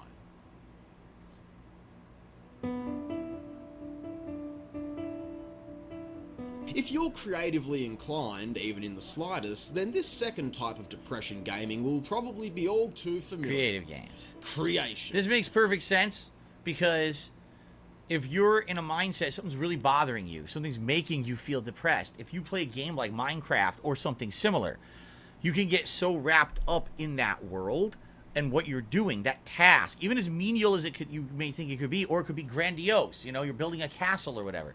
It could actually distract you from that thing that's going on that's making you feel depressed. And next thing you know, hours have passed. Maybe the focus on it is gone and you're feeling better. I actually completely understand what this guy is saying with that one. All right. I know I'm kind of turboing through because we're nearing the end of the part. Chaos and stress relief. All right, I think I've saved the best for last. Why do I feel like along with depression can all come a these- range of other emotions such these as submissions are anxiety, just, like, anger, and frustration, or even referencing spite. like Believe it or not, but troll shit that What the happened, fuck? like, so long ago. For real, 100%. I actually used to be like that in real life. No hyperbole. I had a real serious issue. I'm glad that I've mellowed out a bit now. If you couldn't tell, I'm a lot more chill these days and relaxed. But I do still have my moments when I just get so tense and I need a way he's to like let you. it out. He's like you, Phil. And so, I mean, a lot of people go to the gym or make other sort of proactive lifestyle changes not when Phil. they're feeling that way. Phil doesn't do that. In my case, I crave chaos. It's kind of fucked up how the human brain works, Chaotic but there game. is a sick pleasure to be found. You in know, the a lot of suffering games used to be like others, this. right? A lot of the games, like for example, the older Saints Row with the chaos missions, you got to blow up like mass destruction on a block, or the old GTAs to some extent, just having the police come in and blow shit up, or even like a game like Prototype, where you were a guy, superpower, you're absorbing enemies, you're throwing things, blowing up giant tanks and things that were coming at you. I could get that because you're causing so much destruction or change to an environment that it makes you feel powerful. And that power could make you feel less like you're out of control of the things in your life that are making you depressed, perhaps. Okay. Is there a last one, or is that just it, the conclusion? That's it. All right. All right, so guys, that is part 4 of DSP versus the Internet for May 20, 2023. I hope that you were enjoying the show. We got 2 more parts left. Thanks for watching. I wonder how many videos we actually have left in the playlist. We're going to find out shortly.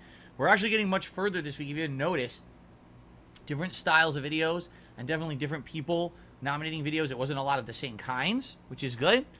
And could also be bad. I guess it depends. But anyway, I hope that you guys are enjoying the show. Again, thanks for watching live. And if you're watching on demand, thanks as well. I'll see you in the next part. Okay. So, let's continue on, everyone. We got about an hour left on the show, just so everybody knows. It looks like I received a tip.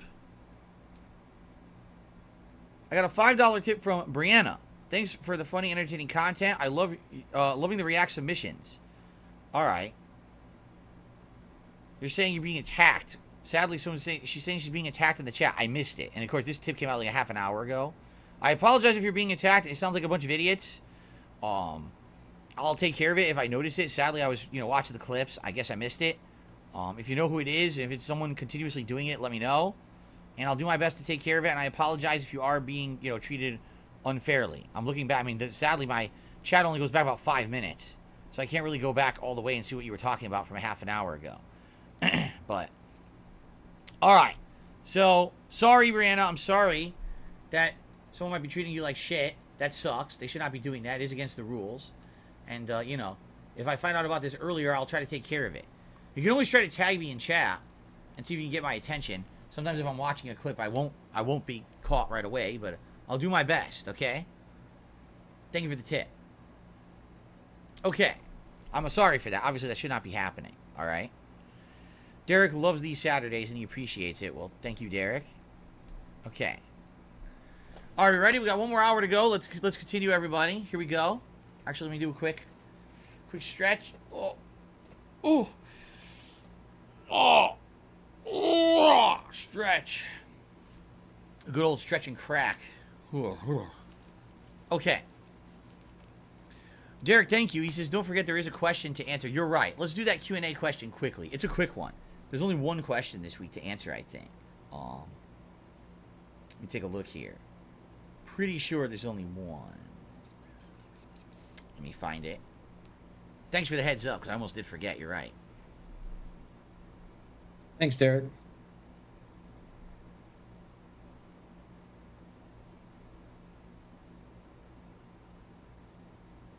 Here it is.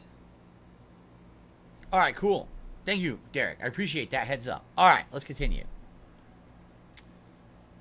All righty, everyone. Welcome back to DSP versus the Internet for May 20th, 2023. For everyone watching live, thanks for being a good audience and enjoying the show here live. For those watching on demand, this is part 5 of 6. So I hope you've been enjoying the show all week long as you watched it as it unfolded on the channel. Remember, the best way to support this channel and for you to be a part of this show every week is to become a channel member. If you're an Ultra member, we're guaranteed to watch your video. If you're a standard member, well, there's a community post you post up in, and we do first come, first serve. That's how we get the videos for the show. Now, also, a lesser-known factoid is that if you are a super member who's between those two levels, kind of the middle level of membership, I will answer some questions for you live on the show. And this week we have one person who took advantage of that. And I'd like to read their question and answer for them in detail here before we continue on with the show. All right? So, here we go. Hi, Phil. When your YouTube channel became serious and we made it into your business, so this would have been late 2010 into early 2011. Okay, so we're talking a good, 12 plus years ago. What was your parents' reaction when you told them? Were they surprised or proud? Some parents of our generation sadly may lack the knowledge of the World Wide Web and how successful it can be for some people, and I'm wondering. Thanks. Okay. Story time. You ready for a little bit of story time? Well, that's not the layout I was expecting. I forgot to turn off this stuff. Hold on. We'll do just a little bit of story time here for you guys, okay? So, here's the deal. When I became a YouTuber in 2008, it wasn't my intention that I would ever do anything with it besides just a mess-around hobby, all right? I never thought I would do this for a living or be a YouTuber. Like, the whole word YouTuber wasn't even a thing back then. When I first started doing this for a job, I didn't know what to call it. People would ask me, what do you do? I'm a videographer? I don't know. What am I? Right? No, that's not I did this for about 2-3 years as a hobby, 2.5 years roughly. And then, out of nowhere, I was laid off from my full-time job, which was an office job that I had for about 4.5 years. And when this happened, it blindsided me. I'd done things for that job. Like, I had bought a condo near where the job was. I had made life changes so that I could basically work this job, and I was thinking about doing it for the long term, for the rest of my life. And then when I got laid off, it was a shocker. And my parents were also like, oh God, what are you going to do? And the job sector in Connecticut at that time where I used to live was bad. The job market was awful. There weren't any other kind of jobs that were hiring in that sector. So I really didn't know what was going to happen. I had a few months of unemployment. I had been given unemployment benefits from the job when I was laid off. I was like, well, I have enough money essentially to pay for things for like 2-3 months. So I have a little bit of time to try to make stuff work. Now at this time, you know, late 2010 when this happened, I was an up-and-coming YouTuber. I'd done YouTube for about 2.5 years. People liked my content. I was actually known as almost like the underdog of the internet. I didn't have any sponsorships, partnerships. I wasn't with any group. No one was you know, pushing my content. It was more just a guy alone on the internet making gameplay. And that's all it really was. It was just a silly thing. And so when I basically decided, hey, let's give this a shot, because if I don't do YouTube for a living and it doesn't work out, essentially everything's going to change. I might have to sell my condo. I might have to change my whole life because I can't afford all this. Like I said, there was no equivalent jobs that I could have gone to in the job market in Connecticut to make what I was making at the office job. I would have had to basically, you know, maybe move back in with my parents and all kinds of stuff, okay? And so, basically, yeah, I'm scared of that too, what I Phil. decided I'm scared to do of as that I too, was Phil. collecting. Oh, wait a minute. It wasn't. Let me take that back. Did I say unemployment? It wasn't unemployment. It was a severance package. What do they call it? When you get laid off from a job, they give you a package that lasts a few months, right? I can't remember what it's called. It wasn't a severance. What is it called? It wasn't unemployment. I never filed for unemployment. That's incorrect. I said the wrong thing. Some people are saying, you filed for unemployment? You never said that before. No, I completely misspoke. I never had unemployment benefits. Is it really? called severance package? Wait. No, That's what wait, that's what it was. It was a severance package where is this because of the bankruptcy? Why is he? They he's gave me enough pay to make up for like 3 months. All right, so I was gonna lose my health benefits. I was gonna lose everything basically. And so when I had the 3 months or so to figure out what I wanted to do, something. I mean, I did go out there and apply for different jobs and stuff, but at the same time, I said, I wonder if I can make YouTube work as a job. And so I started doing my own thing, you know, and at that time, I still had the gaming channel, you know, DSP Gaming. This channel existed, but it wasn't monetized, because back then, you couldn't just monetize gameplay videos. But I had another channel, a vlogging channel, and I said, well, that's monetized, and I make a little bit of money on there. And I was trying to figure out how to make ends meet or whatever. And what happened was, when I told my story of how I had lost my job, right? And I didn't know what I was going to do, because if YouTube didn't work out as a job, which I had never intended, all right? You know, basically I'd be up shit's creek. I'd lose everything. People resonated with that. And people started supporting my content. They started watching the hell out of the ads, and I hate to say it, basically clicking on all the ads on all my videos on my vlogging channel. And what ended up happening was, within like 2 months, I was making insane amounts of money on YouTube. And I went to my parents and showed them. I was like, look at how much money I'm actually making. So you bought it. Like, this you is bought ridiculous. it all the money. I mean, no exaggeration. I was making, you know, over $10,000 a month on just a couple vlogs that I was pumping out on this channel. It didn't make sense. How could I be doing videos on a channel that's vlogging, and I was making $10,000+ a month just on the ad revenue on this one channel? You know, it was insane. So I knew it wasn't going to. You know what they say? If it doesn't make sense, it's not true. Be sustainable. But I showed it to my parents, and they were like blown away, and they were like, what in the holy hell? Like, they couldn't believe it. I was showing them the numbers. They would come over to my house, and I would show them, look at, here's the statistics of what it's saying I'm making on these ads. And of course they were like, well, can that be sustainable? And I was like, no, I don't know how it could be, but I mean, here's what it's been. It lasted about a month and a half, basically 2 months roughly. And then YouTube basically said, yeah, this isn't kosher. People are coming to your videos and they're clicking. This is not normal activity, and therefore we're suspending your AdSense, and you're not going to make any more money on your videos. So then what ended up happening was, they bought it. Got they bought partnered it with Machinima. Through that partnership with Machinima, I was able to put him, and they got ads him, on all my or he gameplay bought it videos, himself and got that's banned. really when I started making the big money. I mean, there were some months I was making insane money. If it back was legitimate then, 'cause back people then the ad revenue clicking, was sky high on YouTube. you wouldn't have gotten banned. So then it was funny because all this happens, right? And as all this is happening, my parents and I go to a Chinese restaurant. And at the end of the meal, we get fortune cookies. We open the fortune cookie, and it says, I shit you not, it says on the fortune, you know, moving forward, you won't have to worry about money anymore.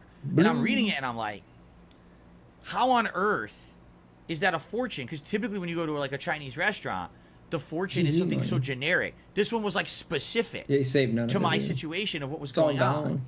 And I was like, how exactly could that be? How could that be the fortune I just got? And I saved it, and I put it on my refrigerator at home to show it wasn't fake or anything. And it was crazy because then I started being a full-time YouTuber, partnered with Machinima, and I started making crazy money. What is this, a movie? It was wild. Now, my parents Is this the didn't really the watch Phil my Burnell content. story? Here's the thing. I'm a gamer. They don't care about video games. I'm a They gamer. never Oh, did. My dad God. was never really into them. The only games he knew about were the ones he played with me when I was in the 1980s. He never got into gamer culture or anything. He didn't care. My mom, she's not even on the internet. So to them, what I was doing was like this weird, wild new world that, you know, they're not familiar with. So they didn't know about it. They didn't really care about it. They don't watch the content. They just don't, you know. You want to know what they did watch? Cooking with the King. What's up, NATO? They watched the Cooking with the King videos of me trying to cook and being stupid and not knowing what I was doing. They laughed at them because they thought they were funny because they got what I was going for with those. Okay? But outside of that, you know, they don't really watch anything. So to them, it was like, whoa, so you're going to be able to do this crazy thing on the internet that's kind of unorthodox. You're going to make a good amount of money doing it, right? That's crazy. But the thing is, I don't think any of us really knew that there would be longevity to it or anything. For our attitude was always kind of, we called it ride the wave. You know there's going to be ups and downs, but definitely ride the wave and see how long it takes us and how far it takes us. Because one day I might have to stop doing it and do something different. But at least now, you know, for the short term, this is something that it looks viable that I can click do. ads, dude. And let's be honest, in the last, 12, 13 years I've been doing this for a job, things have changed absolutely dramatically, right? Dramatically. To the point where now I barely even do the same thing. Can you even argue that today I'm making the same kind of content or whatever? Of course not. It's so different. But, to me, it has been a wild ride that was worth riding. And I absolutely love what I do today. But my parents never really reacted in a negative way. I will tell you this. My mom was always skeptical and like, how long are you going to make this happen? How can you keep going? One day you're going to have to transition out of it. But here's the thing, and here's really the major difference here. The transition that's happening isn't exactly what was expected. The transition is you can't just play video games for the rest of your life, right? That's correct. I really, there's no way. I'm 41 years old. I can't just sit around playing games for the rest of my life. It ain't going to work. But transitioning into different styles of content, literally vlogging, podcasting, the React content I'm doing right now, and other things as I get older, phasing your family out would all be of in the danger. gameplay and instead having that be more of a balance between other topics and other kinds of content. Phil, you can't vlog. I do Your feel family like I would can be make in this danger, happen Phil. long term. There's enough people who are interested in me and my opinions on things and hanging out with me on a daily basis to support this being my occupation. And I didn't really see that back then. Back then it was just gaming. Gaming was what was going to pay the bills. Gaming was the big thing. But now I've seen how things have changed, and in a lot of ways the gaming thing isn't necessarily really the big thing anymore a lot of times. I mean, yeah, if a big game comes out and I get a big boosted views or whatever, yes, but for the most part, let's be honest, things are changing on YouTube and everywhere else. And you got to move with those changes, and people aren't just looking for someone to sit here and talk about games all day, every day anymore. You know what I mean? But today, because, years ago, I had a conversation with my mom, and she was basically like, you're probably going to have to phase out from doing YouTube and get an in real life job. You know what I'm saying? And I kind of agreed with her, and then the pandemic happened. And we looked at that situation, and we were like, dude, if I didn't have a YouTube job during the pandemic, I probably would have lost everything. Because any job that I would have had, I likely would have gotten laid off or lost. And I would have lost my house. I would have lost my livelihood. It would have been the end of everything. Thank God I had an internet-based job that I could continue to do and entertain people who at that time were very, very distraught over what was happening in the world and in their personal lives, So it would have been crazy to quit what I was doing because I actually would have screwed myself over inadvertently. So now instead of being, listen, there's absolutely no way that I can continue to do gameplay for the rest of my life. But my plan is to transition into other kinds of content, which I've been doing, if you haven't noticed, and it's been successful. So now my parents don't, do they ask me, what are you doing? No, I tell them every once in a while, hey, I'm doing a special marathon. Hey, I got a podcast.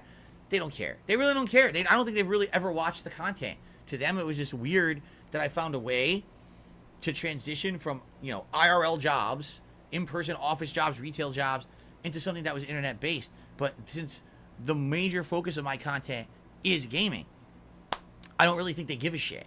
They never really watched it. They never really talked about it. They're happy for me, obviously, that I can do what I love for a living. But at the same time, they're aware of all the ups and downs and things I've been through. I tell them. I talk to them every single week. I tell them all what's going on in my life. So they're well aware of all the big, good, positive things and the horrible things that can happen being an internet content creator.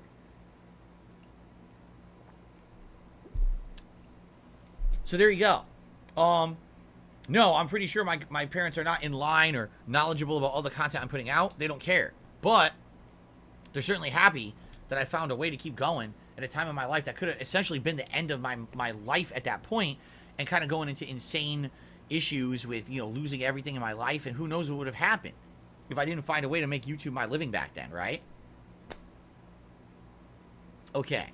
All right. Now we're going to continue on with the reacting, guys, now that I've answered that question very thoroughly. Okay? Let's continue.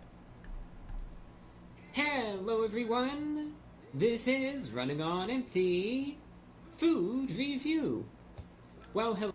Running on Empty Food Review. The name of your channel is The Report of the Week, and the name is Little Caesar's New Pretzel Crust Pizza Review.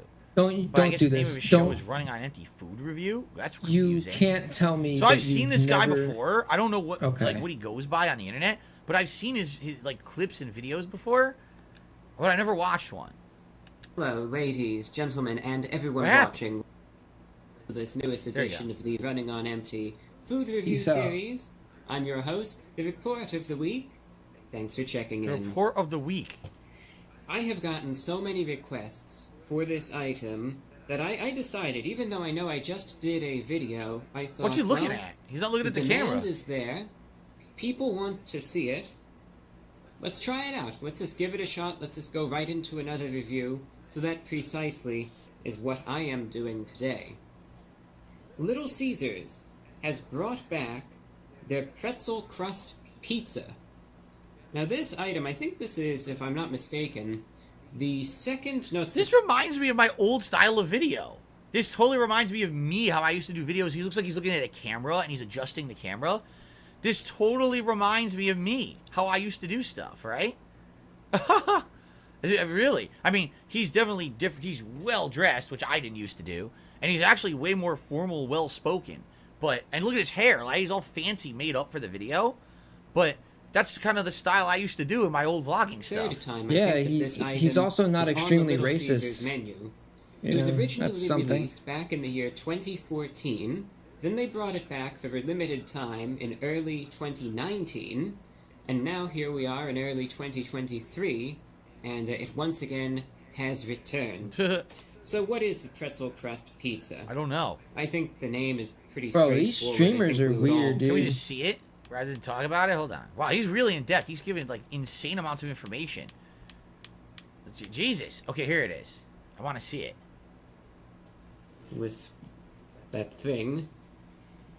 Little It's got- Caesar's looks mascot. looks like it's a little like a little playing card or something. A playing with card is supposed to be a with a smartphone. disc on it. I don't know Bleeping. if that's supposed to be a UFO or A UFO? or That's something, it's a phone with a piece of pizza There you on have it. it. He thinks it's a playing It's card? a save time machine. Ah. So that's what it is. A save time machine. And here is the pizza. All right, let's take a look at this. Wait a minute. Let's focus. Hold on a second.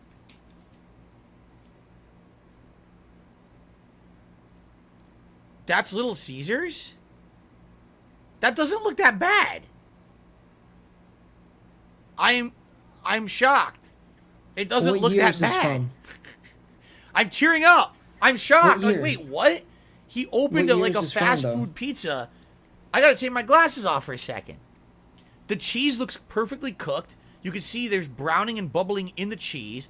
The pepperoni looks toasted to the point where it's actually like peeling up, right? The crust looks like it might actually be like a thick, chewy crust. And they put some, they put some pretzel salt on it. Why are you That doesn't look reviewing bad. the food? Why are you reviewing the food that's in the food review, dude? You don't even get to eat. All right, it. let's see. Okay, just Let's just continue. calm the Now I'm fuck down, dude. fascinated by this. No, you're starving. You're salivating. It doesn't look right bad at now. all. You just want The to shove pieces it are down your mouth. huge. Shove it Look into at the your size mouth, of the dude. pieces. Come on. A point of view, at least as far as aesthetically pleasing, doesn't look bad. No, it looks good. I would say this actually resembles the ad pretty accurately. That's It crazy looks looking. Like, it's super good for a fast food pizza. oily and greasy. I'm completely You can see that blown away salt at how on it the looks. crust. It looks You delicious. can see that, almost like that. Have you never orange had yellow it, dude? hue Like, I don't understand. to Have the you never went cheese. there? And I'd say it looks as advertised. Like, you've never gotten a Little Caesars pizza? And let's get a slice. I wonder how much it costs. How about we go with this Wow. slice right Okay, here? whatever. How do you never get a Little Let's get a Caesars? closer look. Like, not a single time in your whole life. Right. Mega Man NT says this guy once reviewed a bottle of water. His shtick is that he's completely oblivious. I guess he takes everything insanely seriously. Gotcha. Now, if you actually look real close, shut up, The dude. dough looks No, pretty no. good. It's tough to see, but do you see near the tip of the Your chat pizza? doesn't See how know, it looks Phil. more yellow, and then as we go further in, it looks more white.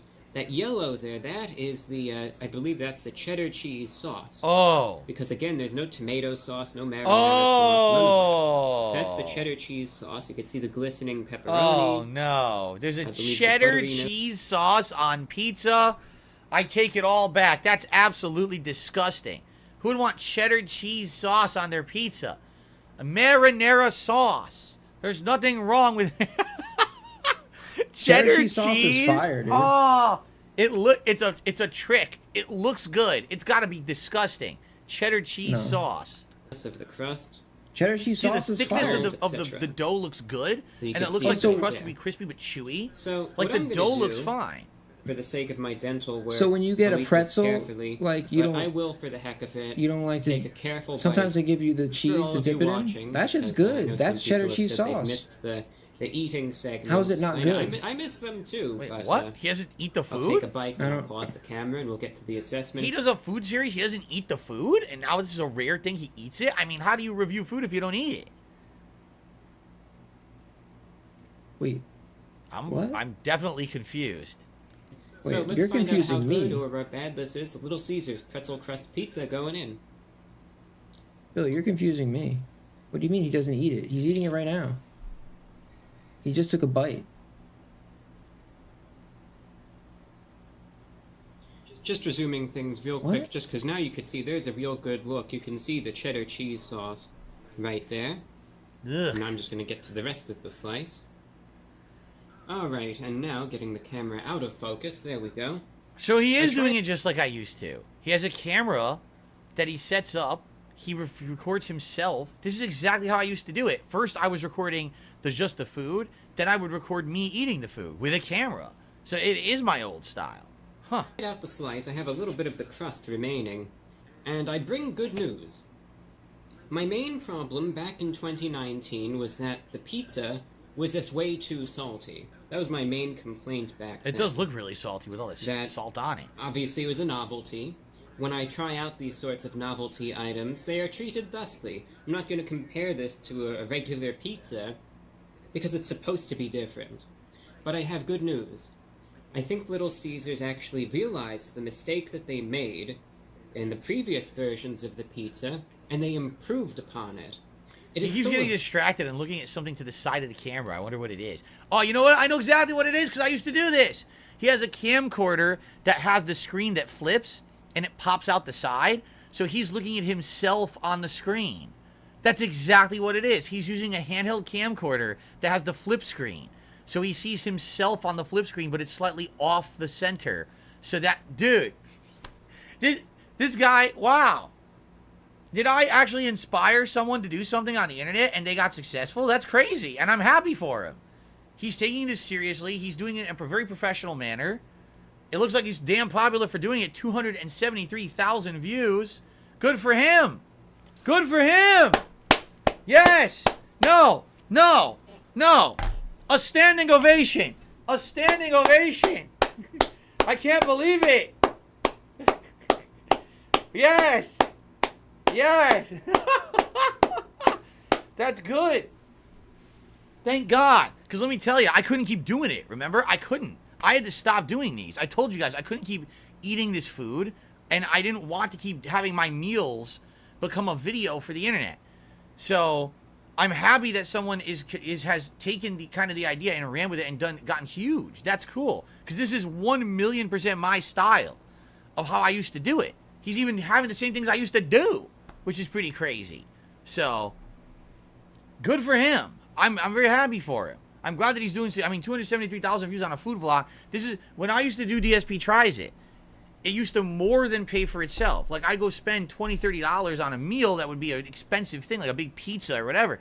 But then the video would actually make, you know, a good amount of views and money on it, so it would be justifiable.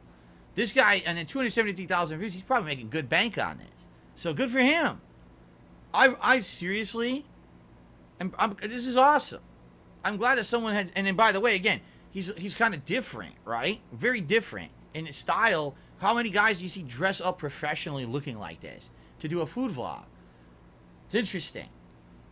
Very salty pizza, but what I have noticed is the cheddar cheese sauce, interestingly enough, actually has more of a potent, for lack of a better word, sharpness to it. It's a sharp cheddar cheese sauce. Some of the other saltiness that you would notice on this pizza. I wouldn't like it. So as a result, in each bite, I can't really eat. Now it tastes more I can't cheesy eat cheddar cheese on than pizza, it does man. salty. This is not happening. As you're eating the pizza itself, of course, it's not overly crunchy or anything. It's a pretty soft pizza, your standard hand-tossed variety. It's very cheesy, though, and again, you could mostly taste that sharpness of the the cheddar cheese sauce, as well as, especially the mozzarella cheese. Here's the deal. If you like this, that's good on you, and you can like it. It might for you, if you like pretzels with cheddar cheese, that sounds like the pizza would probably be pretty good, but for me, like, I'm so used to Italian style. You gotta have the marinara. You've gotta have the classic cheese. I'd probably hate this, but the review is good. The review is good quality, and he's going crazy into detail, 12 minutes, and he actually edited it. He cut it up, which is good. Wow. See, I see this guy all the time. I see, like, things, like clips of his or whatever, and I'm like, oh, it's interesting that someone's kind of doing food reviews, and now come to find out it's in my old style, and he's doing really well. I mean, super thumbs up to this guy. I'm impressed, and I wish him well. I hope that he continues to be successful on the internet with what he's doing. I think this is excellent. All right? Awesome. All right. I wonder if we have time for one more before we split the part. I don't know. Let's see. I got a bullet bill! Nice. I got triple red shells. What did you get? You want to know what I got?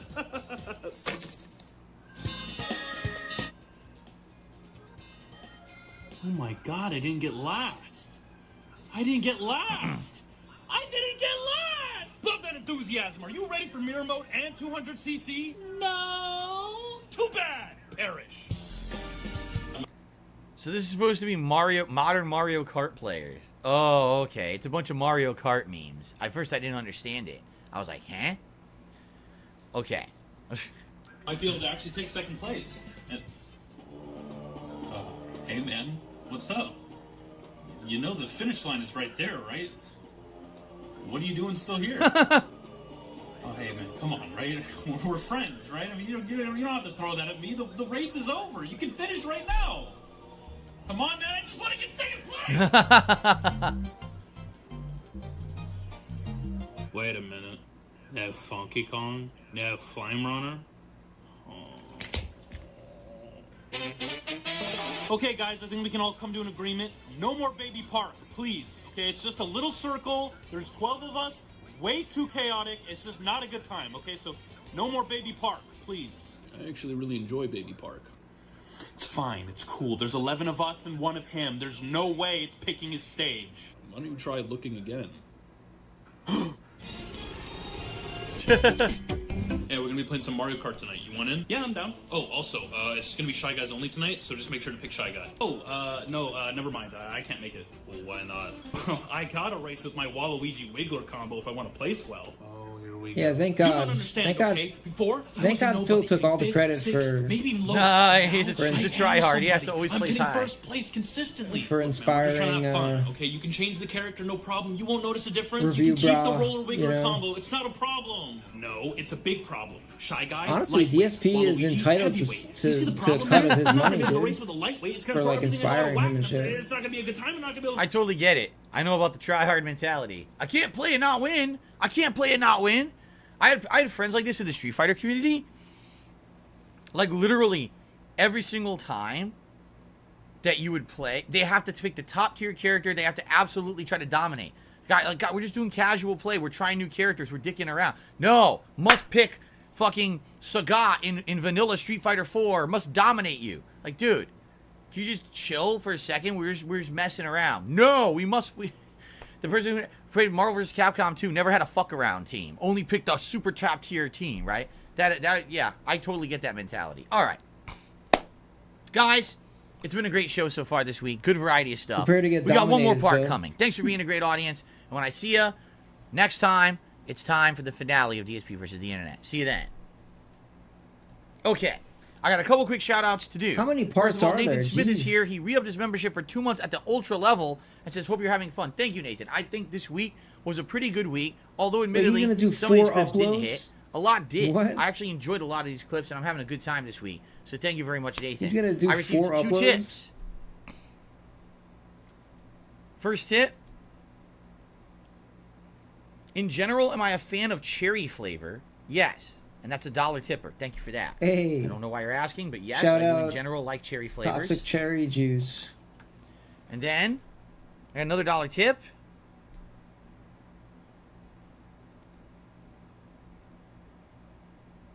Someone is saying, just listen to this. Review Bra, also known as Report of the Week, is highly articulate compared to you. Review Bra was not inspired by you. He doesn't know who you are. Who said that he was? What are you talking about? Exactly. I'm saying Phil. the guy. I like it because it seems to me like it's very similar to my old style. This guy took it ultra seriously. He's getting that kind of views, which basically means to me that he's found a way to find it and catch on to the YouTube algorithm and blow up. Excuse me, the YouTube algorithm and blow up. Algorithm? And be popular doing it. He's even using my camera techniques and things. Like, I'm understanding why he's looking off center for the camera. I get it. Wait, I haven't said he's very yours? different from me. Look, he's dressing professionally. He's more That's serious not and a spoken. technique. He's talking about the product for like 5 minutes before he even eats it. Different from how I used to do it. But that's cool to see someone doing the same kind of content and succeeding. And I gave him a standing ovation. Why are you talking like I'm trying to say he was inspired by me and should know who I am? I never said that, you fucking idiot. You stupid mouth-drooling moron. Why do you put words into my mouth because you're a jackass trying to make me look bad? How about this? Go fuck yourself. How about that, you piece of shit? Thanks for the $1, by the way. Hey, Phil, you want to look bad? Seriously, You're what doing a an great job, asshole. buddy. Keep it up. Keep it up, Phil. You look Okay. like a great guy Now, right in now. the meantime, we received 100 likes on the stream. 100 likes. So that means it is time for a celebratory bubble blow. Indeed. So, let's do it. And of course, now, as you know, thank you for these donated bubble guns. It is time for some bubbles. Very nice. Thank you all for the engagement today here on DSP Reacts. I appreciate it very much. Attendance today was higher than usual. I don't know why, but overall attendance on the show was actually higher. I don't know what prompted that, but thank you for those who've been here. I appreciate that. So, guys, this is the final portion of the show. This will be the last chance if you would like to support the stream in any way, whether it be a like, a super chat, or a membership. I would appreciate that if you could. Thank you in advance. Maybe some gifted memberships here at the end would be really useful. But outside of that, that's the wrong thing. It's been a great show, and I'm excited to see the final clips for the show. Okay? I think what I'm going to do is I'm going to put my phone in. Okay. Yeah, somebody asked about cherry Very flavor. good. Derek, I'm glad you were here today. I will see you later. All right, are we ready? It's time for the finale. Here we go. All right, everyone. Welcome back to DSP versus the Internet for May 20th, 2023. This is the final part. I hope you've enjoyed the show so far. Hopefully, you've caught all the parts on demand on DSP Reacts, or if you're here live, thanks for being a great audience. Remember, the best way to be a part of the fun is to become a member. Ultra members, we will watch your video for sure every week. This is Standard fun and members, meaningful. you get into a community post and you compete with other people, first come, first serve. That's where we got all these videos for this show. And we got about roughly half an hour left to go, so let's jump into the final segment. Here we go. Ebony Warrior? This looks kind of like Dark Souls, right? In fact, those mountains are a symbol from an RPG I'm aware of, but I don't know which one. Right? I recognize those symbols. Oh, it's Skyrim. Those are Skyrim symbols, right? For sure those are Skyrim symbols. So this is... Look at this. This is like Devil May Cry. Wait, it is Skyrim, because that's Skyrim the HUD. Is it Devil May Cry or is it Skyrim? What on earth is going on here? Maybe it's both. This is one hell of a mod, Maybe if this is Skyrim. Yeah, maybe. Yeah, maybe they made a hybrid game. Look at that, launcher combo. It looks like gameplay from Devil May Cry or Nier Automata. Devil May Skyrim. The HUD of Skyrim. Like, what the heck is this?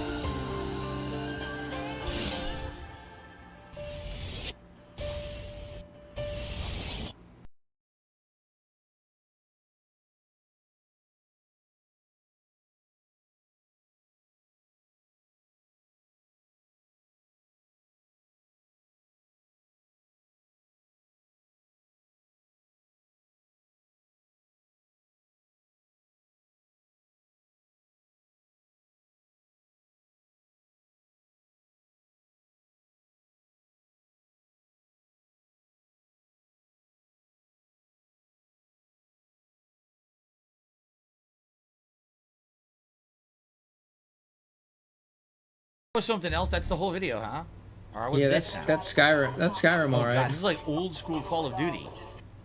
The Breather Strikes Back, Call of Duty trolling. 10 years ago, it is old school Call of Duty. You freaking idiot. Uh-oh. Bill, Yeah, is this man. TOS? Domination. Capture the objective. Securing C. Friendly spy plane inbound. Oh, the quality's terrible. Look how choppy it is. Black Ops 1, this is Black Ops 1. Huh? The quality is atrocious. So it's this guy dope-ass bro just keeps breathing into his mic. Wow, fucking aim. Oh, I hated this. I hated this. What's up with you this breathing map, so dude. hard? This was the. Why are you breathing this so was the hard? worst map. Bro, this is annoying, dude. Yeah, I remember this don't map, and listen I to remember that this was brought back This is- in a future Call of Duty. It was the same map. I remember This playing is it. literally annoying me, dude.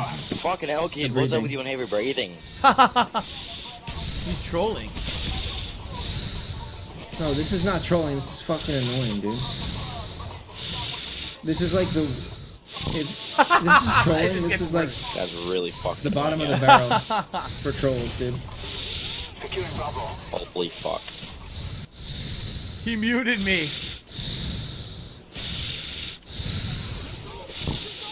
What's funny is you totally know that's not what they're hearing because it's too good quality. The microphones back then, even What? even today, they don't sound that good. That sounds like there's someone sitting right next to you breathing. So what they did, they edited the video and they superimposed that breathing in to make it sound loud, but it's really not.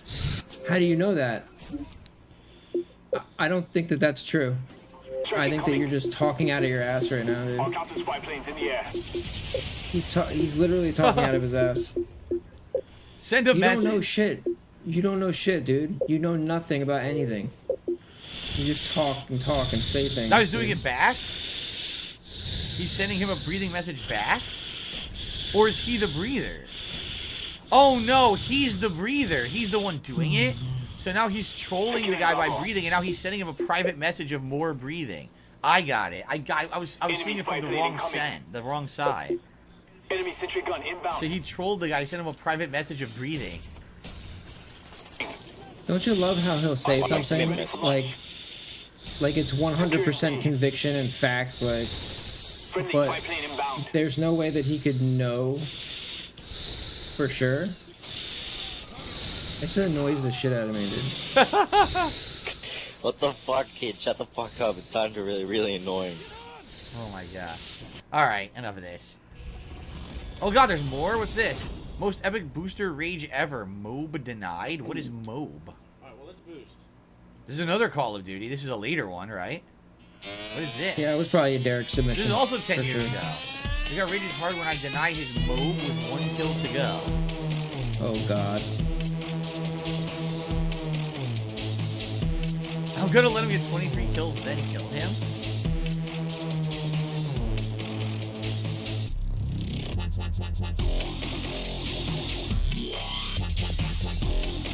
Bro, who's submitting So this it's shit, purposeful dude? trolling. How do you kill him? Is he on your team?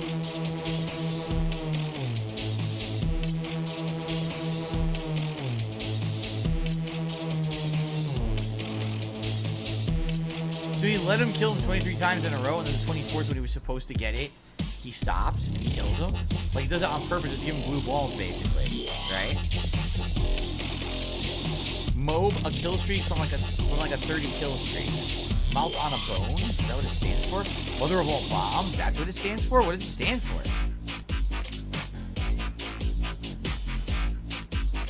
Jesus, they just took their time. The kills.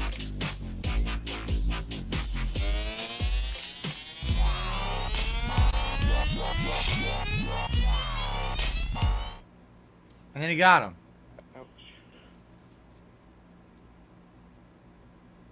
Moab denied.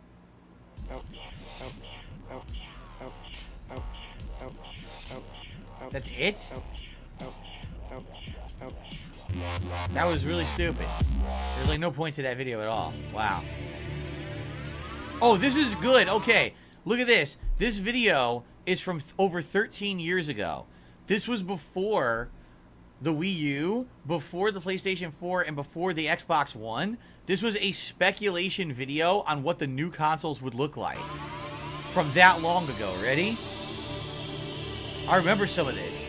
Oh yeah, that's definitely what the PS4 ended up looking like, right? PlayStation 4 concepts. Look at that. Look at the controller. It looks like a Batarang.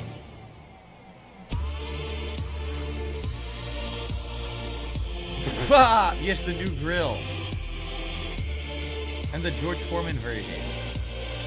These are all the crazy shit that used to be on the internet. Like, seriously, this stuff was all over the internet. People would just make these weird concept versions and be like, oh yeah, look, oh, I remember, I totally remember that. That was, people thought that was real. People 100% thought that was the real leaked controller for PS4 that looks like a Batarang or a Boomerang. People believed it, and it never was. That was bullshit. It was never made. Look at this shit. People just made it up. And the thing is, people back then, you know, there weren't really any, there wasn't any real information about this stuff until like last minute when they were announced. So people would do this kind of speculation all the time. Look at this one. The PSP 4000. So when they were supposed to be making a new PSP, which then ended up being the PS Vita.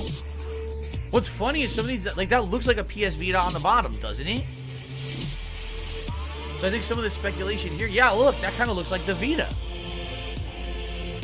That doesn't. That's way off. Some of those concepts were close, I would say. Look, there's like Monster Hunter on it. Oh my god, yeah, right. That was the Ericsson PS phone. The Xbox 720, which they were going to call the next Xbox, right. Oh yeah, that totally, that's exactly what it looked like. How did they know?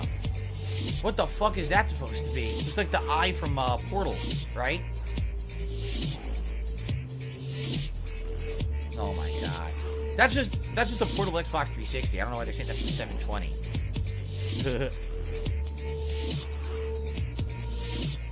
What the fuck? It looks like a scale or a Wii Fit pad or something. What is that? All these weird things people speculated. What's funny is actually hitting pause, that one at the top center is close to what the Xbox One actually looked like, isn't it? It's actually quite close. Oh yes, a portable Xbox is coming as well. Yes, no, this is completely wrong. Microsoft did not give two shits about portable handheld gaming, right? Not at all. It's hella weird.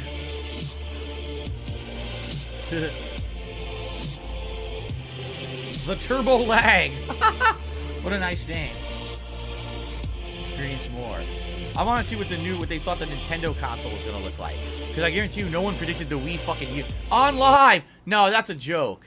On Live was in development at the time.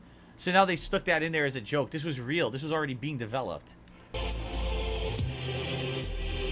The Wii 2. What did they think the Wii 2 would look like? The Wii U? Oh, yeah, definitely. That's just like the Wii U. Look at that. Absolutely no one would have gotten this right. Because the Wii U was such a fucking weird thing, no one guessed it. The Nintendo Revolution. What's up, Pizza Bob? Yes, it's a controller. An actual, like, TV remote with games on it. Right.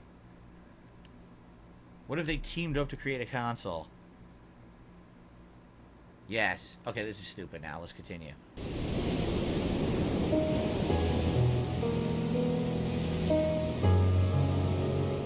It was an amazing experience. It just, there's nothing that can compare.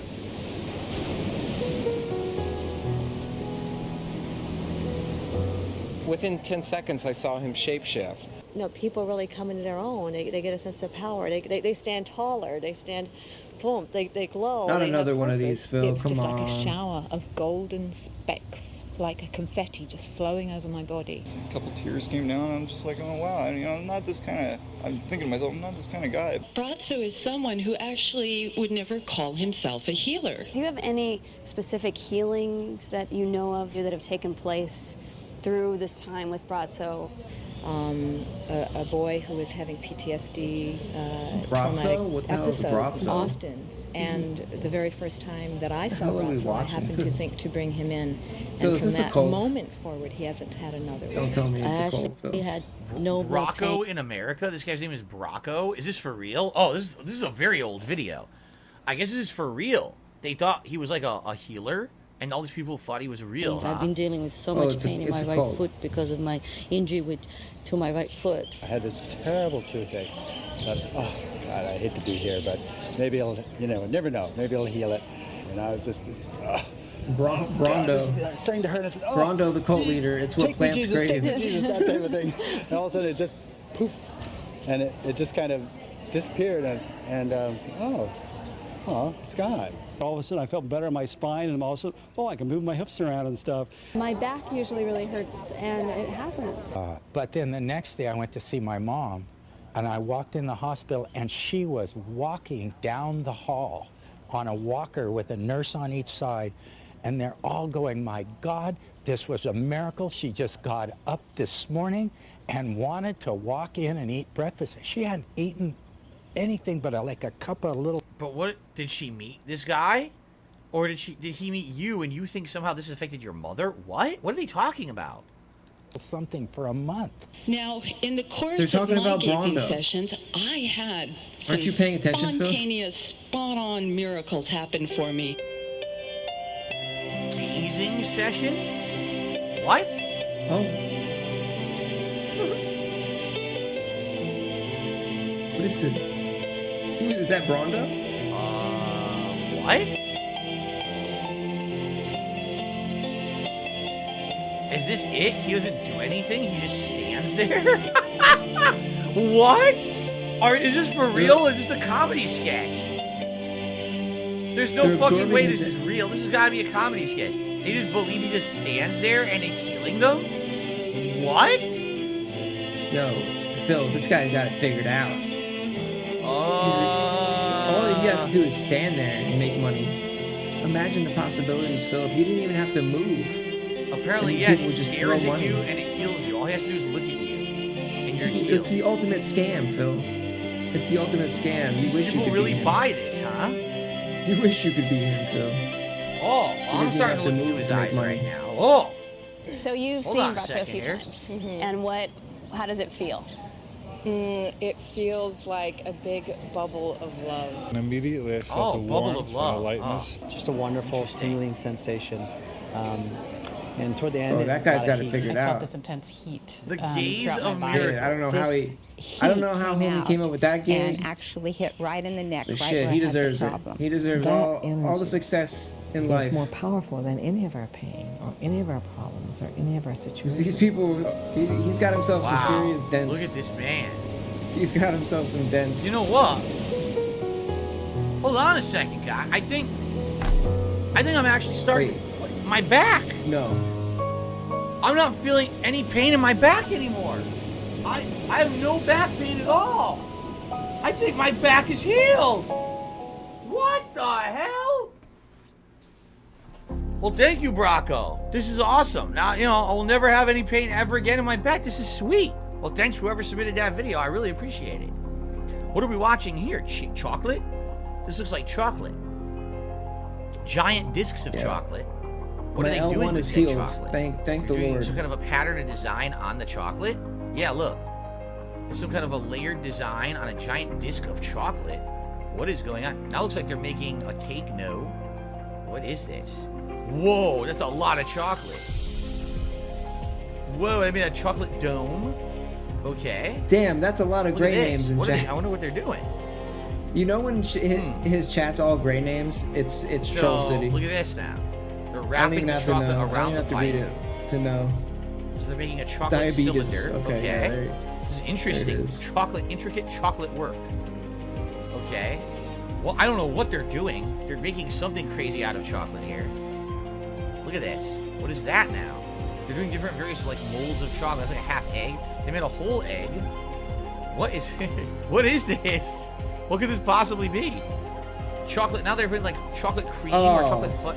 Oh, don't tell me this is gonna be something sexual. Come on. Phil. I thought this was gonna be something cool. All right, maybe not. Look at the meat. Okay. Whoa, it's like a snake. Yo, oh, cool. They had me there. They're They had carving me in like the first snake, half. A snake's head. Not gonna lie, out they of did have me. chocolate and chocolate, I was like, okay. frosting and fudge. Look at this. Okay. Look at that. They're sculpting an eye onto it. It's crazy.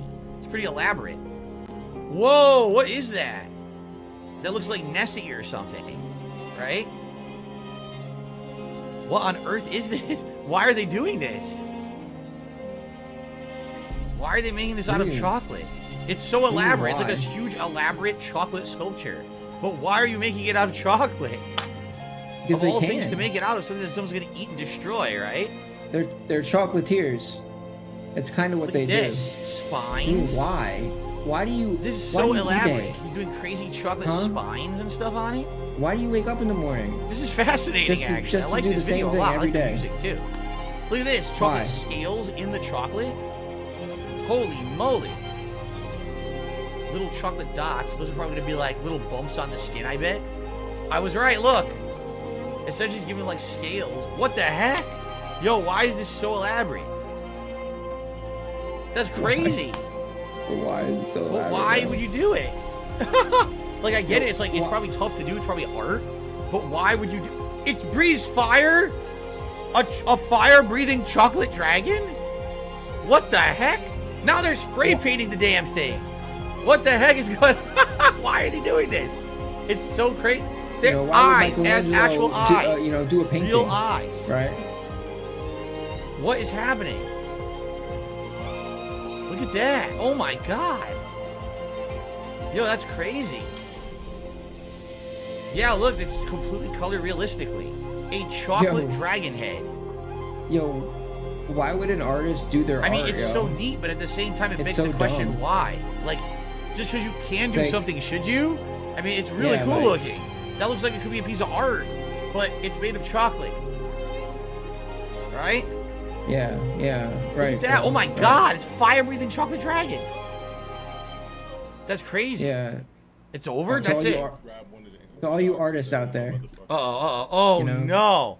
Why Well, are you? Why? hold on. Why I want to be able bother, to hear you know? this. Why put Okay? detail into the and low tier effort god into pizza anything? incident? I want to be able to hear this. Let me make my When you can volume just louder beg on the here. internet for Okay. money. Let's go back. Ready? Here we go. Go ahead, grab one of the empty boxes that are in my motherfucking stove. Because I always keep an empty, an empty pizza box just for the fuck of it until I feel like throwing it away. Why would you keep an empty pizza box just for the fuck of it? Huh. I'm gonna go ahead and I'm just gonna ring your mom's doorbell when I know you're asleep. What? I'm gonna ring your mom's doorbell. She's not gonna answer it at first because she's gonna see a tall black. Uh-oh. But she's gonna peep through the peephole and see that I'm peanut butter complexion, so everything. Yeah, that peanut butter complexion joke. All right. I'm gonna have the pizza box and be like, "Excuse me, ma'am, did you order pizza?" She's gonna look at me up and down. See the abs chiseling and busting through the Under Armour. See the BBC slightly protruded to the left. What? And just pull me in. The pizza box flies. She said, "Wait a minute, there's no pizza." I said, "Well, you just pulled me in the house." Throws me on the couch. Gets to her knee. Grabs one fist. What the? What is this store? What is he doing? What? What the fuck is he talking about? Yes, this is really... It's like somebody's like holding Phil down, trying to What spit in his the mouth or fuck? something. He's like, I think LTG has some fantasies about people's moms. I'm just saying, like, why else would you even tell this story on a stream? You know what I'm saying? Like, he has some interesting fantasies. I think I'm going to skip you... the rest just to be sure that we don't get into anything too graphic. Okay? Yikes. What the hell, Get dude? scammed. On July 1st, sorry to get scammed, but, you know. Racine County Sheriff's deputies observed the driver of a vehicle not wearing his seatbelt in Raymond, Wisconsin. As part of the sheriff's office... Oh, wait, is this a real show? Code Blue Cam? I hope it's not a real show, because if it's a real show, I'm going to get copyright issues. Let's see. Ticket campaign, a traffic stop was initiated. Yeah, Phil, let's not, Actually, you'll probably be fine, honestly. I don't know why he's... pulling him over, they observed the 36-year-old male driver hastily putting on his seatbelt. Nah. You're a little late there, bro. See that? So you gonna point at me? 5-3 Wisconsin traffic. I think you're fine, Phil, as long as you have some type of, like, maybe some gameplay or something. Yeah, never mind. Hi there. I'm Deputy Ortiz with the Racine County Sheriff's Office. Stop because your seatbelt isn't on, and we're actually out. You put it on when we were pulling up behind you. I watched you. That's not true. And he looked Your body real was good. fully leaned forward, sir, when you took the turn on. I watched you put it on. We're not going to argue about a $10 seatbelt ticket. Hey, it's right here. Okay, driver's license and insurance, okay? I'm not giving you nothing. It's not. Driver's license and insurance, sir. You're going to make this more difficult than it has to be. Your driver's license and insurance, sir. Do you see this? Sir, do you want to be forcibly removed? You were not wearing a seatbelt. Said, I'm not giving you nothing. That's not true. I have this on. Driver's license and insurance, sir. Yo, that's Phil. No, Is we're that not gonna Phil? kill you, okay? I'm an American. I have my seatbelt. Well, that's great to know, okay? You were not wearing a seatbelt. Yo, this is what Phil would say. We saw you putting it on while we were behind. Yo, this is what Phil would say, dude. All day long and make this even worse for yourself. I'm an American. Otherwise, just give us your ID and the insurance, sir. What do you want my money? Driver's license and insurance, sir. You're making a big driver's license and This guy's insurance, just an sir. asshole. He doesn't want to help them at all. For my seatbelt? Yes. Yep. Why? I have my seatbelt. You have a traffic violation. Your seatbelt was not on, sir, so can you have your driver's license and insurance? With your body camera, I have my seatbelt on. They're running, right? Abruptly, he became erratic and started to destroy his possessions, such as his sunglasses and the money in his wallet. Because I watched you put them on, sir. Now please put them on, or I'm going to ask you to step out of the vehicle. Well, when I he's do so, that's a clearly, lawful order. If I have to, I can forcibly mentally, remove you from the like- vehicle, sir. All right? I broke my glasses. You like that? Yeah. $150 fucking glasses. Well, that's your problem. Yeah, why'd you make him do that, yo? Child right now. My money? Here. You're acting like a child. Yo, why are What's you your making driver's him- license and your insurance? Here's everything I have. Here's my money. Here's my You're Yo. acting like a child, sir. Here's my card. Here's everything. Your driver's license, sir. Hand it to me. Take my money. Stop making... Your driver's license, What is sir. he doing? He's nuts. You should be something I'm doing. Ripping up the money. I spent $500 for my fucking family. That's great. Driver's license, sir. Are you intoxicated, sir? Bullshit. What kind of drugs are you on, sir? Well, here's what you need this too. We'll just rip that up too. What kind of drugs What are did you he on, just sir? rip? Did he just rip his social security card? What the fuck is his problem? Your driver's He I think he license. just ripped up his he doesn't- card. I'm not going He into doesn't your exist vehicle, anymore. sir. Can I have your driver's license, please? Let's rip all this up too. Got enough now. Here, take this. Thank you, sir. I appreciate it. Yeah, so you can take my money. So you can take my money. Remain in the vehicle, sir. I'll be back Take up my with money. you, okay? Yeah, yeah, I he's have my tweaking, seatbelt dude. on. You take my fucking money. That's He's bullshit. tweaking What hard is right going now. on with this guy? My seatbelt's He's on and he's you're nuts. accusing me of something. Okay, listen. I've had both incredibly good, cordial interactions with officers, and I've had some pretty bad ones, okay? Really depends on the situation. It depends on the officer. In general, the best way to approach this from my perspective, you do what you're told. You Officer comply Phil. as much as you can within reason. Officer And as Brunel. long as you do what you're asked, even if you end up with a giant ticket, all right, at least you're getting out of there with a ticket. You're not putting yourself at any kind of crazy personal risk. You know what I'm saying? You'll be able to continue on and have the rest of your day, right? So, you know, I've been pulled over for stuff before and was very respectful to the not legal officer. advice. Here's my license, here's my registration or whatever. And once I was let off with a warning, because he actually looked and he says, all right, this looks like it's going to be like your first offense and on record, and we're just going to let you go. Because I was nice, you know. There's been other times when, yeah, I kind of got screwed. I remember this one time I was going to a tournament, and I got pulled over by a cop, and he claimed that I was speeding. And I was like, you know, I don't even know what you're talking about. Like, I definitely wasn't speeding. I know I wasn't. I told him the speed I was going, and he didn't believe me. He's like, well, I was counting the lines, and it said that you were going like almost like 15 miles per hour faster than you were driving. I was like, I know I wasn't doing. I was leaving my speedometer the whole time. You know, guy was accusing me of going way faster than I was, right? So it all depends. But the thing is, even in a situation where you're being maybe even falsely accused or unfairly accused, if you just do what you're told, you're going to get out of there. You know what I mean? Like this guy, what do you think this guy is doing? What is the productive nature of what he's doing? I'm destroying my glasses. I'm destroying my money. How is this going to do anything? Do you think the cop's going to say, okay, I forgive you. I'll drive away now? No. The cop now has to proceed because now the cop's going to suspect you're drunk, you're high, you have maybe some kind of a disorder in your head. Even if there are no drugs in your system, maybe you're not fit to drive. Now this guy's probably going to have to be tested and shit. For what's wrong with this guy, right? Like, why would you, on earth, would you react in that manner to a cop? That doesn't make any sense at all. Yeah, that's all Phil needs is 5 days ago. A cop to become a detractor. You give me a ticket, you pulled up on me, have my seatbelt on. You're going to get more than just a ticket now because you acted like that. You're going to have multiple things wrong now because you're an idiot. Might as well just fucking start dumping on my blood right now and give him that too. It's the situation. This dude's freaking out because we stopped him for a seatbelt and he put it on when we were behind him. Like literally freaking out. He's tearing up money. Weird. Hello, Chuck. He's freaking out. So if you just want to go up there with him while I run him out real quick and issue him this citation. This guy's nuts. Freaking out. Seriously.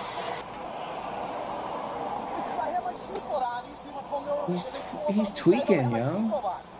And again, let's say even the cops were in the wrong. Let's say he's being truthful. He did have his seatbelt on and the cop is making it up. Then just contest it. Take the ticket and contest it in court. And say the cop can't prove what he's saying. There's no video of me without my seatbelt on. He can't prove what I'm saying. I contest it, and likely it's going to get thrown out. So why do what you're doing right now? Why act like this? It doesn't make any sense. He's tweaking. That's a crock of bullshit. Did you know that? Don't give me that. If he's not tweaking, he's got some type of personality disorder. I have my Like, seatbelt on, and you're giving me a ticket for my seatbelt. I don't know. My seatbelt's on. You give me a ticket. You're taking my goddamn thing. You're giving me a ticket for my damn seatbelt on. You do not have a seatbelt on. My seatbelt is on. When you pull up to the stop, my seatbelt is on. It's not on. It was on when we pulled up because you put it on when you got on the intersection. That's not true. Oh my god. That's not true. My seatbelt's on. Oh my god. My seatbelt is on. Oh my god. Well, yeah, you had it on. My seatbelt is on. Hey, let me ask you something. So if I drive past you, right, and I don't have my seatbelt on, and then you get behind me and I put my seatbelt on, does that mean you have it on? That's not true. I'm not admitting guilt to anything. My seatbelt is on. You're not admitting any guilt. I saw you do it. I can't afford a fucking $10 seatbelt ticket for no reason. Well, you could have afforded it, but you ripped your money out. Those cash sheets are $10. He had like a bunch of singles and stuff. He said, freaked out. yo, he's clowning drag him. him out of the car. Oh, he's clowning on him. All they do is collect revenue for the state. That's all it is. Collecting revenue. I got my seatbelt on. I'm getting in trouble for having my seatbelt. A $10 seatbelt ticket, like it's the end of the world. My seatbelt's on. I don't know. I shouldn't be getting a ticket. I got my seatbelt on. Yeah, you think that's normal, man? Being an ass about it. Why is he freaking out about a $10 ticket? Like, it doesn't make sense. I don't think it's worth it's not worth the trouble. The guy's just a fucking asshole. The trouble? It's not worth the trouble? Phil, you would just quit, dude. You quit everything. God. I don't think you would want to waste time on it. Just give him a ticket and let him get the fuck out of it. You know, and I gotta write things and. Here I'm being harassed on my birthday weekend. Being harassed. Getting in trouble for having my seatbelt on. You guys caught the wrong day. He just spent $500 on his family. Probably bought some illegal fireworks. Just his permit. Jeez. Yo, if that was my dad, I would literally like move out. I don't care how old I was. Like you're not my dad anymore, man. Sorry. Recording this whole entire thing. I'm gonna sue your ass. I'm leaving. Sue me for a seatbelt. Yeah. Because you weren't wearing it. I'll find a new one. I can't Like. legally do that. You can legally do an apartment, but I can take your money privately and take you to court. Okay. Do that. Okay. Do that. This keeps going on and on. So what happened? Where's the resolution? There's no resolution. You just wasted all our time by watching this, and now I'm like actually dumber from watching this too. Okay. You have any questions? No. All right. Make sure you're buckled up before you leave next time, sir. All right. Be safe. You got good eyes. Enjoy your weekend. Yeah. So they just gave him a ticket, and that was it. There's your resolution, Phil. Yeah, I thought we were gonna get to see like some action. Like, who submitted this? Why would you submit this? Really? How is that meaningful? In the end, the male driver was given the $10 traffic citation for vehicle operator failure to wear a seatbelt, which he paid the following month. That's it? Head over to... That was the whole thing? The whole thing was a $10 ticket. They didn't do anything else. Oh my God. That wasn't even worth the time. That wasn't even... That's what I just said. That wasn't even worth the time of any of it. They probably, you know, they all got paid for the time they were there pulling this guy over, and they made $10 out. Like, what the hell was that, man? All right, guys. Well, that's going to be it for DSP versus the Internet for this week, May 20th, 2023. Good variety this week. We actually saw a bunch of stuff that we never really saw before. Actually insufferable. I really like that. I like the variety this week. I want to say thanks to anyone who is here live. If anyone wants to maybe consider becoming a member this week to submit videos for next time, you know, that was a good stuff. And I'm probably going to continue to do the postings to get new videos at different times during the days on Sundays, so that way we can get a good variety. I think it worked this week. I think actually posting up a different time got us a different variety of videos that I really enjoyed watching, okay? But thank you all for watching DSP versus the Internet. Next week, same time, same place. Thank you for watching on demand as well if you did, and I'll see you all on Saturday. Peace out, everyone. Later. Okay. Good stuff, everybody. Good stream. Thanks. Attendance today was pretty good. Thanks to those who did support in any way. I appreciate that.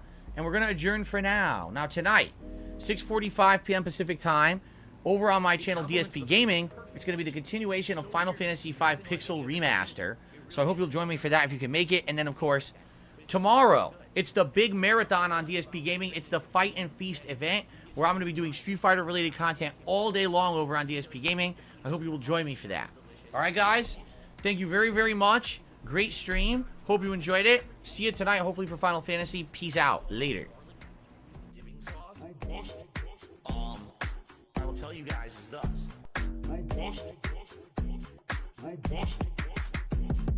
Their rice, which is the seasoned rice. All right. Catch you guys later. Kind of different from other cultural rices. It has peas and carrots, but it's also got this unique seasoning in it that's really good. And then also a side salad, which was like lettuce, tomato, onion, insanely flavorful chicken. It's not dry. It's Peace. Sauce, garlic infused dipping sauce. I will tell you guys Peace.